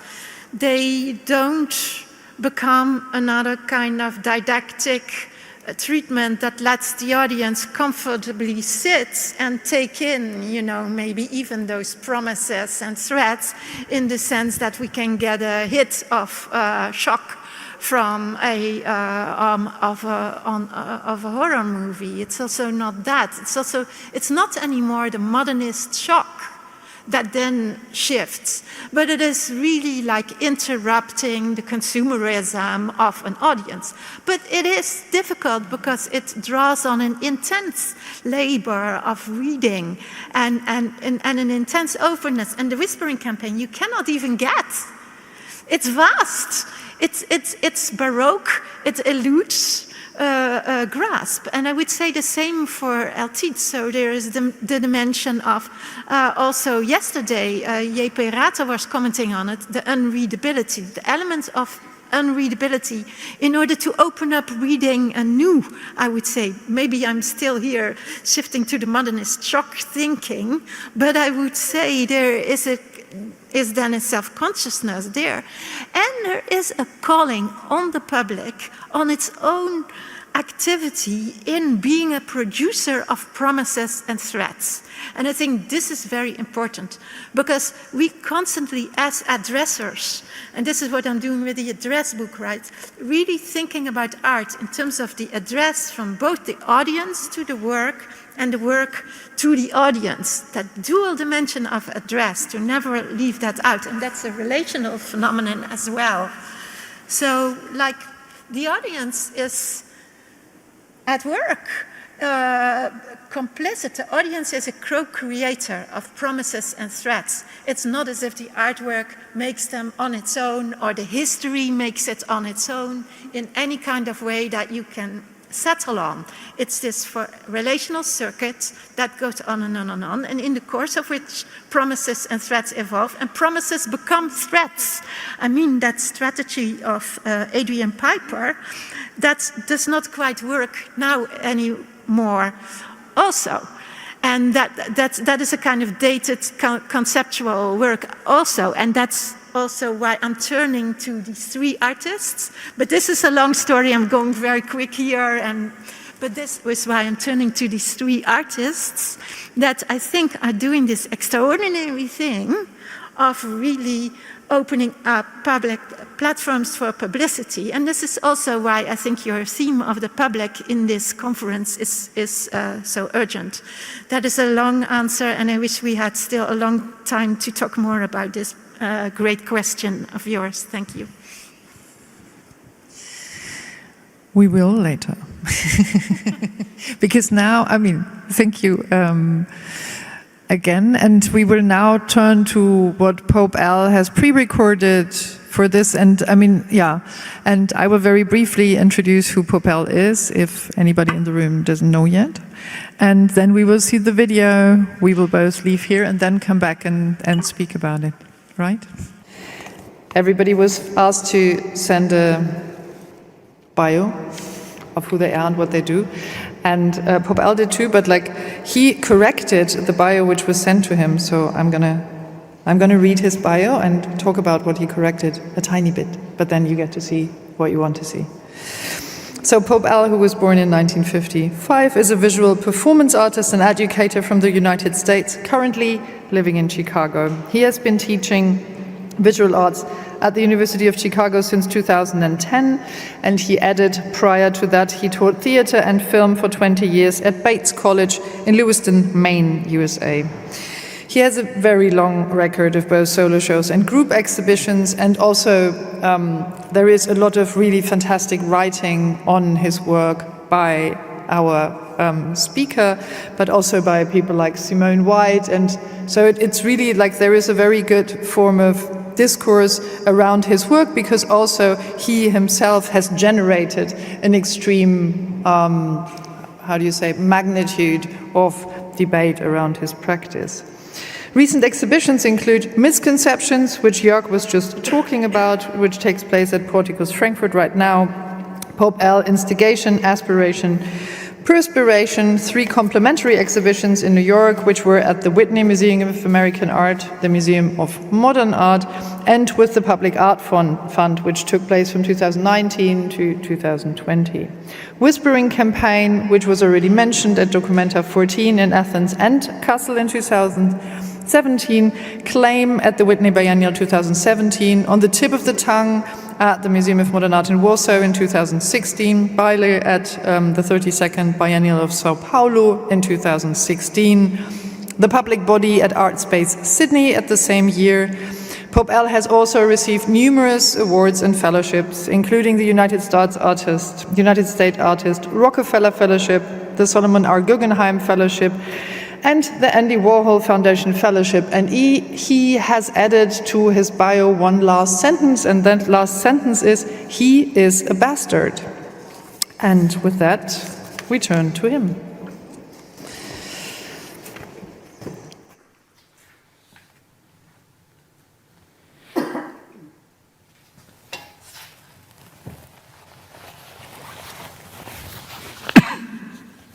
Where is it?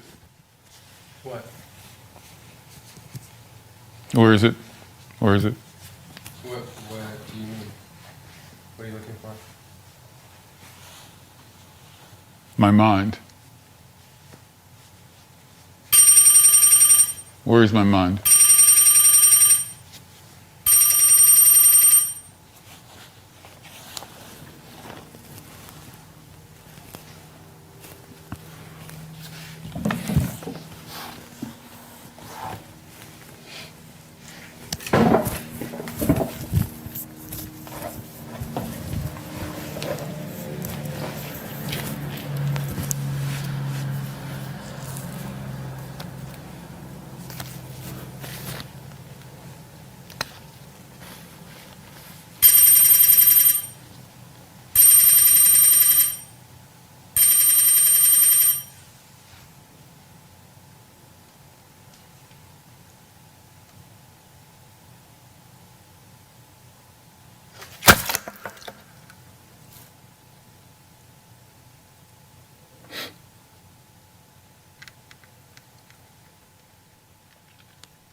Cryptomnesia. Cryptomnesia occurs when a forgotten memory returns without being recognized as such by the subject who believes it is something new and original. Amnestic syndrome, folk usually know who they are. This is possibly humorous because most people, even without amnestic syndrome, do not know who they are. If that keeps happening, I might get Alzheimer's.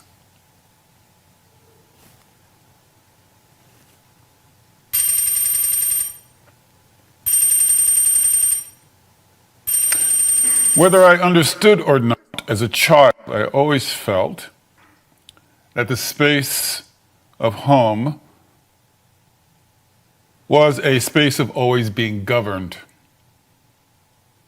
We were on welfare, public assistance, my mother explained.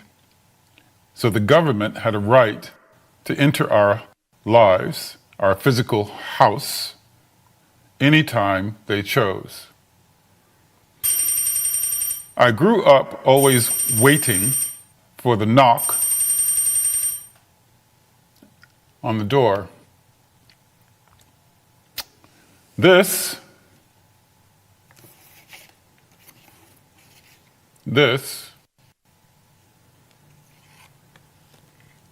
is a postcard project I created in the 1990s.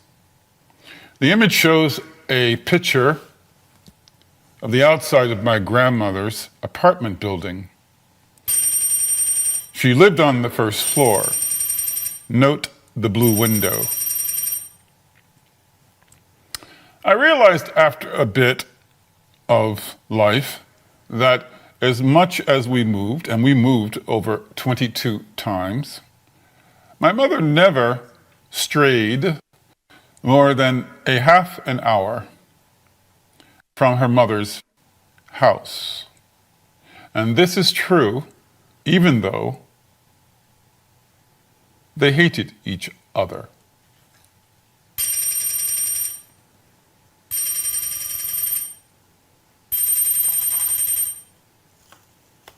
Memory is a form of self-surveillance and complicity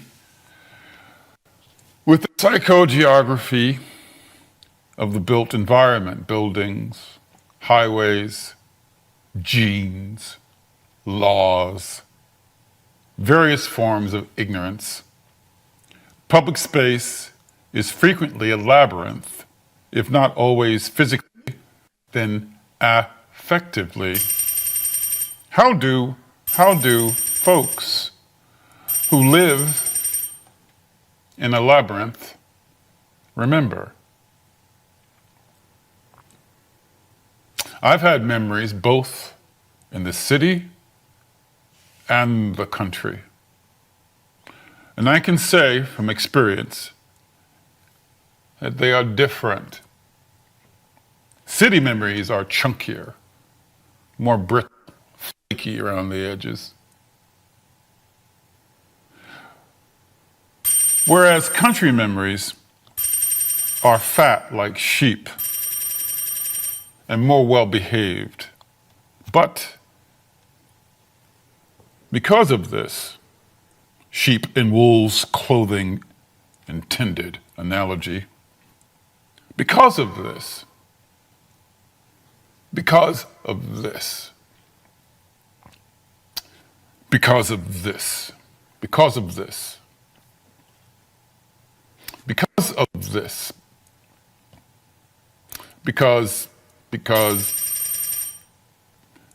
because of this, because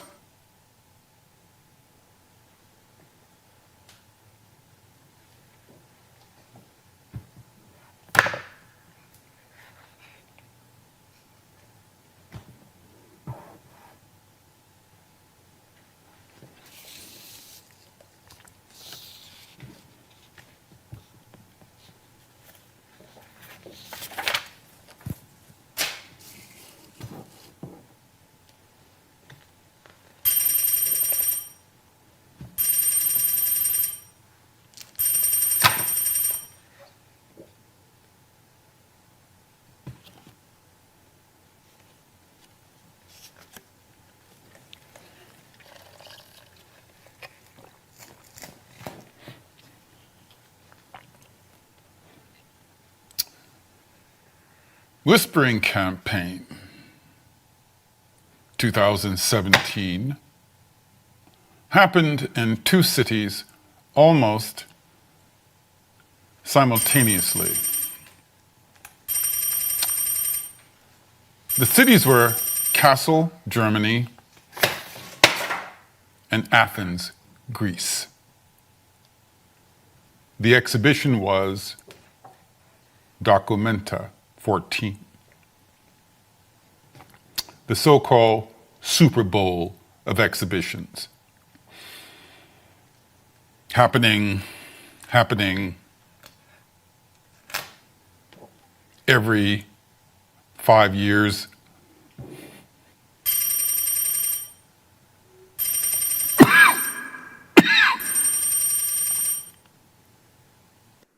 Usually only in Kassel. Documenta 14 was a big deal because it was the first time Kassel, Germany, had to share the limelight, the stage, with another city in another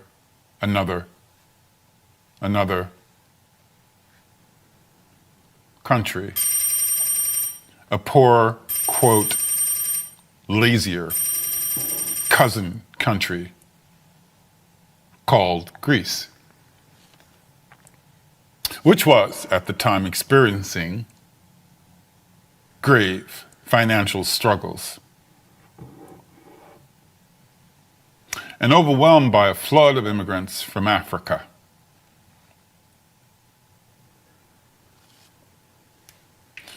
But Greece and Germany also shared a rich, complex, historical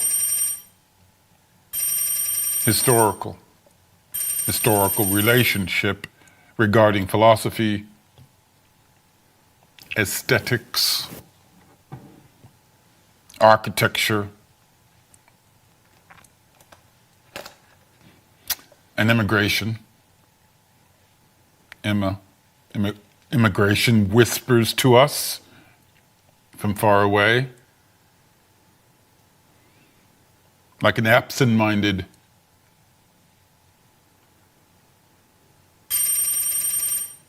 whispering campaign transmitted, whispered,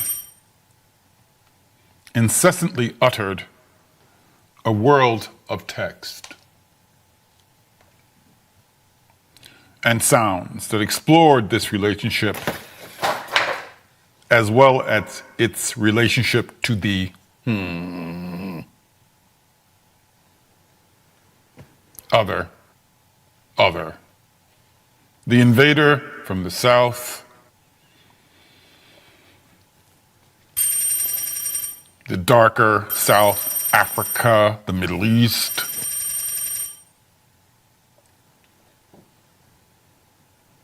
maybe New Jersey. The Spring Campaign was in continuous operation, 24/7 for the entire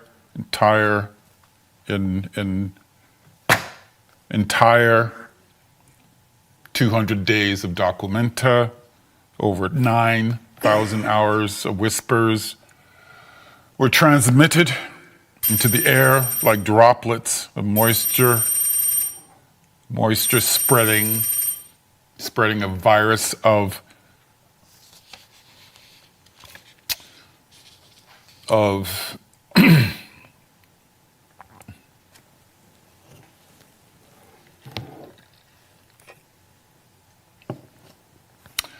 of hearing.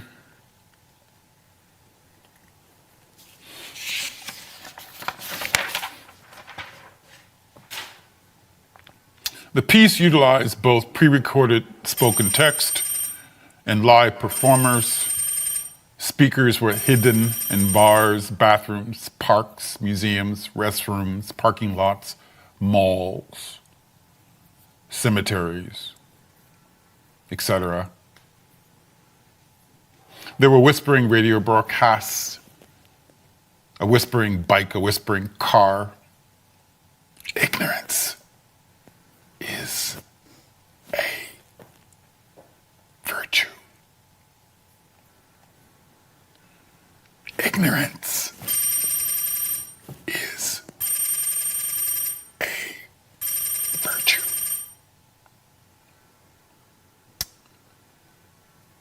Ignorance is a virtue. The function of the piece was to create a cloud of irritant puzzlement, disturb the buffers and currents of certainty, provoke with sound, interval, and sibilance, such that the ear goes on an errand for the heart. There is no EU in heaven.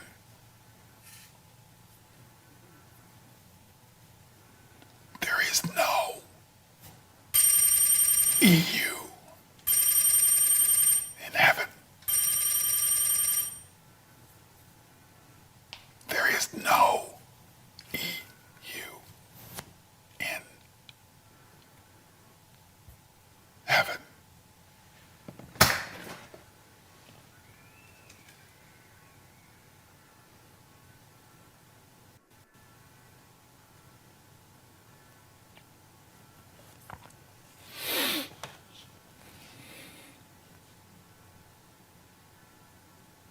Am I Am I getting Alzheimer's? No symptoms recently.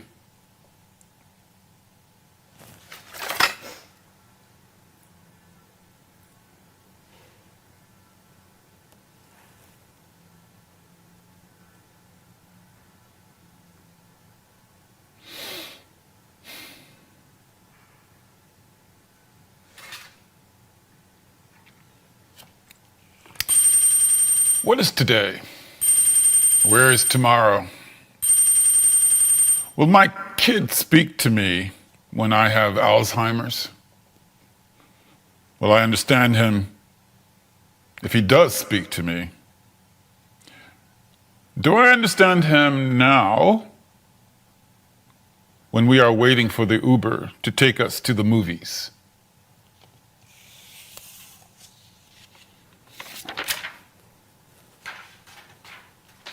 Memory belongs to no one. That's why we are so fraught together in the name of it. We make up stories about memory to survive it. One cannot escape memory. We try. But there is no monument sufficient to act as our bulwark, our teddy bear, our universal blankie. Maybe these whacks to my head, I call them my revelations. Maybe these whacks to my head, maybe without my knowing it, maybe these whacks are actually a cure for the disease.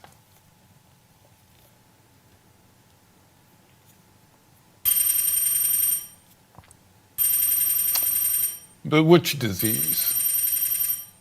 The disease of Alzheimer's or the disease of memory?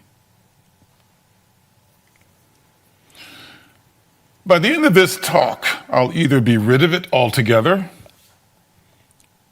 or I'll end up wandering the neighborhood in my desk chair, looking for my house. Maybe I'll learn something.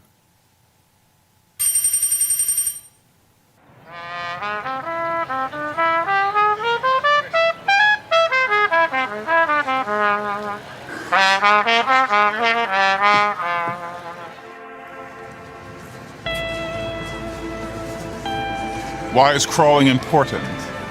Well, it's not really. It's just a container to place human concerns. Struggle, pain, hope. A reason to get out of bed in the morning. A reason to get together. I realized that maybe this container is bigger than I thought it was. In itself, the act of crawling isn't anything special. It's really what you do with it.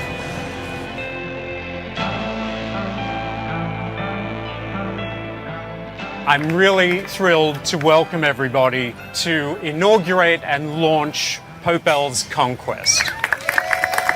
I give you the man, the legend, the impresario of the crawl, Popel. All right, crawlers, come to the line, please. Heads up, knees splayed. All right, ready, on? Conquest was a group of over 140 folks crawling on their bellies or their knees, however they chose to do so, from Sarah Valley Park to Union Square via Washington Square. Each had a flashlight, knee pads, elbow pads, blindfold, and one shoe off. And so I was trying to, with very little shifts, indicate different levels of struggle or possible calamity. Popel really emerged in the 1970s, and New York City at that time was a very tough place. The city was bankrupt. There was a homelessness crisis, and members of Popel's own family had experienced that.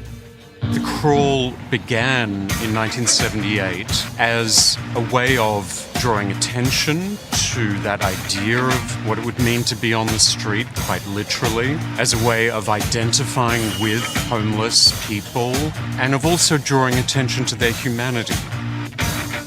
Popel has been working as an artist actively for more than 40 years. The crawls really are his most iconic work, but he didn't want to repeat himself. So I think Conquest was really an opportunity to take an idea and really put it through this kind of theme and variations and see what would come out the other end. We had people from all 5 boroughs, all ages, different physical abilities. And I think for him to do this crawl in one of New York City's now most affluent, most privileged areas was that kind of contrast that he really finds interesting and powerful. The path was a drawing. I would say that. It's a drawing as well as a sculpture in time. And time worked in a number of ways. In real time, we're going from 10 in the morning till 3 in the afternoon. But there's a lot of history in the places we passed. For example, the A's Memorial. In Sarah Valley Park, the Lenape had fields here of tobacco at one time. Washington Square Park was where, in the early days of colonial settlement, the families of African slaves cultivated farmland and lived and worked. All of those layers were important to Popel and things that he gestured to in subtle ways. They're a very interesting group, New Yorkers. They're kind of cranky at times, but they're curious. Now, they may be critical of what they see, but that's all part of their participation. The commitment that people gave to the action, the commitment of the witnesses to the event itself, I think a number of people were surprised. People have a troubled relationship to art, I think. I know I do. If you can make something that people can feel a little closer to in art, I think that's really rare. Working with Public Art Fund gave me a way of finding a kind of vantage point where I could maybe see it with more objectivity and see how it could belong to someone else. I mean, to be able to be in the street with your own posse, as it were, and to have it have its own kind of idiosyncrasy. And then that idiosyncrasy becomes a hub for being together in a way that you're not normally able to do in the city. People have all kinds of things that they would like to participate in, but we always say, well, I'll do that tomorrow. Events draw their own conclusions in time. And then how you judge them, well, that's something else.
Does memory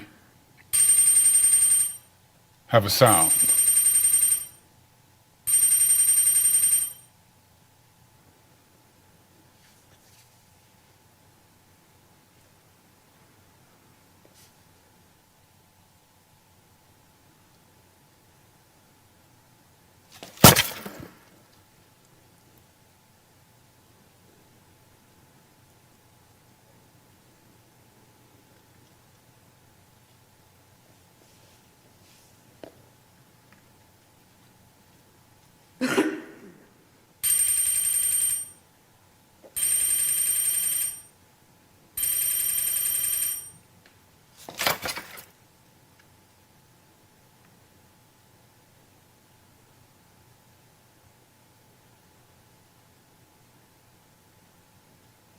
Now, do you know that you're the only person, the only real contestant?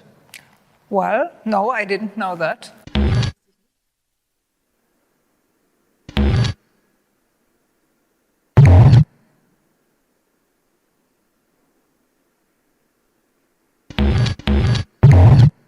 And now, Casey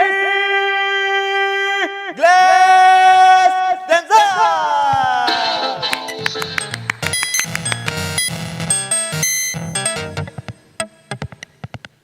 Hello Deutschland, hello contestants, and hello Himmler. Welcome to Missverständnisse, the show where it's not about what you know, it's what you believe. Now, welcome to our studio here at Kunsthalle Portikus, and I hope you guys are ready to play. I know I am, so let's start this show. But before, let's get to know each other a bit, right? Contestant number 1. Who are you? Schulz, Heiko Schulz. Heiko Schulz, lovely to meet you. Yeah. So what do you do for a living? I run a repair store, DVD repair. Mm-hmm. All right, contestant number 2. Hello. Who are you? Hi. I'm Elizabeth Onyeka, and right now I'm looking for a job in Frankfurt. That's lovely. Okay, so you had your time in the green room to spend some time together, right? How did you like the color? Was it all right? Just kidding. Let's remind the folks how we play this game, right? Now, German folks, this is how we play Missverständnisse. So there are 4 contestants, 2 of which are here with me right now. Then there are 3 rounds. At each round, 1 contestant will get eliminated. So the last man standing will win the thanks of a grateful nation, right? Yeah. Yeah, you're laughing correctly because, of course, they will win, or the person will win a brand new car. Isn't that lovely? Yeah, no, I'm just kidding again. Now, each of you filled out an interview previously, and now I will ask you which contestant made this statement here previously in a game we like to call Who Said What? Who said what? Who said what? Who said what? Who said? The drugs that make you German are beer and bad speed. Contestant number 1. Who said the drugs that make you German are beer and bad speed? Was it contestant number 1, 2, 3, or 4? Make up your mind right now. Hey, don't push me. All right, let's ask contestant number 2 first. Who made this statement? 1, 2, 3, or 4? What was the statement again? The drugs that make you German are beer and bad speed. Okay, I would say contestant number 3. All right, contestant number 3 and contestant number 1, what do you think? No, it's... Yeah. No, stick to your answer, it's okay. 4. 4. And the correct answer is... The statement is made by contestant number 3. We have a winner, contestant number 2.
eyeball?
So, what is important to mention, and maybe that's also like the starting point for you speaking a bit to Pope Al's contribution, that this contribution was made specifically for this symposium, which you also can see by the structure of how it's done. And I know that you two, Pope Al, and you had a conversation about it already. Maybe you can relay a bit about the conversation which you had. Yeah, one part of the conversation that Gursoy and Jörg and I had with him was he told us that his interest in Europe had shifted. Oh, closer? He told us that his interest in Europe had shifted over the time, not only his, but also other black artists, in being a shift from being very opposed to Europe to being interested in Europe, to not be negative about Europe or not just negative about Europe. So the shift in his thinking. And then, well, he told us a little bit about darkness and blackness and his neighborhood, where it suddenly became more darker where he lives. Going from the university, you see it very clearly. And strikingly, in the performance lecture, he speaks about the Whispering campaign also in terms of the darkness, Europe's darkness, in the sense of the Whispering campaign being engaged with the place of Africa and the place of the Middle East in Europe. So he spoke about the blackness, but then now seeing it again, and in the conversation, we spoke a little bit about the blackness, we asked him about it. Seeing it again, it strikes me, we didn't talk about the whiteness. And EU is there, he mentioned EU, but we didn't talk explicitly about whiteness. And in the performance he doesn't talk about whiteness, but of course you have that white thing hitting. But we did talk about memory, and he talks about memory. And now seeing the film again, it really strikes me that at the moment he narrates his personal story of his home, he hides his face, going with the side of memory that is memory belongs to no one, which he told us, right? But then there is, of course, also this other side of memory that he is narrating his own story, and the Whispering campaign has all these narratives. So we talked in the conversation and a little bit about this question of memory, like, is this something you want to get rid of? And And on the one hand, yes, memory, and on the other hand, no memory as a threat. And we pushed him a little bit on it in light of precisely the sorts of things we have been discussing, an absence of memory, right? So, yeah, those were some of my thoughts, that contradiction. And then I was thinking also with this sign, this is a story, I'm afraid to go on. This is the story, afraid to go on. Is he here performing blackness? Is he performing whiteness? And is that something that in a new form comes out of his performance? And maybe also for the audience. So this is, I think, a question that is interesting to think about. The whiteness and the blackness that emerge out of the performance. Yeah, I totally agree. I mean, also in relation to, I mean, you were already talking about like the early part of the piece, of like his contribution, where he talks about, what I found interesting also in relation to hearing your talk, is this question of the relation of public and private, him speaking about the private home he grew up in as being permeated by the nation state, by the public perpetually. And so how does that then change? Like, how is someone who's growing up in a home that does not cohere with the bourgeois ideal of the private being a shielded place of development of an interiority, which you then carry into the public to represent yourself, but growing up in an environment that is constantly permeated by the public as a form of state interrupting violence, knocking at the door. So then the subjectivity you carry on the street, you represent in that public, is already fractured. It is not like clearly, neatly distinguishable between like a shielded bourgeois interiority, which is like the European Enlightenment ideal, and the public in which, like you said, critically Habermas and others then see this pure form of interaction. But there is already like an impurity in this perpetual presence of violence of the relation of public and private in it, which I really liked about this beginning, to present it as like a polluted figure. Yes, and then the home as a threat, in fact. Not at the home as a safe space, and maybe the public as a site where more is possible. The site of public performance. And Jörg asked Pope L in the conversation, and I hope this can be very open, and we're curious about your reactions as well. But Jörg asked Pope L about the blackface, right? And this is in the film. And this is the element where I would think he's drawing attention to the performance, to whiteness as a performance, or to the production of whiteness through blackness. And then strikingly, you see that this positionality, he undercuts his own positionality, and I think that's fascinating about the lecture. He destabilizes his own personality in terms of the question of memory, right? The whole thing about the amnesia, or not having memory anymore. But do we on a daily basis even know who we are or where we are in relation? So he problematizes positionality. He destabilizes himself by ending with and by deconstructing language, like because.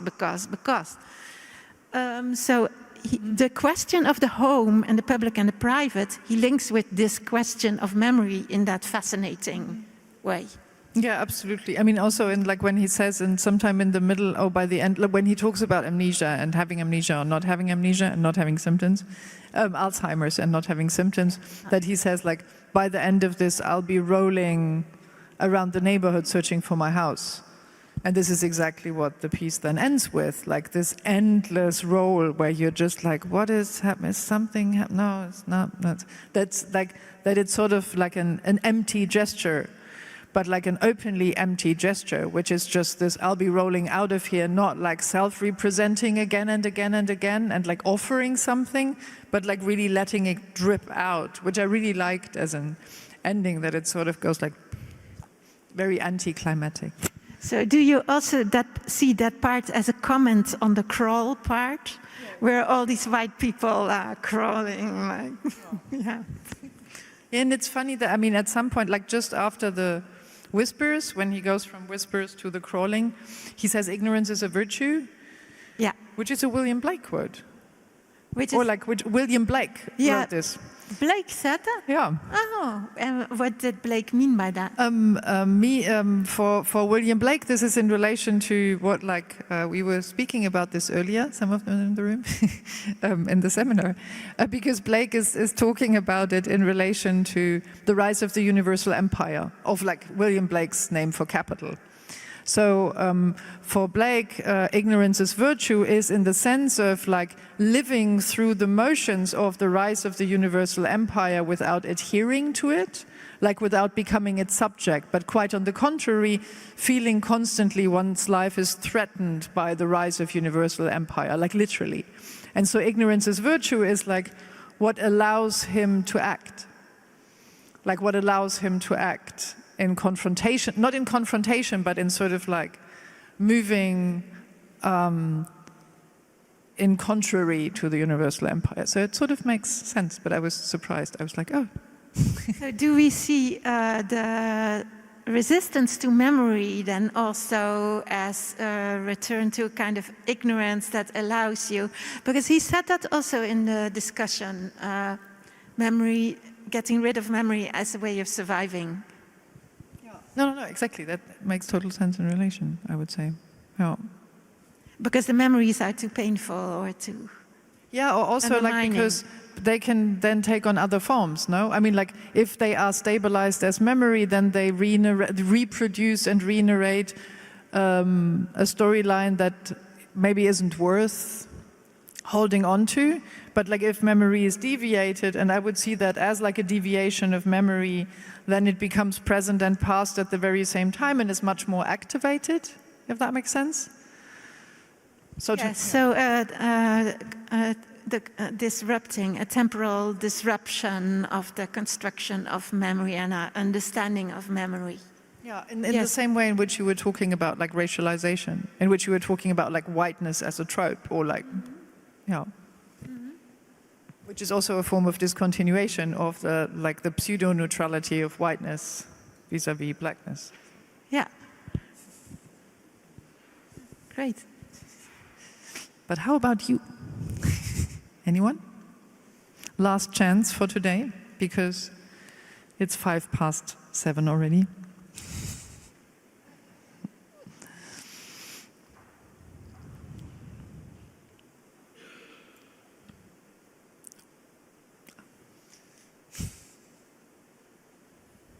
Thank you very much.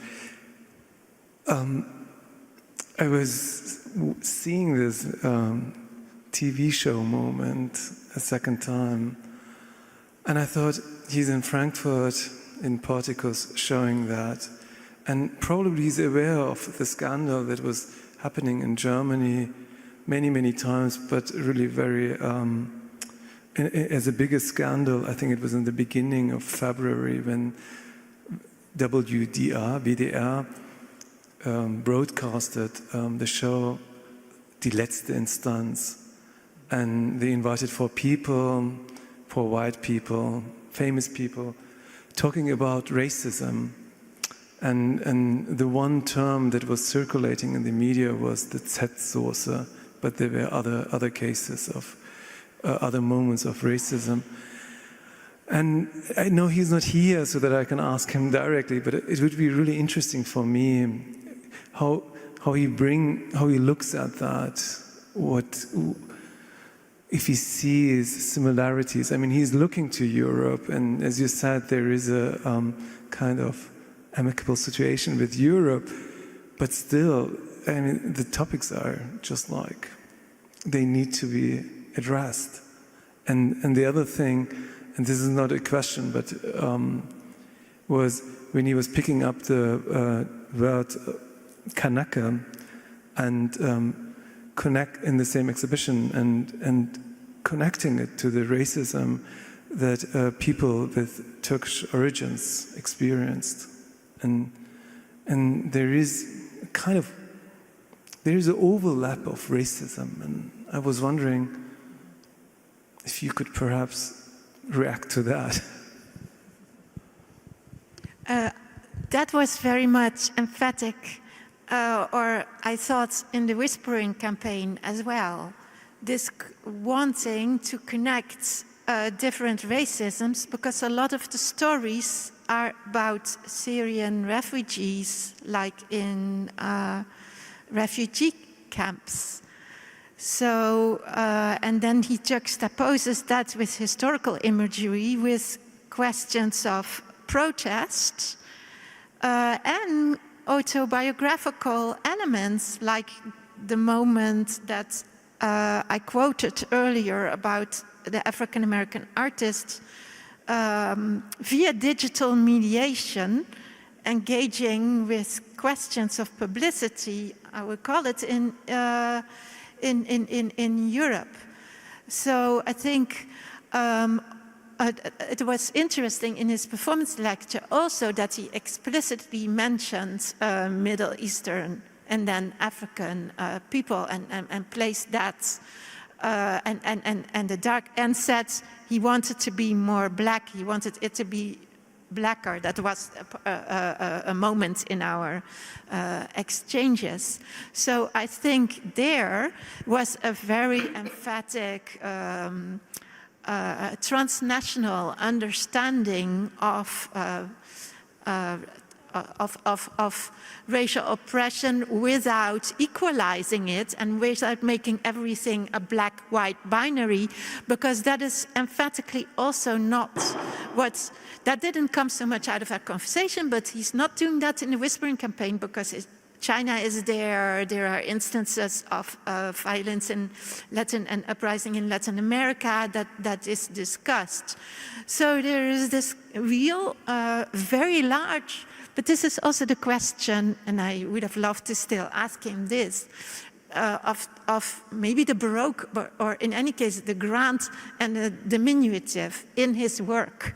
Because at the same time, he can be very specific in terms of these narrations. And I think what you mentioned about the Kanake pertains to that, right? He speaks of very specific cultural locations and very specific local narratives. And then his concept is at the same time very grand of his concept of his works often, like with the skin set drawings, thousands of works, but at the same time this diminutive.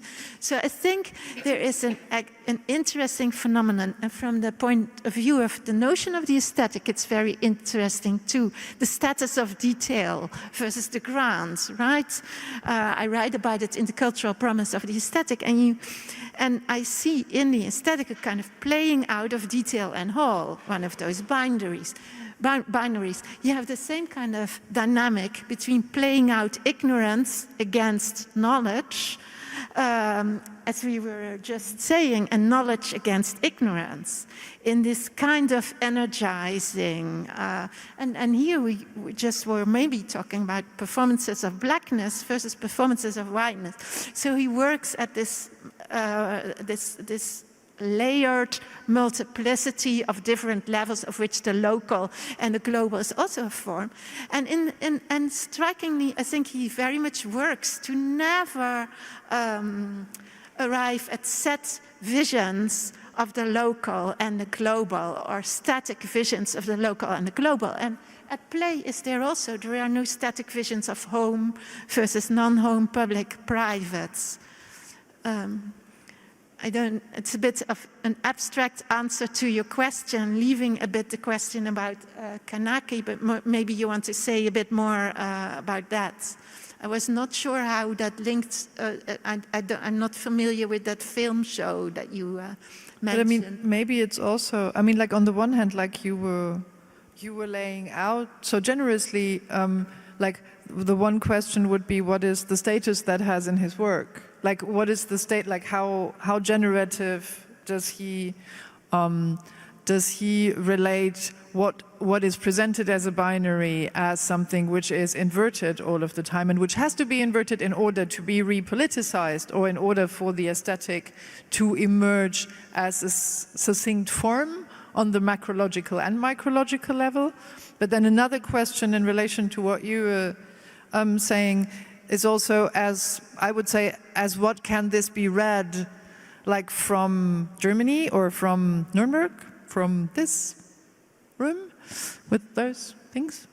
And that is that it very much pertains to the nation state and the form of the nation state, and that like there is racism and there is racialization as long that there is the nation state in place as the central organ of political violence. And that's just me quoting Carl Schmitt. That's and not me accusing the state of that, but that's the self-description of the nation state, and being, like you said, specific about using the word Kanako, or like using specifically the national forms of discrimination, the national forms of degradation, is also being very specific about the political violence that is faced by people living in a form of Europe that is a meta-nation state, violently keeping people from entering it, and which forms out of miniature nation states, each of which has the racisms, the deadly racisms which construct its national identity. So I think, I mean, like even that, like for a US-American artist, the centrality of the nation state in the European sense is not really at stake that much. But then again, reading this work from Europe as someone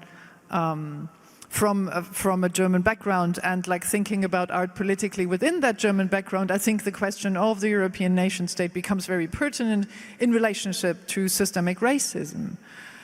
Yeah, it's almost as if he sees cosmopolitanism or a transnationalism as part of an answer to racism,